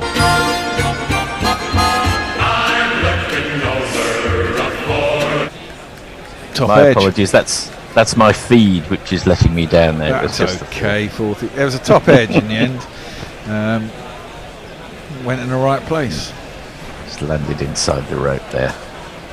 Van Beek gives the impression that it was almost out, but it wasn't really. That's a line and length ball from Van Beek. Just closes the bat, Salt, and manages to get it wide of the man at mid-wicket, and they come through for a single. He moves on to 9, the score on to 27. When it was a full shot, I suppose. Now, Netherlands got to 27, I think, in the 7th over. There's your comparison. Yeah. Roy's already, Roy and Salt, both of them already more than a ball. Pensive looking Edwards behind the stumps, and may well he be. That one's fairly an undistinguished ball, wide of the stumps, and a nice looking shot from Roy, but straight to the field and no run. Yeah, very O'Dowd's got a man bun. Yeah, very nice looking shot, but straight at the fielder. We see Niall O'Brien in the commentary shed. They've got some very nice blue shirts, these commentators. Yeah, quite Chris. tight fitting. Wouldn't look Very good on tight me. fitting. Probably wouldn't fit most of us. Yeah. What to say. Don't like anything tight fitting. The last ball of Van Beek's over. He's got the English disease. Puts it halfway down the track. Not a wide on this occasion. Dot ball. They've obviously all talked this through. And then 27 for none at the end of the 4th. Roger Melly, Scott Morrison was the Groucho Marx of Australian politics. These are my principles. If you don't like them, I have others. Josie Exactly correct. Everything is relative. Turnbull was still a Bradman. And Leah says the whole Liberal Party amongst the first to be put up against Rahul Dravid when the revolution comes. Yeah. Probably Yes. so. Which could be quite soon if the world falls apart. You never know. Yes. Well, Australia will be the first. Australia will be the first to go Mad Max appropriately. I suppose so. We sort of vacillate between feeling quite smug, being tucked away at the bottom of the world, and on the other, and then there'll be a forest fire or a whole thing will go to Attack shit. of killer scorpions or something. Yeah, well, everything's poisonous. Everything will rise up and poison you all. Klaassen in for his first ball of the over. That's played down by Salt into the mid-wicket area. No run.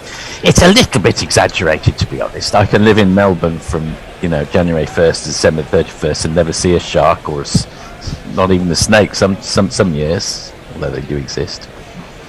Spiders, though. It's got to be poisonous spiders in the city centre. I think the last time someone died from a spider bite in Melbourne was about 50 years ago. Oh, okay. You could, honestly, guys, just come down. You'd be fine. I remember sitting up at the top of Bondi Bay when I first went to Australia. I was 18, and thinking, "Shit, I'm going to get eaten by or bitten by a trapdoor spider or something." Webs in Sydney, which are killers, but they only kill about 3 people a year. No, I don't know. Even that's an exaggeration. That's Klaassen to Salt, and Salt knocks it quite nicely wide of the man at mid-wicket and picks up a couple. Well, wasn't Messi just telling us he found? Oh no, it was my brother. He lives near Brisbane. He was over recently. They found, was it brown something snake in his back garden? Yeah, brown snakes are pretty lethal. It's true. Brown snakes and tiger snakes. Oh, that's a nice looking shot, and it's very well fielded by the man at mid-on. He's grazed his elbow in the process. Can't quite see who it was. Cooper, maybe. So just the 1 run. Is Australia self-sufficient in things like grains? Like Grains? stuff? Yeah, we're not too badly situated with regard to food. I don't know about grains, to be honest. That's a good question. Klaassen in again. Got no oil though, surely. A bit low on oil, it's true. Listen, they've got a lot of coal. It would appear. We've got a lot of minerals. Yeah. Keep digging them up and send them off to China. That's how the country's maintained itself. That's a wide down the leg side from Klaassen. And you know what? There's a lot of earth you could cover with solar panels, I'm sure. That could create enough energy. Well, that's the thing. Klaassen in again. Forward defensive to mid-wicket now run. There's some pours down on Australia, which is the 6th geographically, in terms of area, biggest country in the world from all year round. And yet there's not, no one's thought to do anything about this. Just dig up the minerals and ship them off to China. That's the only strategy, really. It does seem to me it'd be quite simple to have alternative energy in Australia. Well, comparatively simple, yeah, but I think we are going to, I think there is a change of gear now with the new government. And Roy attempts a ramp and doesn't connect, so the ball sails through to the keeper. Dot ball. I got to admit, I do sometimes get stuck in D-Max programs, Opal Hunters, Australian Opal Hunters and Australian Gold Hunters. They're always quite entertaining. I always think, it looks quite adventurous. I quite like to have a go at that. Class in again. Last ball of the over. That's gone way up in the air, but he's managed to clear, just plug it between the two fielders. The one coming in from the boundary and one sort of backpedaling from mid-wicket. Picks up a couple of runs. England 33 for none at the end of the fifth. Roy on 18, Salt on 12. Larson's gone for 16 off his 3. Messi Jez, publicity about our deadly wildlife is our best means of border protection. Brian Barish, I'm back. What did I miss? Everything. Great. O'Neill Harris, it's not exactly that the spiders kill people, it's that they can. And even if you survive, the PTSD and pain will affect family and friends. Warren point. Well, Warren talked about the name liberal. I mean, these names get co-opted. I mean, you had all the worst. All the worst countries in the world have democratic in their name. Yeah. And Leah says the Australian economy is dogshit and by some very important metrics worse than Bangladesh's. 2 weeks after the collapse, everyone there will be dead after resorting to cannibalism. Shot. Well, on that cheery note, we return to Van Beek's opening ball of the over when Salt unfurls a beautiful looking cover drive and picks up 4. Now my innings going, great guns, I hit the ball, 4 runs, I hit the ball and it went for 4 runs. So if the England cricket team went cannibal, what would they say to each other? It's a joke. I don't know. Pass the Salt. Oh dear, You get quite a lot out of him as well. In comes Van Beek. That one's played out to mid-wicket. Just a bit of a grimace from the fielder there. I don't think there was any danger of it sort of going to hand. It appeared to be all along the ground. I imagine well barbecued human tastes quite good if you cut out all your gizzards and stuff. When you're a veggie, aren't you? But I mean, yeah, I'll pass. Tastes like pig. Apparently, it's the closest animal that we taste like. Okay. We're called long pigs in cannibal societies. Yeah. That's flicked off that's flicked off his legs by Salt, and the man at 45 on the leg side just fails to grab hold of it and goes through for 4. Went past it pretty quick. That's a dive. It would have been a good catch one-handed at that pace. Yeah. Is that one a band? The Long Pigs are called the Long Pigs? Yeah, I would think so. That is exactly correct. Yes. Did you manage them in your day, Bear? Or were you asked to? No. Okay. Who was the band you were asked to manage? No, I wasn't asked to manage. Okay. Van Beek in again. And this time the ball goes over the head of the man at point, and not with any great power, so the sweeper on the boundary comes round, and they just come back for 2. Salt moves on to 22. When I was doing my sound engineering course, I was asked by a friend of mine whose girlfriend's brother or something was the manager of Cast, and they needed a sound engineer, live tour sound engineer, and I was asked to do that, but I didn't feel I had the experience to be able to go out on a tour. I'd only been doing my course for about 6 months, so it was a bit of an ask and a bit of a stretch. I'm not sure Cast lasted longer than 6 months anyway. Just had the one big hit, didn't they? Yep. Van Beek again. This time there's a repeat of a man flying through the air, attempting one-handed to get through. So this time through the mid-on region, and again Salt picks up 4.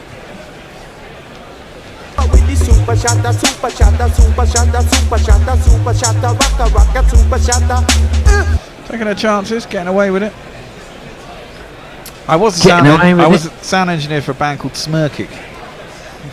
I do not know Smirkic. No. History has not really fondly remembered Smirkic, is it? No. Or remembered this them at one's all. swatted through the square leg region with considerable power and finesse by Salt to pick up another boundary. 2 + 2 is a remember. 2 + 2 England 51 for no wicket. Sorry, England 51 for no wicket at the end of the 6th over. Today on Twitter we're learning about Australia. The Jersey Jingler said horses, cows and kangaroos are much more likely to kill you. Last spider fatality was in 1979. It's like the most dangerous animal in the world is actually the hippo, if you don't count malaria flies. Jez, Australia is a massive exporter of wheat and other grains. Oh, okay. Brian Barish, Australian sport is way more interesting than American sport. It's also funny that Americans warn against going to Australia because everything will try to kill you, ignoring everything that's happened there in the last year or so, which is more everyone will try to kill you. Yes, absolutely. And which gorilla is going to end up on the spit at the barbecue at Gorilla Towers? I have no idea. But Clarkson jags that ball back very effectively. And of course, cricket being cricket, gets the inside edge of Roy's bat and goes down to the vacant fine leg area for 4 of these. 1, 2, 3, 4. Yeah, I mean, Roy just didn't move his feet there, did he?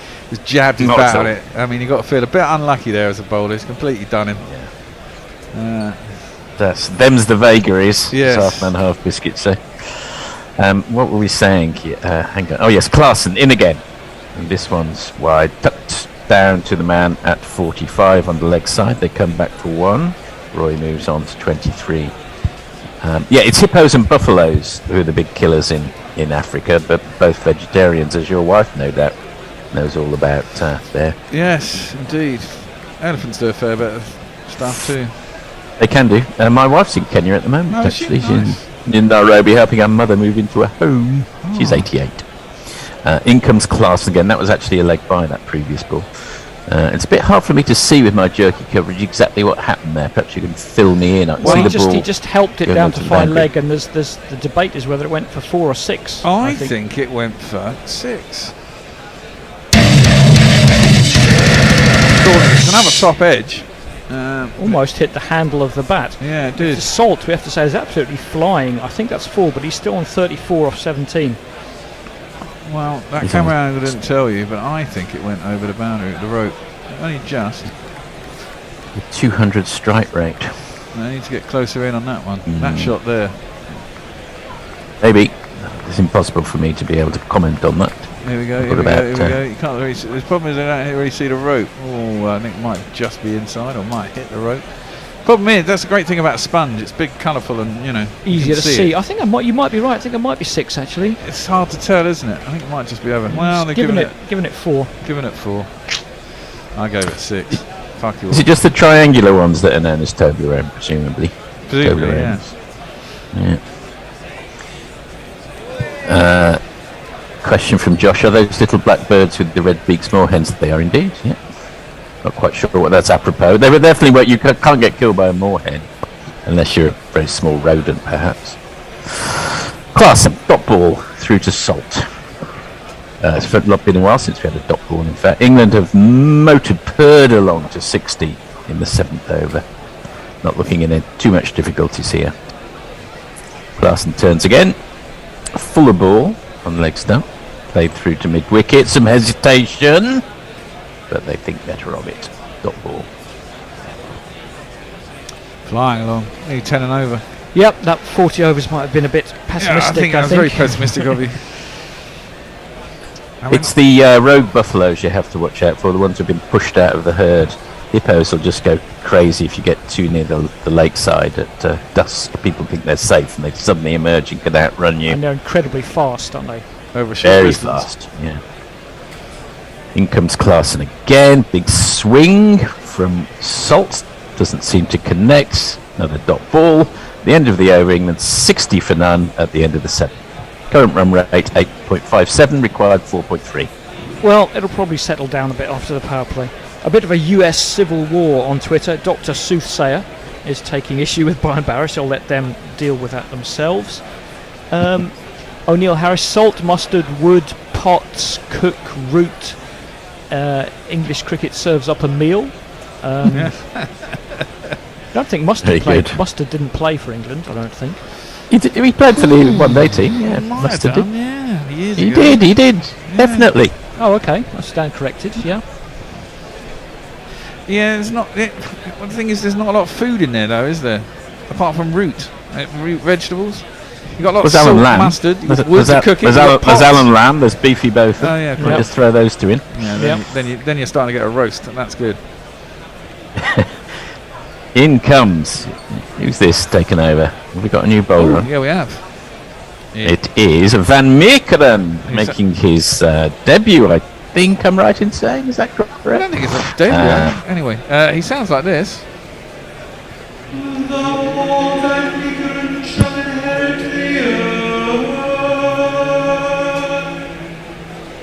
Don't know what that he's not making his debut. He's got 7 ODIs going all the way back to 2013 under his belt. He's got a very healthy economy rate of 4.4.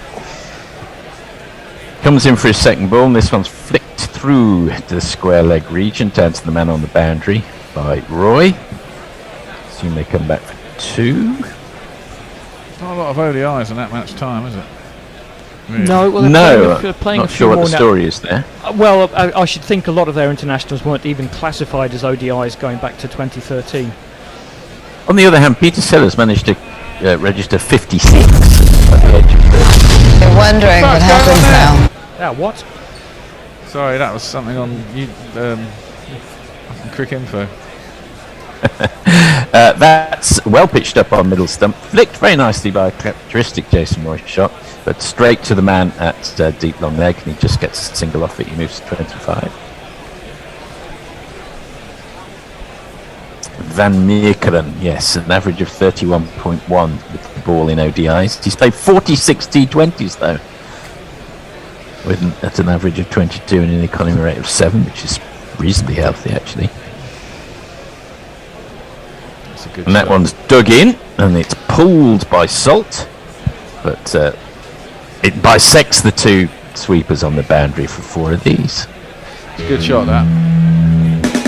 1, 2, 3, 4. Got well on top of it. This could be done in 25 overs. Could be. Well, you're not going to get as much joy bowling short to these 2 batsmen. No.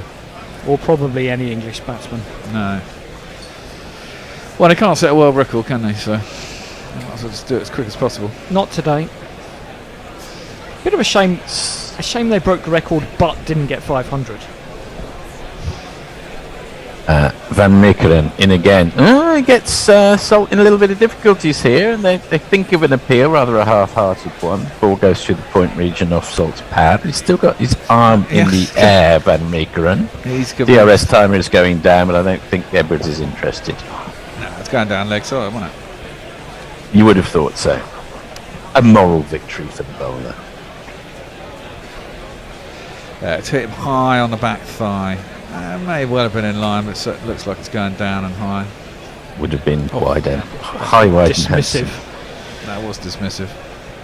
Last ball of the over is pulled well ahead of the leg. Very nice crisp shot from salty crisp shot there. 4 off the last ball of the over.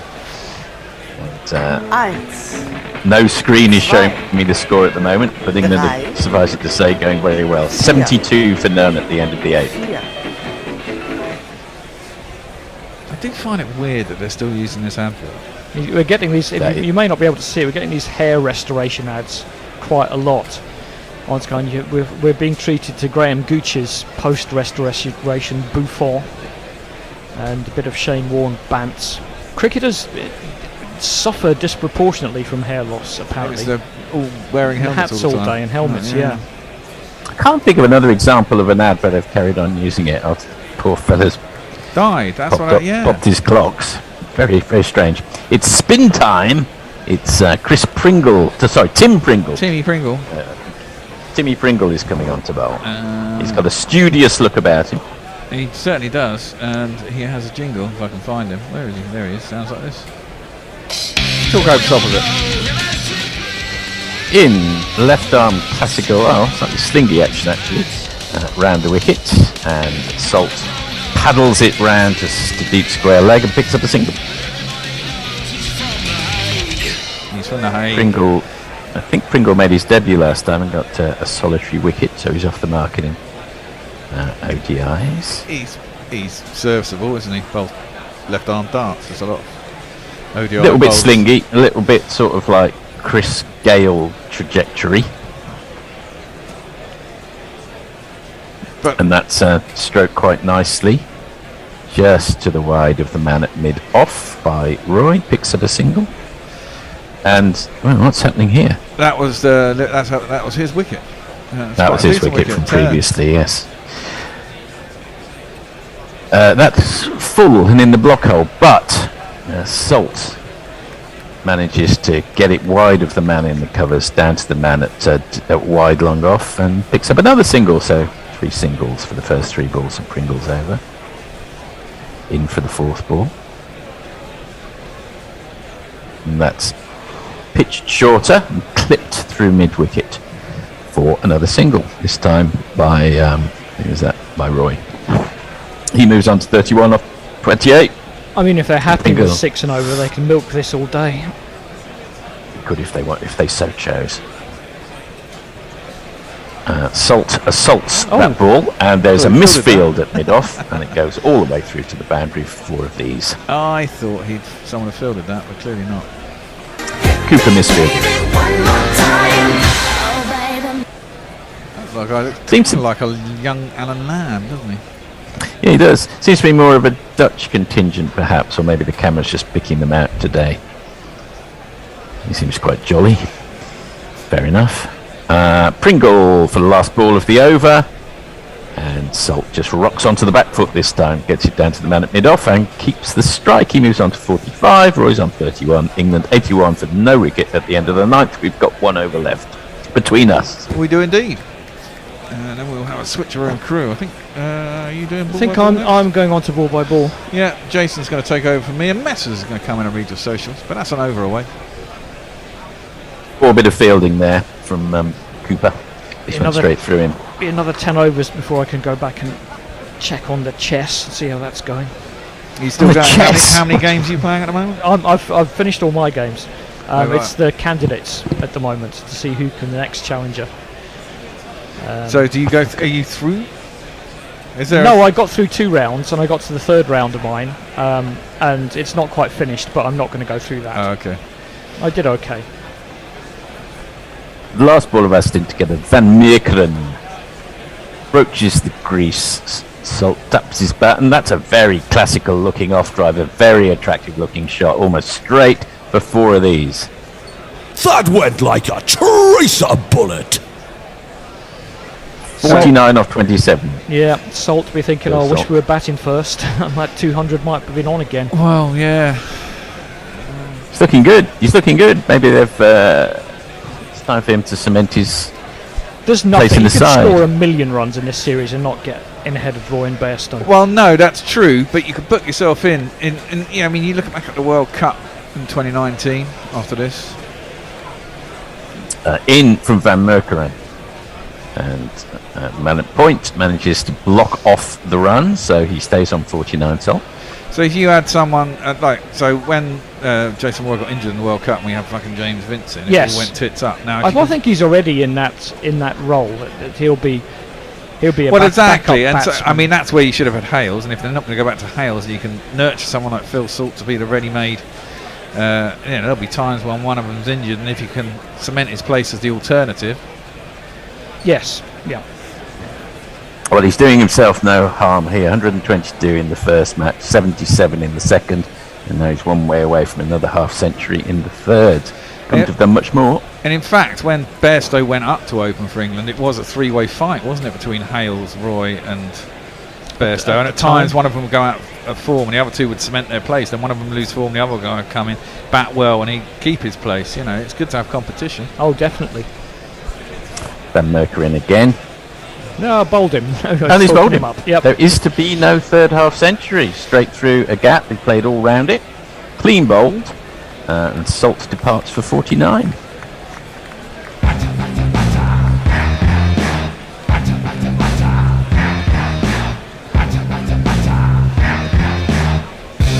On your bike, mate.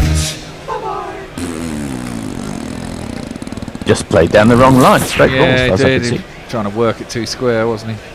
Bat didn't come down straight. That's one-day cricket for you. Yeah, just a loose shot, really. Yeah. Oh well. Good start for England, 85 for 1. Well, they can just get this spinning on their proverbials, really. Exactly. Well, that presumably means what brings out this man. Milan's our success story.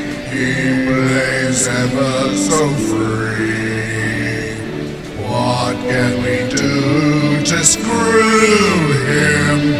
Move him up to 3. What can we do to screw him? Move him up to 3. Is that referring to tests? I think so. It must be, because he's not being screwed in No, white I ball know. cricket. I just kind of picked it out. He's being the opposite. I picked it out because it was an alternative to the one I'd heard loads and loads and loads. Yeah. But now I'm getting bored of that one. I might have to go back to the other one. But this is the last. This is the last ODI for a little while. I might change it around for the next one. And presumably, when we're back in England playing, we got a whole load of stuff against the India. Indians, haven't we? 3 T20s, 3 ODI. It might be 5 ODIs even. I don't know. There's a lot of them. No, maybe 3, but I think it's 3 of each. The test comes first, doesn't it? Yeah.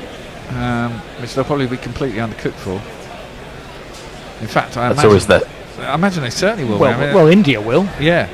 I mean, this is it. I mean, they've just finished an ODI series, haven't they, against South Africa in India. A couple of them are playing county cricket. Yeah. Pajara.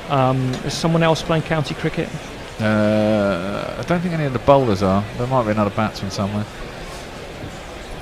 That's county cricket knowledge for you. Well, bizarrely, at the age of 34, this is only David Malan's 9th ODI, and his century he scored in this series was his first century. He takes guard now against Van Meekeren. Strokes that very nicely, but straight to the man covers. And we've got 1 ball left between the 3 of us. Well, presumably that's because Joe Root is normally number 3, isn't he? And I would have Joe Root over David Malan any day of the week at number 3. Except that I'd just like Joe Root to concentrate on his Test match career from now on. I don't want getting confused. Maybe he can cope with both. No, he's no longer captain. Players, and he's one of them. No, that's bowled him as well. That's a terrible shot. Van Meekeren has got 2 wickets in an over. He's just clean bowled David Malan, who came across his stumps, got too far over, and was bowled round his legs. He's out for a duck off 2 balls. Van Meekeren's got 2 wickets in 3 balls, well, I'm not saying the match has been turned on its head, not by any means, but 2 cricket wickets have fallen. That's a very strange shot.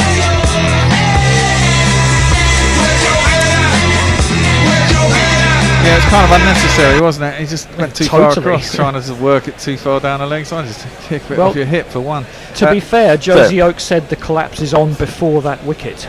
So well done, Josie Oak, for picking that. The end of the 10th over in Netherlands, 85-2. I shall love you and leave you, and head bedwards, 20 to midnight here in Melbourne. Thanks, guys. Thank you very much. See you for the next match. You can't go to bed yet. You have to learn a little more about Australia's fundamental industries, which are still significantly agricultural, but to not know that Australia exports massive amounts of wheat is a big failing.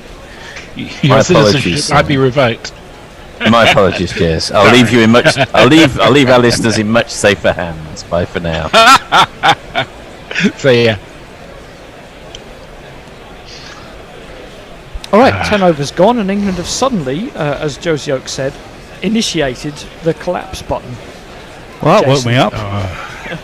I was having a nice snooze in there, and suddenly all hell broke loose. It did, and it's time for the captain to come to the crease. Pryor ain't no loss, 'cause we found someone subtler. Okay, he can't spell Joss, but he also can't spell Butler. Joss Butler. Just because he is Joss Butler. 1 S and 2 T's, Joss Butler. And he is not going to face up immediately. It's going to be Jason Roy, 31 of 28. Going to face up to the bespectacled Tim Pringle. Left arm round. Keeper just holds him up for a second. Not for long with Mr. Pringle. He seems to have a very quick action. Is he another quick bowler, as in getting through the over quickly? A bit of both. There's not a lot of run up. There's not a lot of.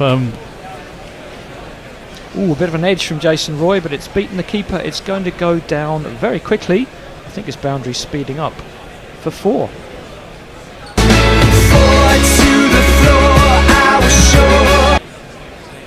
A little bit of a false shot, but got away with it. And you got away with it to the maximum, in that you can't really edge the ball for 6 off a spinner.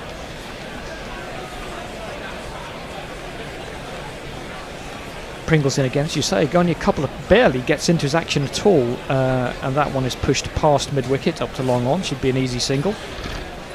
I have to say, I think he's actually slowing up a bit at the moment. And in the last international, he was really getting through his overs, bowling very darty left-arm round bowling. We might not have mentioned that David Milan was bowled off stump behind his legs. It's not the best look. Don't know why he did that second ball of his innings. Is this another one of these? We've got to get outside off stump to play the shot. Pieces of rubbish. Well, I guess. Babble that they've been infused by their coaching cadre. Not that far though. And people in the crowd wearing 4 hats for some reason. David Milan, thanks for coming today. 50 overs in the field, 2 balls to bat. Been there many times. Butler pushes that one up to mid-on. There's no run. It just means you can go back and have the tea you didn't have at half time. And usually in my case means that, can you go out and umpire? Oh, fuck's sake. So it's my fault for getting out. That one's pushed up to long off by Butler. He's away with a single. We had one a couple of Sundays ago where there was a wicket and one of the umpires needed to come in, and the captain just stood up, looked at everyone who was seated around him, went, ugh, and walked out to umpire.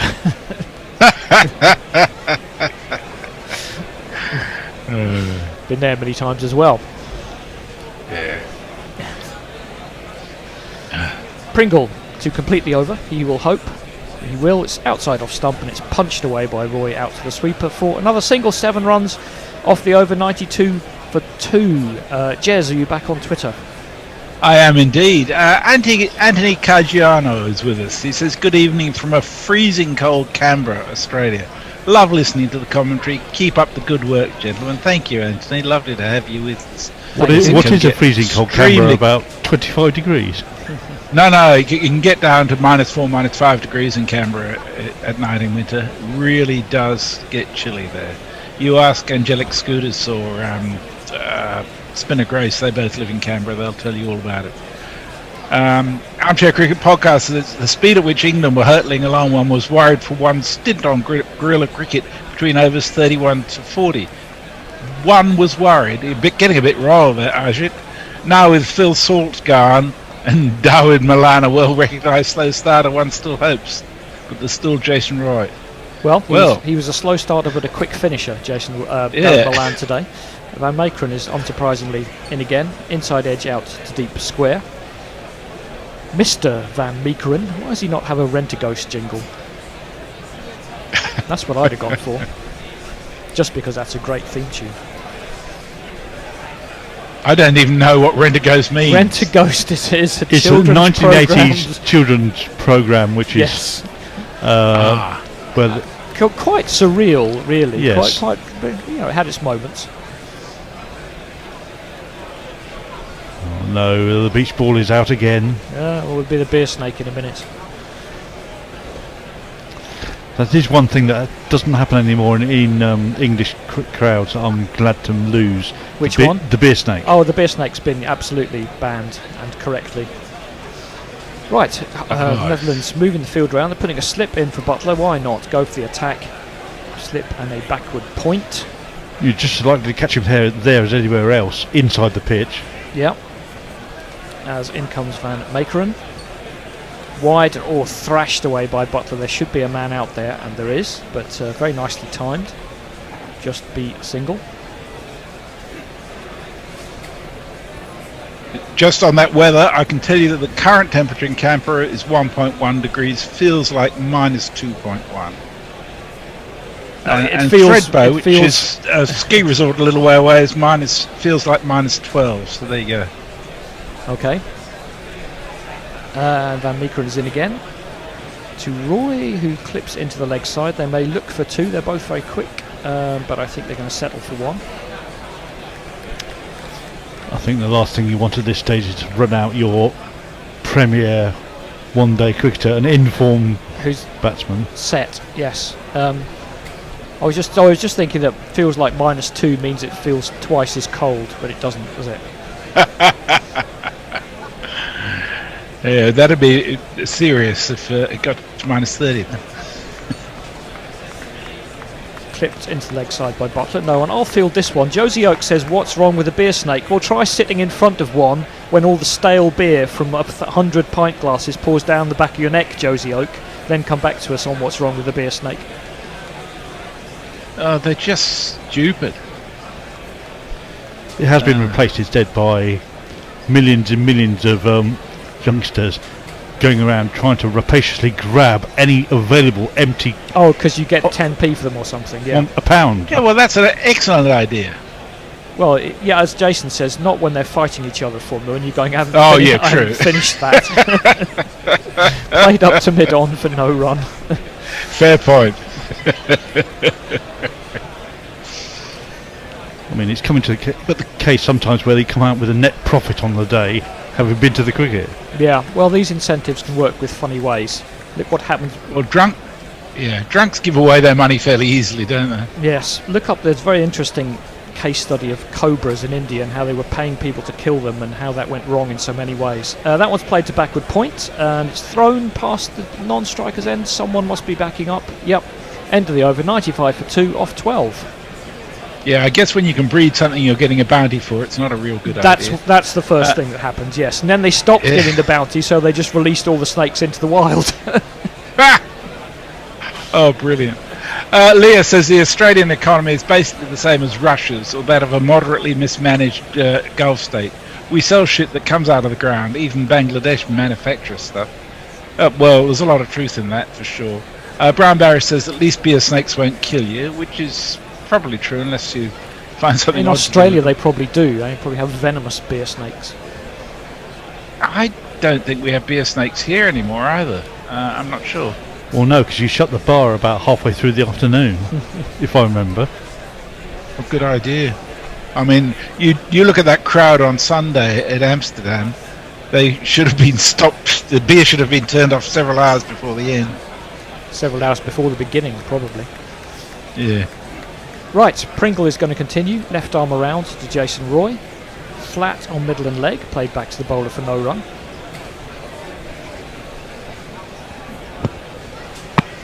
He almost bowls as quick as his dad, if I remember correctly. He was a seamer. Flat again, and Roy punches it into the offside. It's going to go out to the sweeper. Just a single, little bit of a fumble.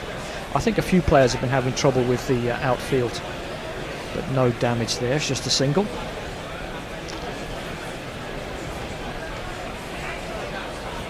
Seems to be a little bit of a breeze blowing across there. As Pringle is in again, it's nice and sunny. Joss Butler crouches down and again taps it into that gap on the offside for a single. Yeah, but he's just getting his eye in before it hits the big red bang button. The big red go button, which I think happened after about 15 balls on two games ago when he got that 150. Yeah. Roy facing up this time and punches it into the offside, but that one's straight to cover. There's no run. Yes, that followed him. That was the arm ball, I think. Yeah.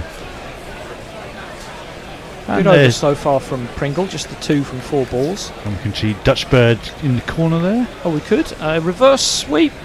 And I almost thought that was going to go straight to Gully for a moment. It must have just bounced in front of him. But yeah, Pringle forcing a more risky shot from Jason Roy. And it almost, well, we couldn't see, but it might almost have hopped up into Gully's hands. And that's going to be outside the leg, and he may have released the pressure there. Yes, he did. Roy was able to sweep that behind square for 4. 2 + 2 is on man. 2 + 2 is on man.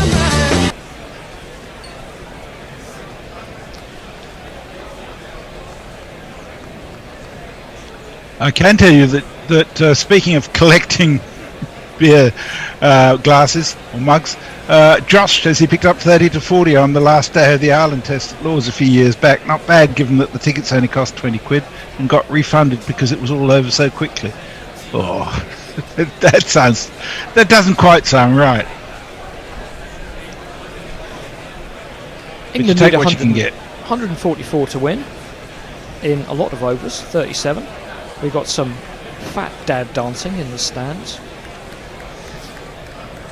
And the much more slender Van Meekeren is going to come back in. Short ball, pushed down into the offside by Butler. Decent short ball, didn't sit up to be hit. It was really more back of a length.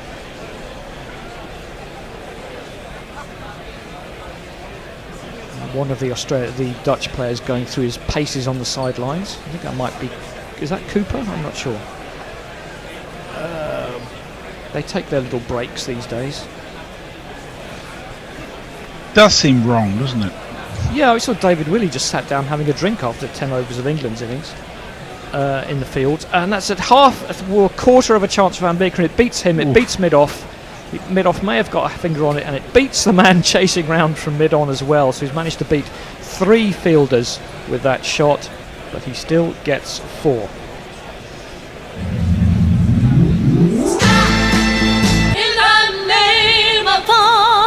Maybe a tenth of a chance for the bowler if he'd had extendable Inspector Gadget arms. For those people that are old enough to remember, that's a Phil Bennett of a ball. He's just beaten 3 men. Oh, right, okay. And then it went, oh, great dummy. That's the one. Right, sorry about that. Everyone is under 55. Van Meekeren comes in. And hauled away by Butler. That's the first time he's opened his shoulders. It's gone over mid-on. 1 bounce for 4.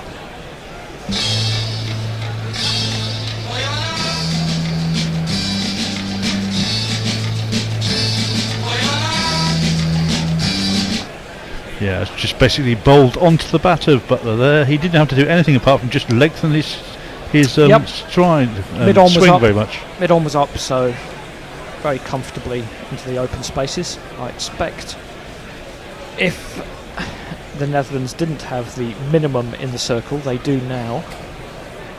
Van Meekeren just hit for those 2 boundaries, goes a bit shorter, well bowled. Butler chops it down past gully. He'll get at least 1. It will be 1. And it's 110 for 2 in the 14th over, and that's amazing what happens when you get such a quick start. Even with a couple of wickets, you just cruise along a bit and you're way ahead of the rate.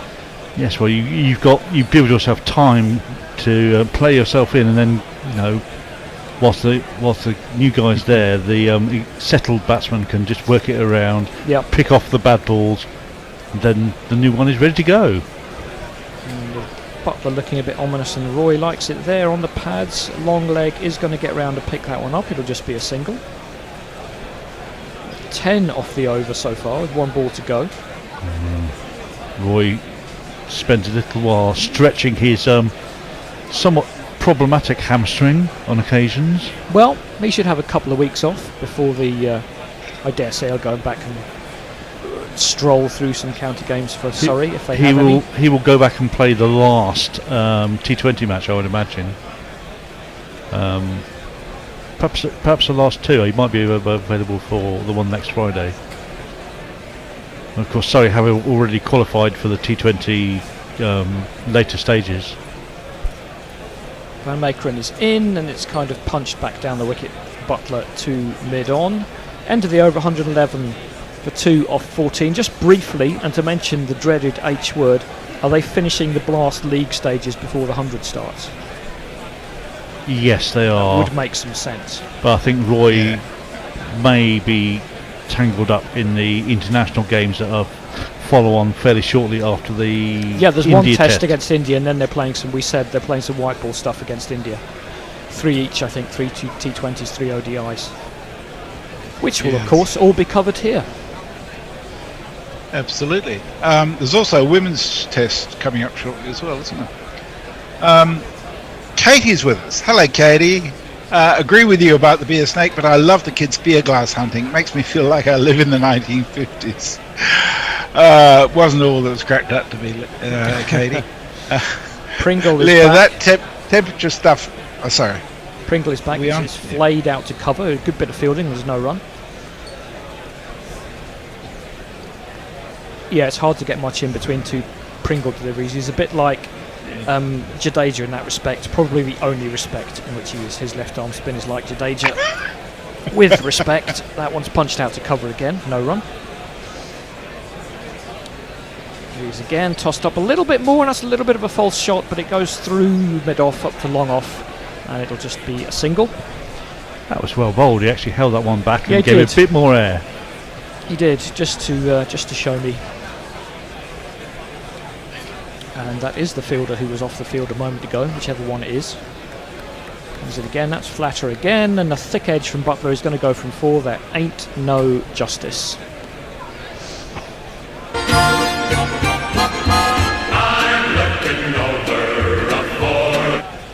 Yeah, he was bowling quite a good over there, and just got a thickish, almost bottom edge, toe end of the bat, down for 4. Adil Rashid not paying too much attention to the batting, talking to someone about something in a very involved way. Flatter again from Pringle, clipped into the leg side from Butler. It's going to beat mid-wicket, and you're going to get at least 2 to the wide open spaces there. Should be a comfortable 2. Yeah, and as if, out of nowhere, Butler's motored to 18 or 14 balls. Yep, and he's only really opened his shoulders once so far. I think Adil Rashid is helping some youngsters with their game. Pringle comes in again, a little bit fuller, played into the onside by Butler for no run. 7 off the over, 118 for 2 off 15. That was quick. Leah says that temperature stuff doesn't work in Celsius. It's not an absolute scale. Kelvin is. Yes, and well done on spotting the joke. 16k is indeed double as warm as 8k. Trouble with that is then you get to say, well, 40 degrees is only 1% warmer than 20 degrees or whatever it works out to, and it doesn't feel right then either. Katie, in Australia they probably have venomous beer snakes. Great quote on Guerrilla Cricket. And the Naked Porn Bot says, Big Greg Bang button, click here. Well, what's wrong with the old imperial system? The freezing point of water is 32 and the boiling point is 212. What could be simpler? Jason Roy clubs that one up towards mid-on. There's no run. Or indeed more intuitive. Yes, and I'd love to know how many stones you weigh. How many rods to the farthing you get, absolutely. Yes. How many furlongs is a cricket pitch? 1/10. Yes, it is, probably. Yes, exactly. Oh, lovely shot by Roy. He's the one who's going up. Oh, well, actually, he didn't really get all of that. And the fielder is back from mid-on to haul it in. I thought that had gone a lot more furlongs than it did. But the fielder was able to pull it back for 2. Yes, a cricket pitch is a chain, which is 110. I think you're right. Yeah, furlong's 220 yards, because there's 8 of them in a mile. Yep. You see, it's completely natural. Of course, yeah. 8, 10, yeah, whatever. 12, 3. God knows who thought that up. We'll be talking about things in guineas soon. Dropped down into the offside by Jason Roy. And it's just gone into no man's land, and they'll pick up a single. My first ever bicycle cost 15 guineas. Yes, a guinea was 21 shillings, of course. Yes.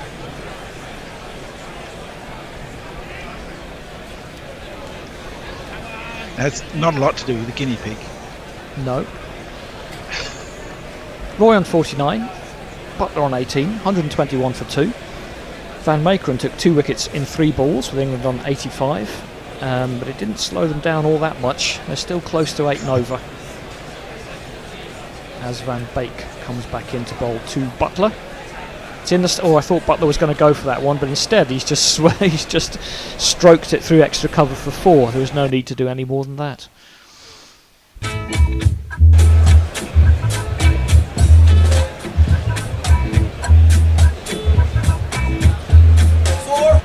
Just a lovely little swoosh, wasn't it? Yep, just leaned on that one. And once he beat short extra cover, it was gone. And Van Beek, no, I think it was Van der Leyden who really took the stick in the first. Well, they all took stick in the first one in the end, but it was Van der Leyden in particular. Van Beek's now bowled 3.4 overs, none for 42. Phil Salt got after him in 1 over. Butler just taps that into the leg side, and that's going to be a dot ball as mid-wicket is round. England more than halfway to their target in the 16th over. And it's been a pretty chastening series for Holland, for the Netherlands really, but can't be helped.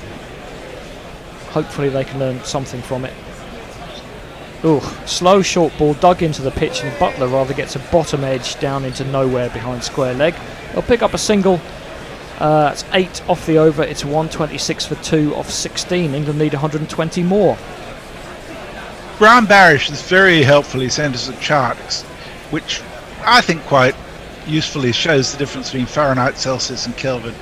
Fahrenheit 0 is really cold outside, 100 is really hot outside. Celsius is 0 is fairly cold outside, 100 is dead. And Kelvin is 0 is dead, 100 is dead. That's right. I think that does it pretty well, really. John Alford said, "Hi guys, from a cool Madrid at only 25, given it was 40 last week. It's overcoat weather. Has anyone else mentioned that these venues in the Netherlands look like proper cricket grounds?" Well, it is indeed. They play cricket there all year round. Well, sorry, all summer. It's a beautiful ground. Yeah, but I know you might like to see more bucolic grounds, but then again, when it's in use more regularly, you have to fit more than 3,000 people in. True. Right, going to be a change of bowling. Going to be this man. Coming from the depths of Amsterdam, Italian Dutch. Italian Dutch. It sure is. He's going to bowl to Joss Butler. Much longer run up than Tim Pringle, although it would be hard to get a shorter one. That's a little bit short, and Butler punches it to cover. Good bit of fielding and no run. He's still got a shorter run up than me. He's got 5 steps. Yeah. You've got quite a loping and rhythmical run up, if I remember. I have. Correctly. Yeah. It's because he starts on his run up and hits his mark straight away, whereas I have to walk to my mark. That's defended by Butler. There's no run again. Well, the only time I've seen you bowl, he took about 6 for 10 for the Gorillas against the Guardian OBO. Modestly not adding any context to that. Oh, hit him outside line, I think. Went for a little paddle sweep, Butler. It hit him on. They got through for 2 because the fielders were maybe a little bit too busy appealing and not enough chasing the ball. They actually picked up 2 leg byes to the square leg umpire there. I'll only say one thing about that, and it was something like 14 aside, so anything in the air was liable to be caught. It was even in the oldest slip cordon in the world. Were you bowling when Fred took that? Yes, it was. Remarkable slip catch. Yes, it was a slip cordon of Hendo the Bear, not Fred Titmus, and I think someone else who was also adding a bit of tonnage. Busfield. Yes, that one's pulled round to deep square. A little bit of a misfield. They'll get back for 2. Busfield, who I might add, has reached the second stage of interviews for the position of chair of the is it the ECB chair they're looking for at the moment? Okay, I thought that was a joke application, so it's done well to get past he's been the first interviewed. stage. He's had a first round interview from the headhunters who are doing it, and has tweeted about that today. Okay, Dot interesting. beats Butler outside off stump, kind of. Well, it goes through to the keeper and he played a shot, so I suppose he did. It might be the one and only time that I have 3 slip catchers as a spinner. Yes, it paid off.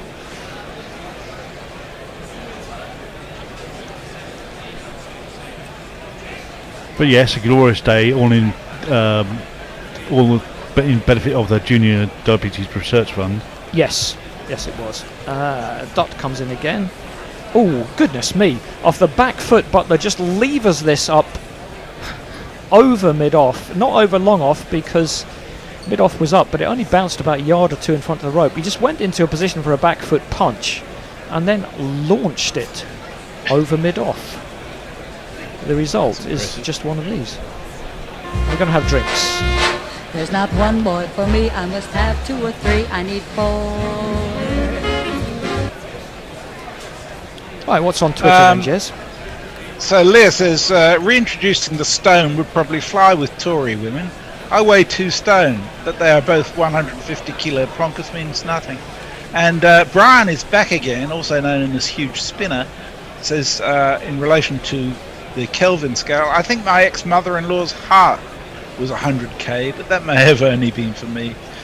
It's a little sad. So we're up to date on Twitter. Suda Who and Stephen Kilker are active on YouTube. That's sort of an internal discussion. I think it's a good time to mention Patreon, though. And I spoke earlier about the Bear and the Bishop podcast, which all patrons get. If you're a $5 or £4 patron, you also get access to the Smaximum, which is a weekly report drawn up by Gorilla Hendo with a lot of assistance from other gorillas, which is a really good read, and it's informative, opinionated, and very funny, with Tales from the Green Room sometimes being quite an interesting expose what's going on Come on, the what happens in the group. green room stays in the green room. What's this? Not when there's money involved. Yeah, evidently. It's all in very good humour, I might add, but it's a good read each week, and it's something you get if you're a £4 or $5 Patreon, and I can highly recommend that. We'd ask you to go to patreon.com/Gorilla Cricket and consider becoming a part of our family that way. Great mystery of our age on TV. Why did James Corden become famous A, anywhere, and B, in America? Yeah, Jesus. you wonder, don't you? Yeah. Katie says imperial measurements are great for knowing that if your square has 66 pitches in it, then you can plough it with 1 ox in a day. But it's completely impractical for real life use. Except on an ox farm. Yeah, presumably. Of which there aren't that many left. Surely there should have been a cricketing imperial measure called the strip. Well, it's a chain, isn't it?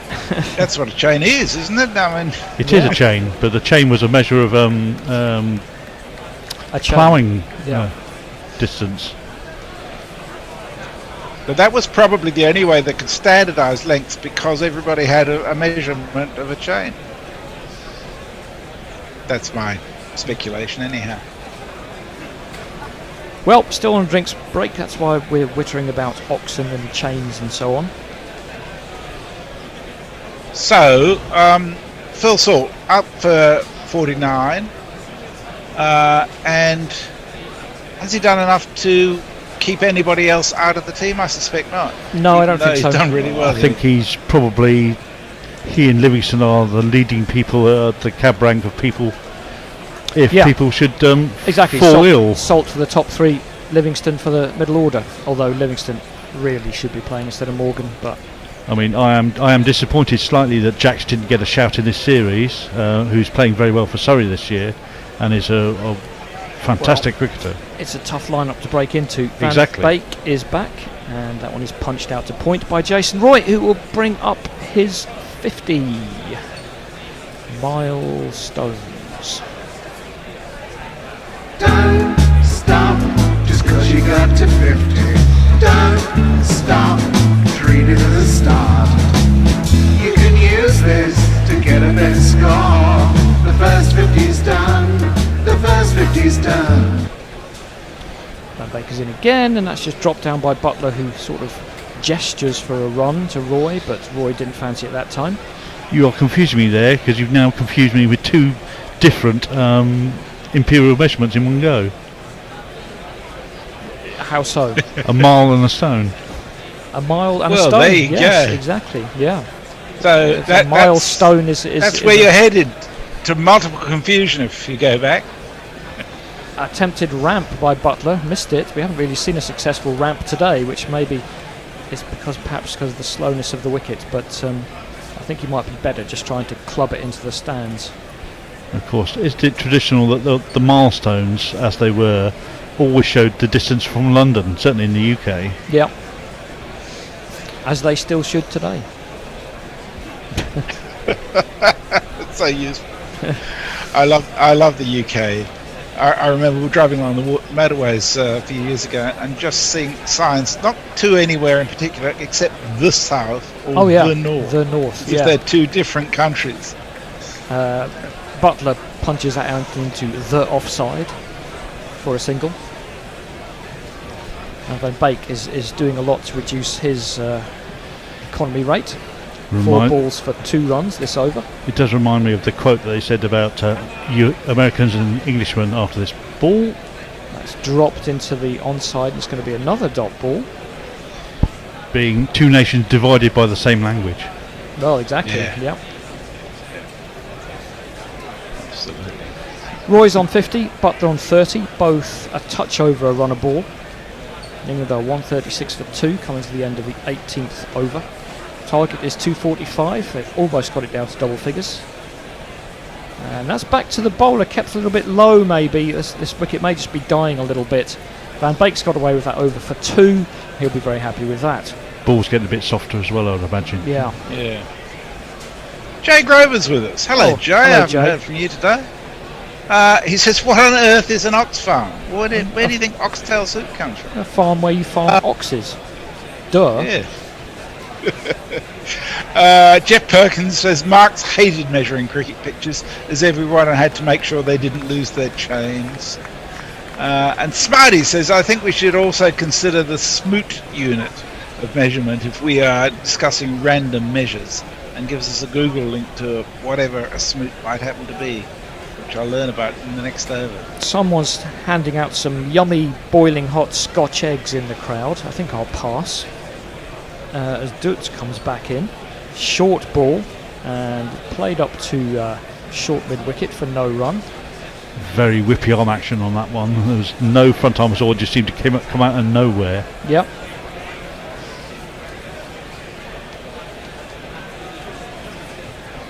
Here he comes again. Shorter and again punched into the offside. It's going to be another single. That man's being very busy out at deep cover point. That's off the spin. classed, yeah, I thought it must be. Yeah, one of those where you get sound out there and you think, ugh, I'm getting like 3 balls and over out here. I know you should want the ball in the field, but I don't. Perhaps that's half my problem. Dutt is back in again. Oh, and it may have been a chance. Certainly flashed past Jason Roy. Bounced out of the gloves of the wicket. Was gone for 4. We'll see what the umpire says. It was 4 somethings. Was it 4 runs and a potential chance? I think it was.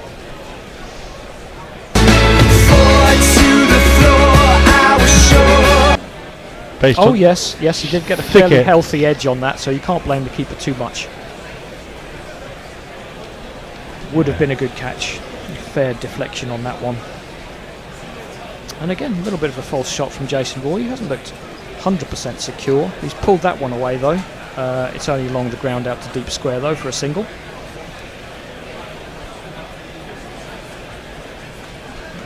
Getting rid of ultra edge. It was fairly obvious to the eye, at least on slow motion. That had caught the edge. Obvious from the reaction of the keeper, to be fair. That's what I thought initially, yes, yeah. I mean, you can't give people out on player actions, at least any more at international level. Now, Roy's got hold of that one. Has it gone far enough? Sure has. It's into the stand. It's going to be one of these. Let's talk about 6. Let's talk about 6. Let's talk about 6. Let's talk about 6. Well, he hasn't lost that one, but it may take a while to get it back from underneath the stand. Is that the first 6 of the innings?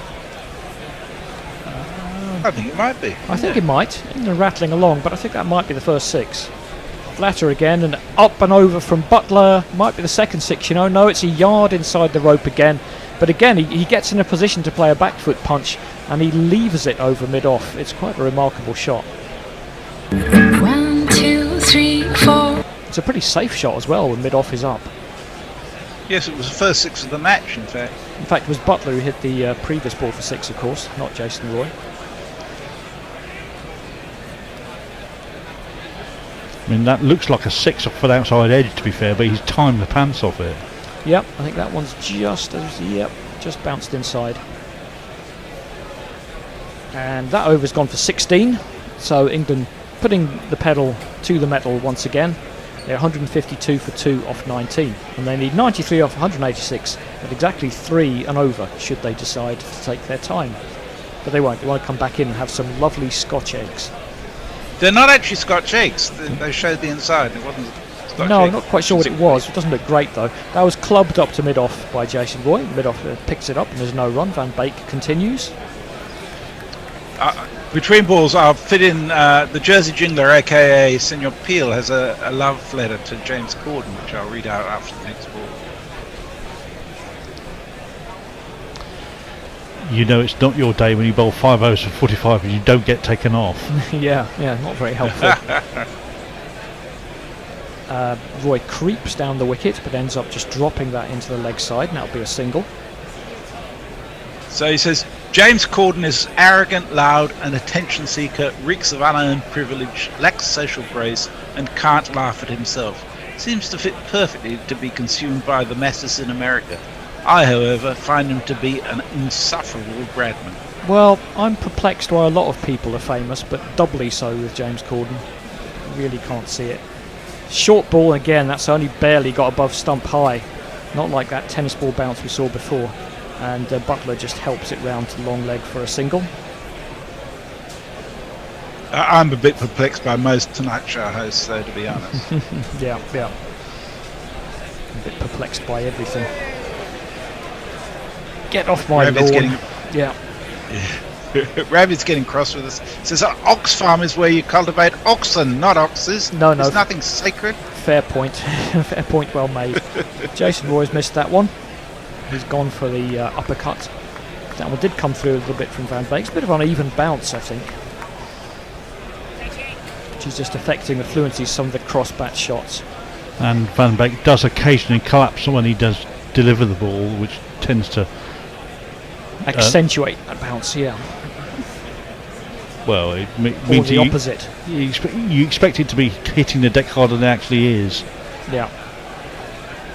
And comes off with a soft plop rather than anything else. Yep. Roy's back on strike, and he's very good at working the ball off his legs. They'll pick up a comfortable single there.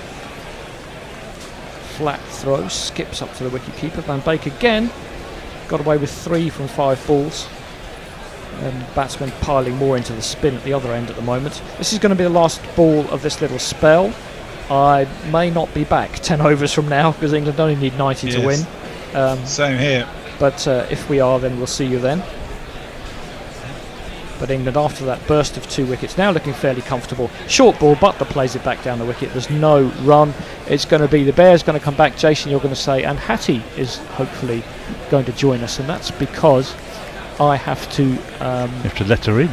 Admit her, which I think I have done. Okay, catch you in a bit. Are you on tweets, Jason? I am, yes. Jay Graver is next. Yes, thank Okay, you. catch you later. Jay says he's just perpetually perplexed. Well, that's many of us. Not least the bear once he's trying to work out where his fags and his vape and his drink are and his microphone are at the same time. Absolutely. And hello to Hattie. I can see the top of your head, but not you. There you are. Hello, how are you? I'm good, how are you? Yeah, I'm very well, thanks. I'm very well. Enjoying the sunshine. Yeah, definitely. It's quite beautiful. pleasant down here. You've been watching much of this? I've caught, I didn't see any of the Netherlands innings, but I've been watching all of ours, so yeah. Yeah, it's been a all right series, I think. Pretty one-sided, Very although one-sided, it looked like that. But then the Netherlands haven't really disgraced themselves, although one of the commentators in the Sky was saying that their fielding has been pretty poor. But I thought they've done pretty well, actually. They've not done too bad. It sounds really patronising. But Tim Pringle is in, and Jason Roy has played it out of the leg side. Slipped, I think, for a second there. And it goes out to deep mid wicket. He'll get himself a single.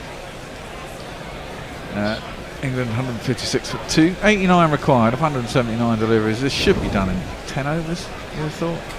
You would think so, absolutely. I mean, 2 well set batsmen, and yeah, I mean, Butler going along his merry way, and I mean, he always seems to have done well when he's been captain, hasn't he? Yes, I can't remember what it's when. I think it's 5-3 or something. So that's punched out into the towards the boundary. It was fielded by the boundary rider as a single. Pringle comes in for the 3rd ball of the over, and Jason Roy plays a similar sort of shot. It's kind of boring middle over stuff with an inevitable result at the moment. It's always pleasing to see Jason Roy back like this. Because when he's in form, he just seems to have so much time. He could just rock back onto his back foot and just play 3 offside just so easily, can't he? Yeah, he is exciting to watch. As Josh Butler slaps that one out to deep long off, and there's no run. He's quite a forceful batsman. You see more finesse in Butler. Yeah. Oh, sure. Yeah. But he batters it, Jason Roy. Yeah. Roy's kind of brute force, and Butler's just like, I would say, more talented with just more shots. But I mean, that's not being.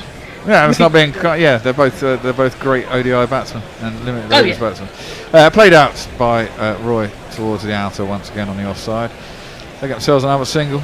The one area where Roy has improved massively over the years is he's actually rotating the strike. Yeah. Yes. He used to be shit or bust. Yeah. Is that out? No. The way Butler put his head down there, I thought he clipped it straight to mid-wicket and was out. He clipped it with an awful lot of wrist. It went out to mid-wicket, and there's no run. Go, Jace. Josh Hoover, talking about short-form cricket, says, I've just saw the rules for the 60, i.e. 10 overs, to be played in West Indies in August. I just can't. Next, I expect a Super Over League where every match is just a Super Over. Well, yeah, we've gone down this route before, Josh. I mean, it kind of sort of reverts to zero almost with cricket. The shorter the form, but then it just gets more toss of a coin, doesn't it? Go on. O'Neill Harris says, I think the show slot, talking about the Tonight Show and the Late Show, automatically makes people famous. People have a late night tradition and they will watch whoever is there. Also, they want to see the interviews. They're not interviews, they're just time for people to plug something. These shows aren't for me, but the interviews can be interesting. Well, we don't. And also welcome Hattie from O'Neill Harris as well. Yeah. We tried it, didn't we? Jonathan Ross has his chat show, late night chat show, but it doesn't really work over here for some reason. Klassen is. Was he bowled the previous over, or was he coming back, Jason? I was watching next door, but I can't remember if he bowled the last this over. is a new spell. Yeah. New spell. So Klassen's come back, immediately pings. Oh, I thought Roy on the pad, but maybe it was the outside edge of the bat. It goes out to cover anyway. And there's no run. I was making a comment in the previous over that you're having a bad way when you bowl 5 overs of 45 and don't get taken off. Yeah. Yes. Well, that's a nice down of sun for some locals who are going, what's this? Maybe. Not such an English contingent today. Presumably it's Wednesday and they can't all get out there and have a jolly and stay there for the weekend. As Roy tries to work that in the leg side. Don't do that, Jason. You could be out. Handing the ball, yes. But it's dead, surely. It's not dead unless it's in the bowler's hands or the keeper's hands. If you read your laws. If someone appealed for that in an international match, there'd be a fight. There would be. And Jason Roy would be leading it, I imagine. Yeah, exactly. He's just being nice. Around the wicket again, and Jason Roy tries to paddle it down to fine leg. I think it probably came off. Maybe a bit of edge and pad. Ballooned up, no one got there to catch it anyway. They run through for a leg by. There's a leg by, so no bat on it. Doesn't look easy to score unless they put it in the right area for you to score off. I get the feeling it's a lot easier to score if the ball is pitched up and you can hit through it. Exactly. It's general principle, isn't it? Really. Pitch it up. No. Sometimes it comes. Short stuff comes on nicely, and you play it off the back foot and do all the pulling and stuff. But this certainly doesn't seem a pitch like that. No. It's defended by Butler. He timed it sweetly though, just wide of mid-off though, really. So. Yeah, that's very nicely timed. Mm. Gets himself a single. Score moves on to 162. Just makes it look so easy. I mean, I watch with admiration with these guys. I mean, hopefully to get some advice for my own game. And I'm thinking, yeah, I could just do that, and with the fielding and stuff. And when it comes down to it, I just no.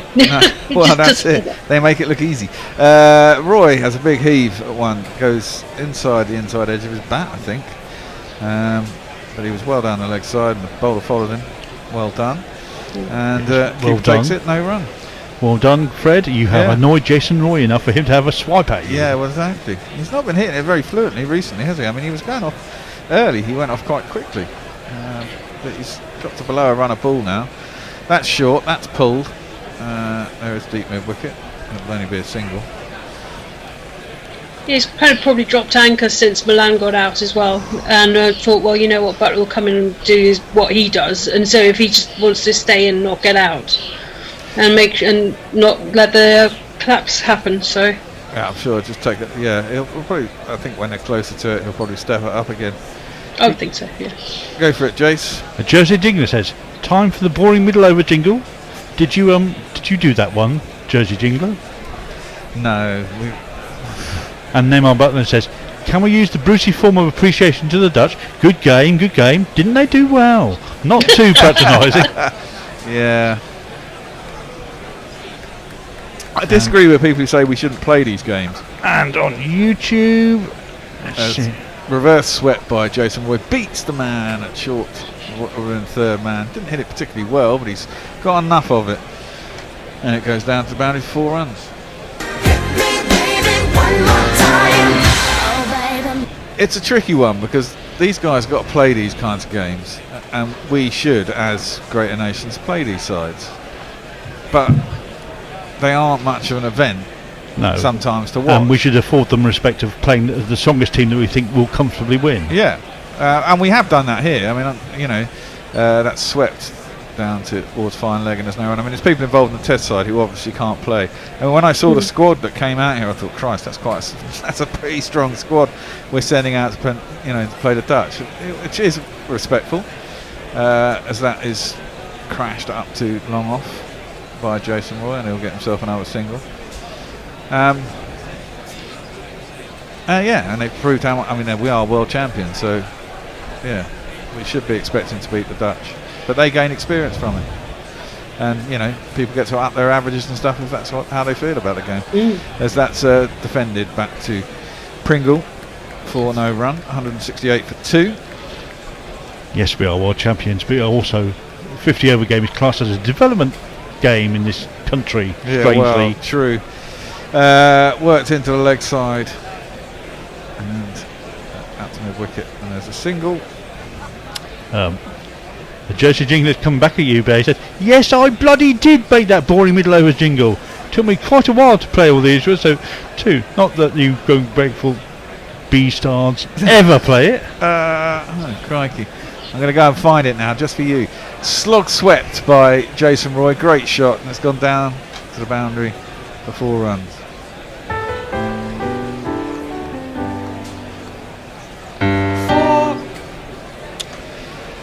Okay, I'm going to go. I'm going to search for it. Give us some more tweets. That is the last one. I'll look on YouTube. On YouTube, Josh Cooper says, "I would appeal for that," and then laughed hysterically. Oh, look at that! She's bringing something up to the commentary box.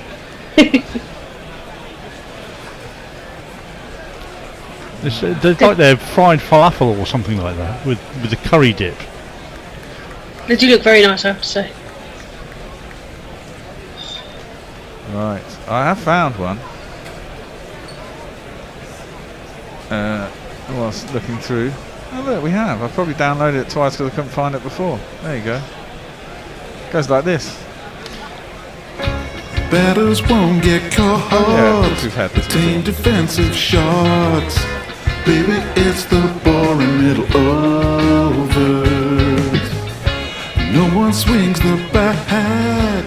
Not much to. That's played into the leg side by Butler that time, and there'll be a single. Yeah, sorry, Jersey Jingler. I have short-term memory loss. Of course, we've played that before, and I remember it. I just don't know where it is. So I found it again and downloaded it in another place. We haven't done ODIs for 11 months. That's my defence. Just hearing Mamma Mia being sung by the crowd earlier, I was thinking, could probably change the words to Waterloo slightly and saying, Amstelveen, the Netherlands did surrender. Ah, yes. Yes, I imagine so. Worked into the leg side once again behind square by Roy, and that'll be a single. So they require what, 70 to win? Of 160. There's about 50, 71 runs possible for Roy to get a ton and Butler to get a ton. Interesting. That's worked into the offside by Butler.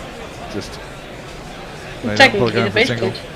Well, yeah, that's a good point actually. I mean, Roy's got a good chance of getting a ton. Should take a few chances. I don't want to sit here and watch him Turnbull just knocking singles around for 70 runs. I mean, wasting my afternoon.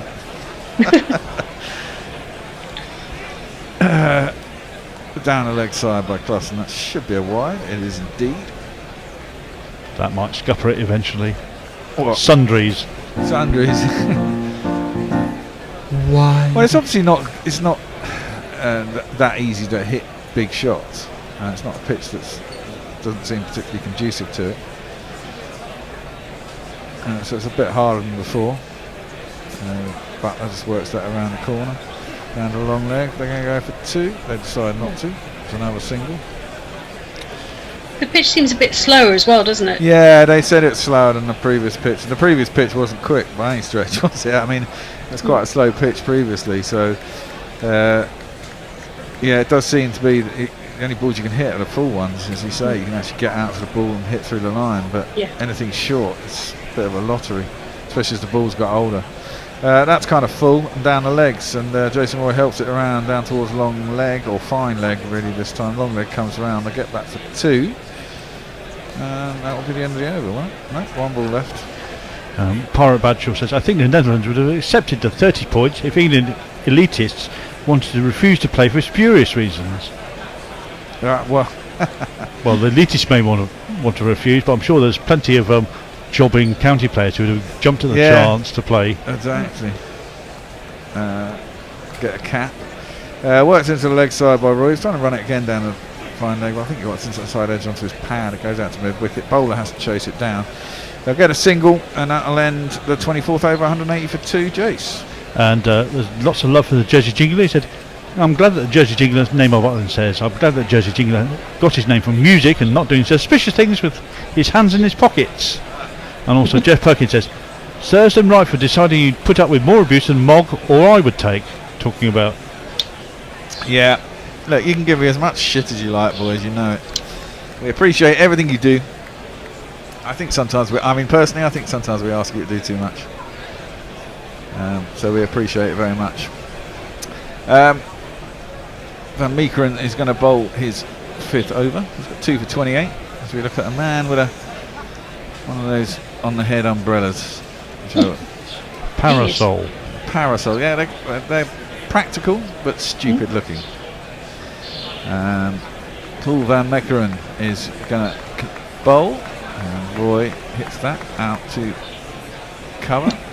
They've got a backward point cover mid off on the offside. Remind me, I'm sure Josh would tell us. Is it Glamorgan he plays for? You're really asking the wrong person, Jason. You know. Who's that? Sorry. Paul Van Meekeren. I don't know. I'll look it up. I think we looked earlier, and I can't remember. Gloucestershire? Or was that someone else I was looking at? Gloucestershire, I'll be honest. Van Meekeren is in, hauled into the leg side with no great timing, it would appear, by Jason Roy. Cameraman couldn't really follow the ball, but it ended up wandering out to deep mid wicket, and a single. Yeah, I think I looked him up earlier. Here you are, yeah. He plays for Gloucestershire. He's also played for Somerset and Durham. there you go. So a solid county pro. Yeah, and he made his debut 9 years ago against South Africa. Yeah, we were discussing this earlier. I mean, some of the ODIs might not have been counted as ODIs or something. Butler gets right on top of that one, just drops it down in the offside. Behind square on the offside towards point, and there will be no run. Only one off this over so far. They've really kind of gone in their shells a bit. I want to see fireworks. Yeah, I mean, they're going to risk-free run the ball, basically. Yeah. Which, 20 odd years ago, you said that's a good innings. Now it's boring. Yeah, I guess they're just, again, it's that kind of risk-free brand. They just don't want to do anything stupid to kind of like to get out, but at the same time, they just want to kind of go for it when the chance is there, really. Well, yeah, and that's pulled by Butler, hard, but down to deep square leg. We'll get back for 2 this time. It's the 100 partnership. There's a 100 partnership. No, it's a 50 for Butler, though. That too. That too. And there you go. Right, let's play this one. Don't stop just cause you got to 50. Don't stop, treat it as a start. You can use this to get a better score. The first 50's done. The first 50's done. There's an appeal for caught behind, which should be given as a wide, or did it hit the back leg? Well, it might not be the 100 partnership, but I'm sure the second one fell on 83. Okay, yeah, it's around about there, because it was 2 and 2 pretty much, wasn't it? 2 and 3. 2 and 3, yeah. Terrible shot by Manan. Crikey. Don't know what Yeah, it was an interesting replay, wasn't it, actually, when they showed that it was exactly the same line and length, basically, wasn't it? It's just the right-hander and left-hander. Yeah, but he walked so far across his stones, he got bowled behind his legs. I mean, crikey. Yeah. That's driven back to the bowler by Butler. We didn't really follow the ball. We everyone sort of look around, and the batsman stopped going for a single, but it ended up going up to mid-off, and there was no run. Might as well give us a tweet if there are any. Is that the end? Just one from one of our gremlins in the background saying to all our jingle makers, saying the fact that the Hofbear has admitted that he demands on you are sometimes too much. Don't think for a moment that demands all the whippings will cease. Who wrote that? That's got to be the Bish, surely. Yeah, probably is the Bish. Who's far enough away that we can't go into the green room and cuff him around the ears. I don't think he's in for much of this test. He's got to go and pick up the equivalent of his mother-in-law's, or his partner's sister, I think, from way up north because of the train strikes. Oh my. For some reason. Hasn't he got some form of royal garden party to go to soon? That's why. So he's going to pick. That's it. So the train strikes are on, and he's got to go and pick up his partner's sister, because his partner is getting. What's he getting? MBE or OBE this time? MBE, I think. MBE, and they got to go. They got to go to the backhouse garden party, and have a party or something. I don't suppose I'm supposed to be saying this. I don't suppose Vivian actually listens to us. Tony, if you tweet me in and you're really angry, I'm sorry, Vivian. That's what happens.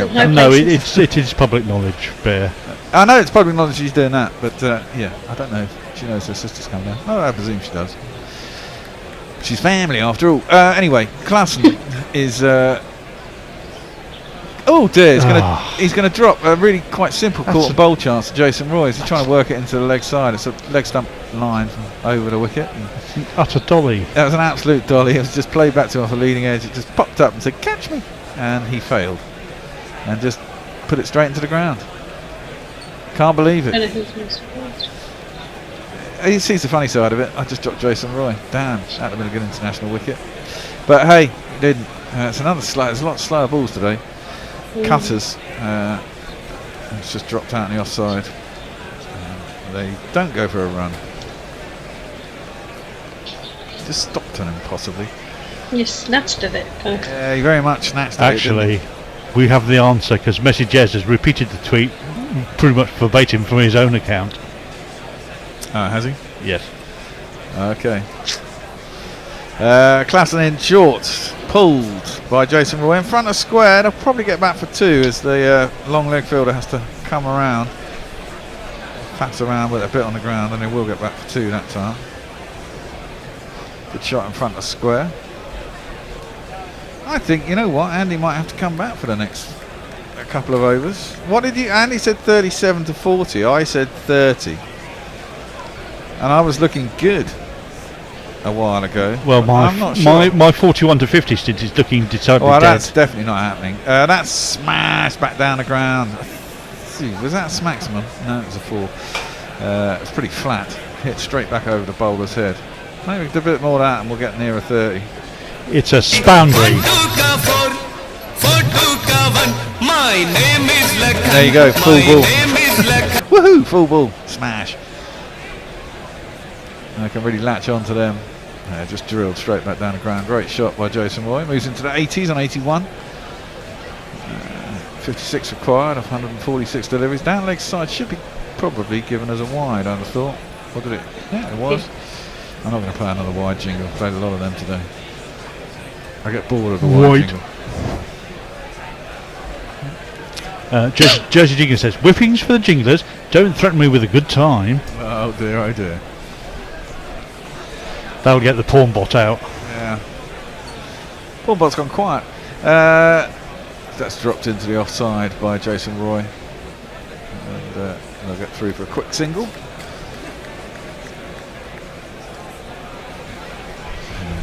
Butler will take strike with England on 191 for 2. Last ball of the 26th over. There's 54 required now for 145 deliveries. Klassen in his 7th over. Yeah, Josh Cooper on YouTube says that's a bad drop. That is a bad drop. Slightly slower ball, and I think Butler for a minute was lining up to smash that back over the head and realised it was probably a bit too short and a bit too slow and wasn't in position. Instead he just pushed it up to mid-off and they get through for a quick single. Ends the over. There's still, 9 off that over, and score moves on to 192 for 6. Yep. The light roller says, I'm back in the UK and on Twitter, joining you again from a very sunny England, smiley face. It was fucking freezing in Melbourne. Well, yeah, wrong time of year to be in Melbourne. Is that where Forthy lives? Yeah.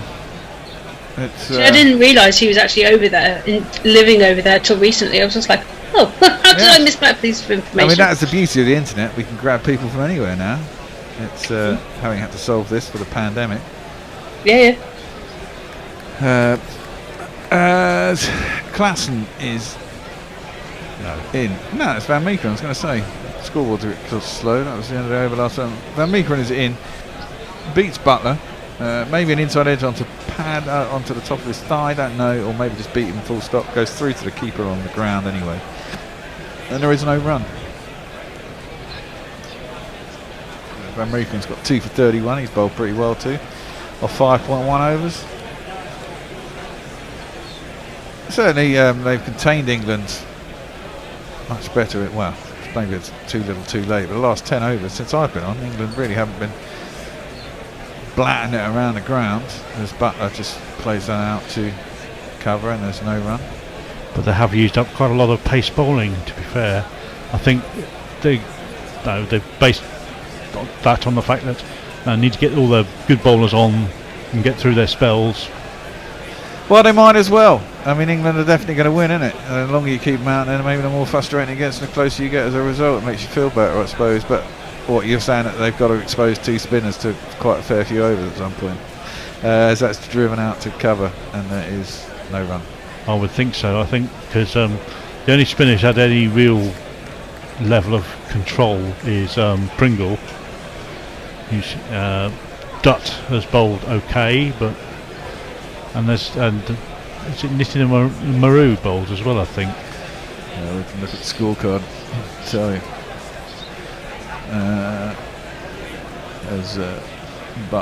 And Logan van Beek is going all over the park.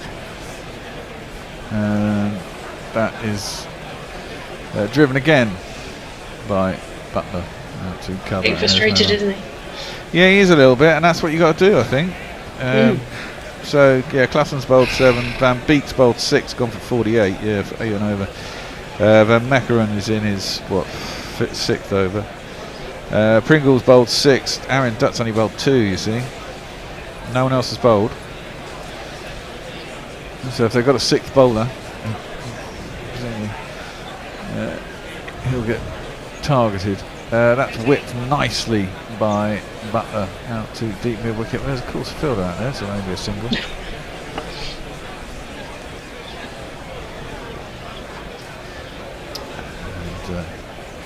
And England just saunter along, still on 193.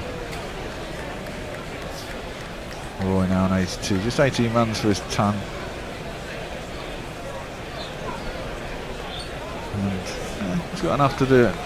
If he splits them with Butler, he'll get to his 100 if he stays out there. And Van Meckeren comes in. Last ball of the over.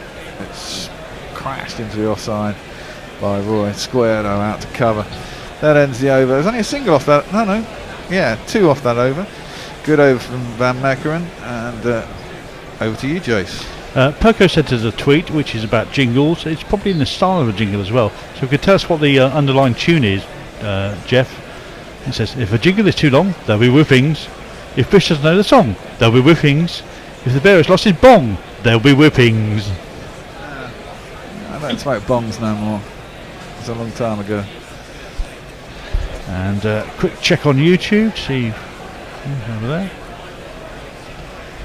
there. Jeff Thomas says the porn bot is unionised, I think. Well, so he's on strike. Oh, good. You can stay on strike as long as you like. Is that? I believe that's Amsterdam, isn't it? Yes. Looks like a canals in Amsterdam. It's been a long time since I've been there. That's the big canal, I think. It is a beautiful city. There's lots and lots and lots and lots of canals. Yeah. Oh, and we have a new bowler coming to the crease. Ah. It's not one that we've had today. In fact, I'm not sure if he's bowled at all in this.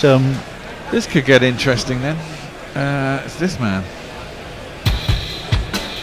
Got no skills, got no runs, got no future, got no hope. No! Don't you know you got as a leader? Yeah, that's the leader. Ooh, first ball. Outside off stump. Jason Roy goes to crash it into the offside. Instead, hits it hard into his own foot off the under edge, and then hobbles. No run. If only the jinglers had known about the West Indian classic "Follow the Leader." It could have been "Follow the Leader, Leader, Leader." Ah, of course.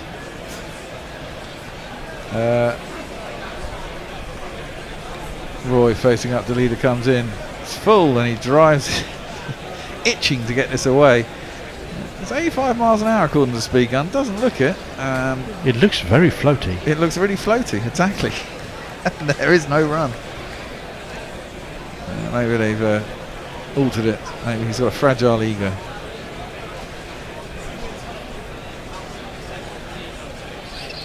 He's going to bowl at Roy. Facing up on 83. This time he does put it, and this time he does get hold of it, and this time, ooh, it doesn't go for 6, but it does go for 4. One bounce over long on, just inside the ropes. Finally got hold of one. It's 4 runs. And if you kids can't listen, then you bound to see the way you get shot for crossing a boundary, crossing a boundary. Good shot. Is that a bird singing in the back, your back garden? Yeah. It's very nice. It's nice to hear. Yeah, we've got the stuff. French doors open because it's just so hot. It's nice to hear a bit of bird song. Don't hear it so much these days, you know. Except for the crows crawling in London. That's into the pitch, pulled hard by Roy out to deep mid wicket.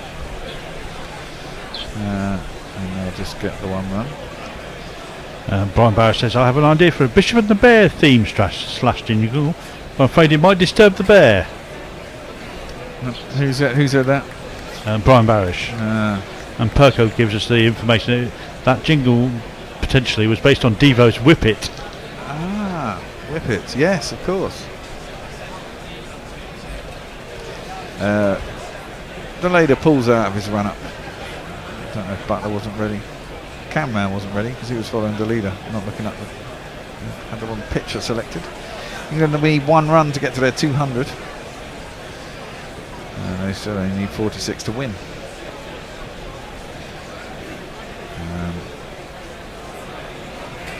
As you see, a very relaxed looking David Willey, and Butler hits that out to cover, and there's no run. Then looks at his bat like he might have cracked it. It looks alright. Some tape required. Says Butler. No, Roy. You want some bat. Why don't you just get a new bat, man? We've all got bats.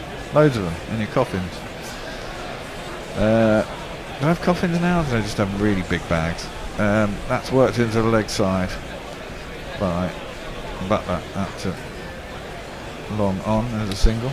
Based on my experience, they all have very big, large rucksacks that they carry around on their back and give themselves that's probably why fast bowlers have such back bad packs. Yeah.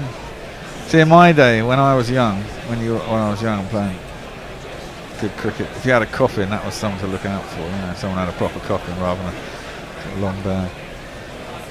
That's the end of the over. You got any tweets? Or people giving up? People are it's less frequent, but Leah is with us. She said good on the pawn bot for doing practice and big on strike. Light Roller says, and she also sent us a picture of a skull and crossbones for some reason. And the Light Roller says, Bob Catter, Michaela Cash, yeah, I see what you mean. Smiley face. And on YouTube, that's short and outside the off stump as Van Meckeren comes in. Start is 7th. Never been 2 there. Yeah, there shouldn't have been 2 there. It was very short, and Butler sort of mistimed it with a topspin backhand into the offside, and managed to get back for 2 as it kind of winged its way out to deep extra cover. Stephen Kemp says, I read that here in the Netherlands there are 5,000 people active in cricket. That's a limited supply of cricket talent. It is. Oh well, now Butler's gone big on the leg side. I don't think that's got enough on it. Or has it? Oh yeah, it looks like it has. The way he was looking, it looked like it had gone straight up, but he must have just been checking the distance like his golf shot. It's gone miles into the crowd, and it's a big hit, and it's 6 runs.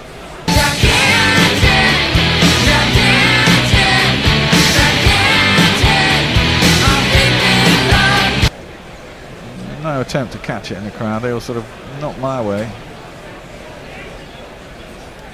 But they all look like they're having fun out there.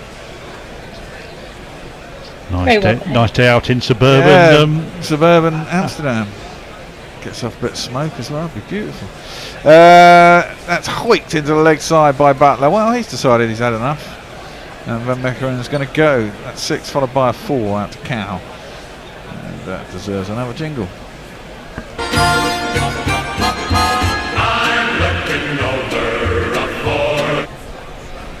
Yeah, strong armed it. And who wants to get us over and done with quick, maybe? Well, we've got 1 over. They have to get the 33 off 9 balls if we're not to. That will probably actually just see it out, won't we? No point in having a change of plan unless anyone wants to come in or anyone has to go. Well, I think we should get Andy in for. Yeah, I think we should get Andy in. He's due in for me anyway. Let's try to work it down the leg side. And cheeky shot. He just got his arse on it, I think. And stopped That's by the keeper. And there's no run. He's lucky not to be bowled behind his legs, really. Yeah, see, maybe Butler's got a plan. He's not gonna let Roy get his ton. He's just gonna blast. Yeah, he wants to blast his last 33. In fact, Butler could just about get there, couldn't he? Not 98 if he just got the 33, but if he got, 1 run to win and hit a 6, he'd get a ton. He would. Yes, 6 sixes. If he takes them all. Well, that's. Oh my word! Well, it's into the pitch. Should be given as a no. Have you ever seen anything like that? Well, no. Van Meeken's tried a slow ball into the pitch, yes, and it has been given as a no ball, which it should be because it bounced twice. But Butler came out of the crease and just walloped it into the crowd. That was quite funny. I've never seen that before. But he's right. Not to in do internationals. it. He's ever. entitled to do it. Uno, dos, tres. Yeah, that's it. It was out the back of the hand into the pitch with 2 into Brilliant. the pitch. And it was about, 2 yards down the leg side? And he just followed it. It was just sitting up nicely to be walloped into the ground. And it's a no ball. So... it's one less that Roy can get. Yeah, it's one less that Roy can get. It's true.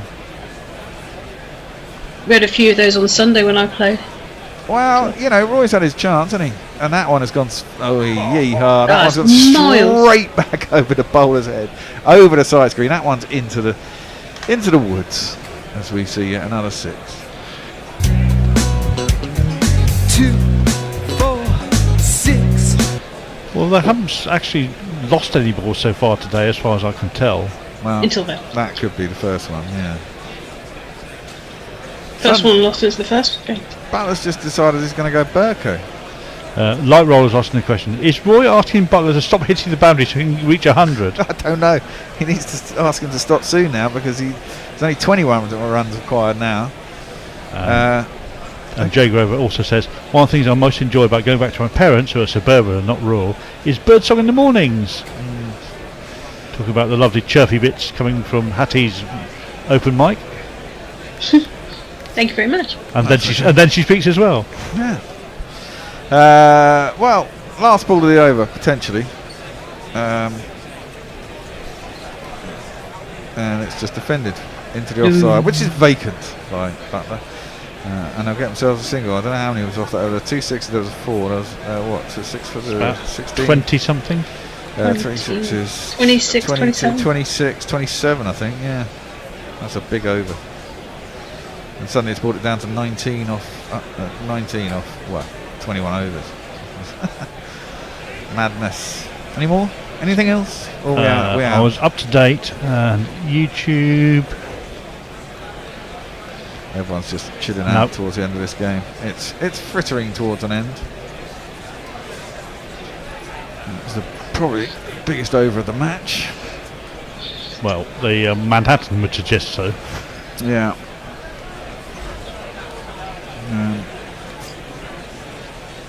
Yeah. 11 extras as well. A lot of wides down the leg side. For some reason we're not getting any play. There's a question for Leah for Hattie from Leah, saying, "Are you wearing a dirndl, Hattie?" A dirndl? It looks more like dungarees to me. Yeah, they are dungarees, yes. That's driven out towards the cover boundary. And it'll be I've a never single. heard of a dirndl. No, I've never heard of one either. Dirndl is the traditional sort of German alpine dress. Oh, right. Okay, gosh, no. I very, very rarely do dresses. Thank you, Leah, for thinking that I would be so graceful as to wear a dress, but no. No, dungarees, they are very cool, kind of floaty trouser dungarees, because it's just so bloody hot. Smash back down He's the ground. That was a genuine strapple. I'm not sure it was meant to go there. I think he was trying to hit that square, but it's gone straight back past the bowler. Down to long off. And there's a single. Well, Jason Roy could get his ton if he does it this over, I reckon. 1 2 ka 4 4 2 ka 1. My name is Lakhan. My name is Lakhan. Butler said to him, "No mercy. We're getting this done. No. We're getting this done quick. If you don't get it done this over, I am going to smash the runs next over, and it's going to be done, and you ain't going to Well, I get your think ton." he's got to stay on strike wherever he is. Well, it's got to be boundaries then, isn't it? Because like Roy said, Butler is farming the strike. Who does he think he is? Yeah. Well, Jason Roy is facing up. 4 balls left in this over. To get to 30, that's a wide down the leg side. Once again, yeah, I'm not going to play the jingle. 13 required of 100. So, well, it could be over in 30 overs quite easily, couldn't it now? If Basteleda has a bad over, then yes, it's going to be. Yeah. If not, if he has a good over, it's going to finish in the 31st. Yes, quite. Yeah. Well, Roy's facing up on 92. Basteleda pulls out.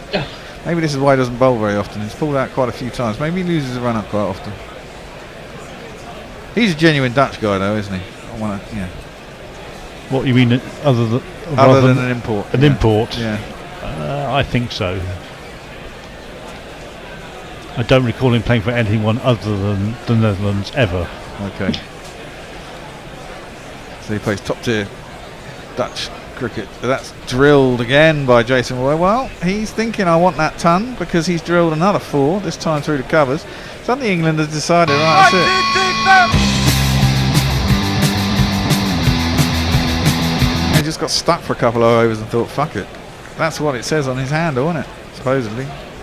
Well, it says it on Butler's handle. Yeah, that's what I meant. And he's skipper for the day. Roy just needs 4 now for his 100. 236 for 2, England. He clips that into the leg side. He's going to get a single. Ooh, this could be testy. 8 to win. If Butler hits a 6 now. That would just yes. be me. And then a single. The moral dilemma. Yeah, exactly. You got to play what's in front of you, though, haven't you? Yeah, and he would. Maybe there's a little bit. Maybe there's a bit of needle between the two of them. A Butler's going, no, I'm not going to have it. The leader in, and Butler plays it down the track. He'll get himself a single.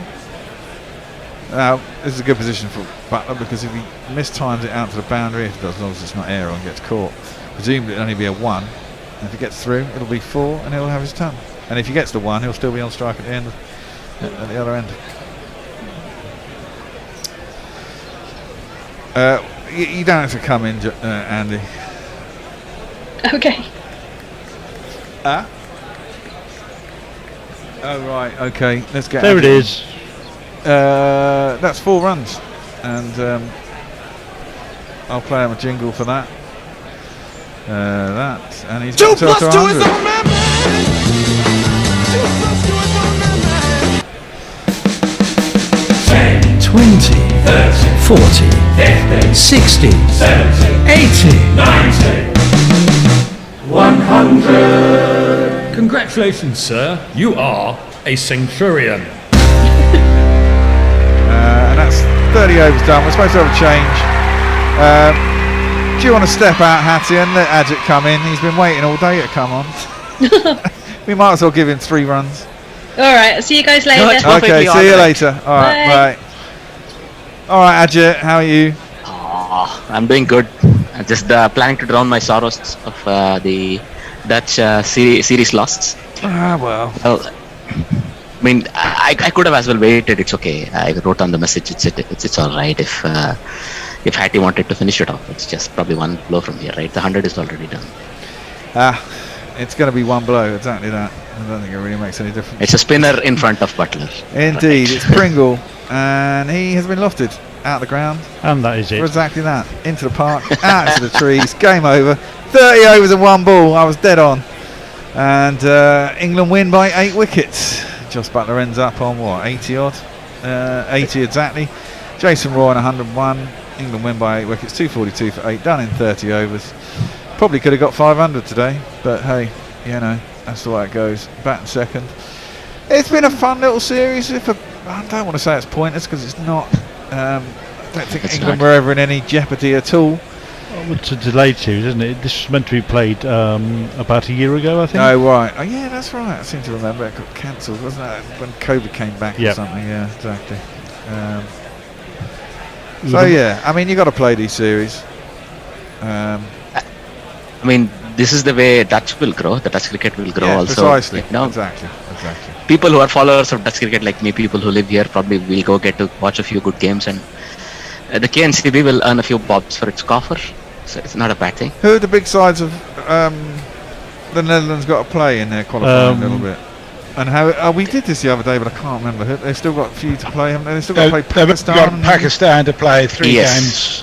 And New Zealand as well, right? So there are 2 more series left this summer. So that's some good cricket to watch. Exactly that. And if you can entice people to come and watch the games and get some of the locals involved, then maybe you make it stronger, etc., etc. That's how it works. That's how it's supposed to work. KNCB did a few good initiatives during the West Indies series, I remember. This series is an earner. I'm not going to challenge them about it, but I think during the West Indies series, they did a few good things. They allowed they allowed kids free for the first ODI, I remember, and I think parents were only half price, I think, tickets, so that they could get more people in the first couple of ODIs, if I remember. Well, this is it. If you want to grow, you've got to do things like that, haven't you? And having teams that are prepared to pay for, TV rights and stuff, even though it's probably not a great deal, it all adds to it and helps it grow, doesn't it? So, good for them.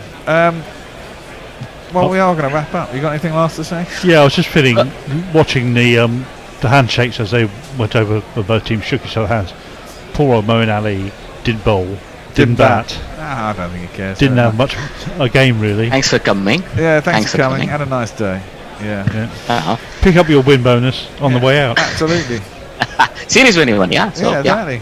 Money in the bank. Money in the bank. Count that cash. I was looking at a very interesting news from New Zealand squad perspective that's going to tour Netherlands later on in the summer, right? So Michael Rippen, who's played previously for the Netherlands, has been selected in the Kiwi squad.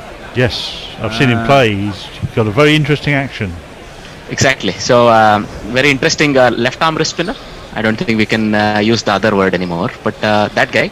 And he has a reasonably good record as far as Netherlands are concerned. They would have taken him very happily, but so it looks like, they are going to try a few things. New Zealand. Santner will get to captain a couple of games, I think. And we may very much expect that somebody like Rippen, who very recently played for the Netherlands 2 to 3 years ago, is now going to come from the other side, wearing the other colours. Wow, yeah, that's what we did with Dan Morgan, wasn't it, in Ireland? So, and we did it with Boyd Rankin for a little bit, didn't we? Mm-hmm. Yeah. I also sense a bit of nepotism. Kane Williamson's cousin has been picked.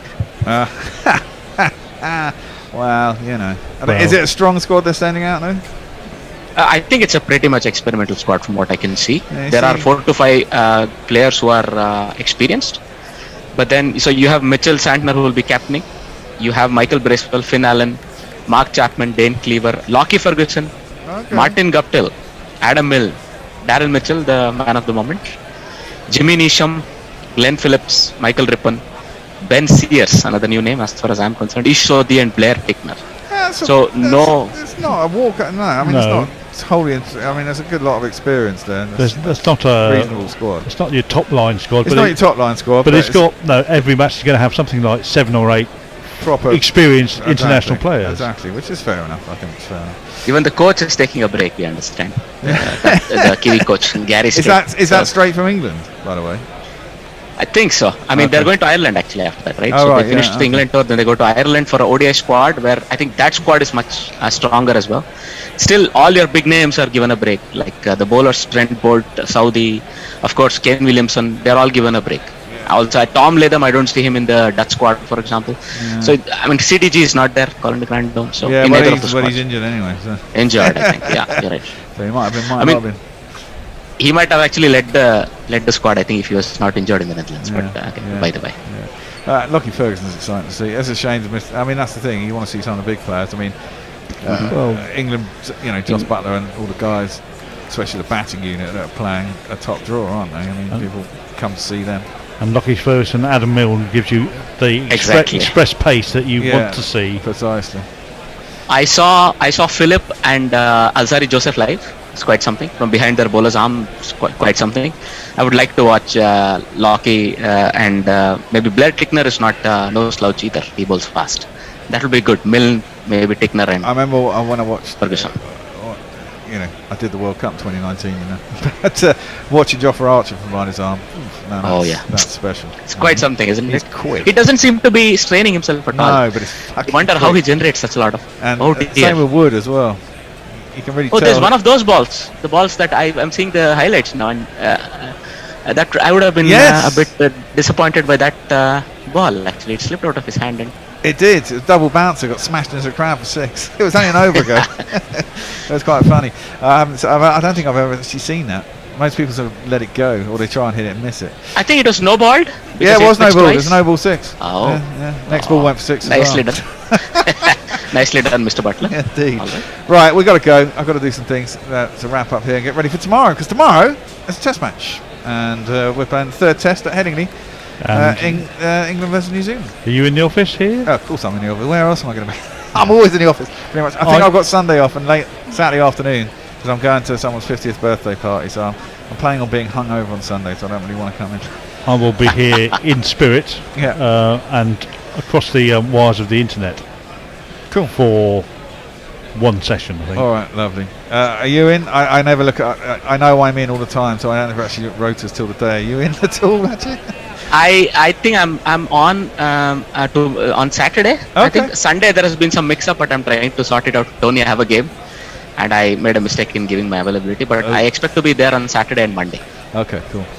I think it could go to Monday. I think there's going to be weather over the weekend. Tomorrow looks absolutely fine and sunny, but from what weather reports I saw, there's a low coming in from the Atlantic that should spread sort of showers and rain. Not so much on Friday. I think Friday will be quite dull with a few patches of rain. Saturday looks like it potentially could be a washout. You seen that? I mean, for what I mean, that's just looking at the radar maps. They always stop the rain. I don't know if it's passing through, but there's a big band of rain that looks set to hit sort of Yorkshire through Saturday. They only project it so far in advance. Yeah, I know, that's the thing. That's the thing. So it can all change. It could be as dry as a bone and sunny. Who knows? But that's what the weather says 2 days out, 3 days out. Anyway, we're going to say goodbye. See you tomorrow, bright and early. We'll be on air at 11:50 for the start of the game. Until then, thanks for coming on for that last little bit. I did that one ball. And I'll see you on Saturday. See you later, Jason. Thanks, Andy. Thanks, Hattie and Messi. He's thanks to him. And all the other people. On today. We shall see you tomorrow. Goodbye. Bye.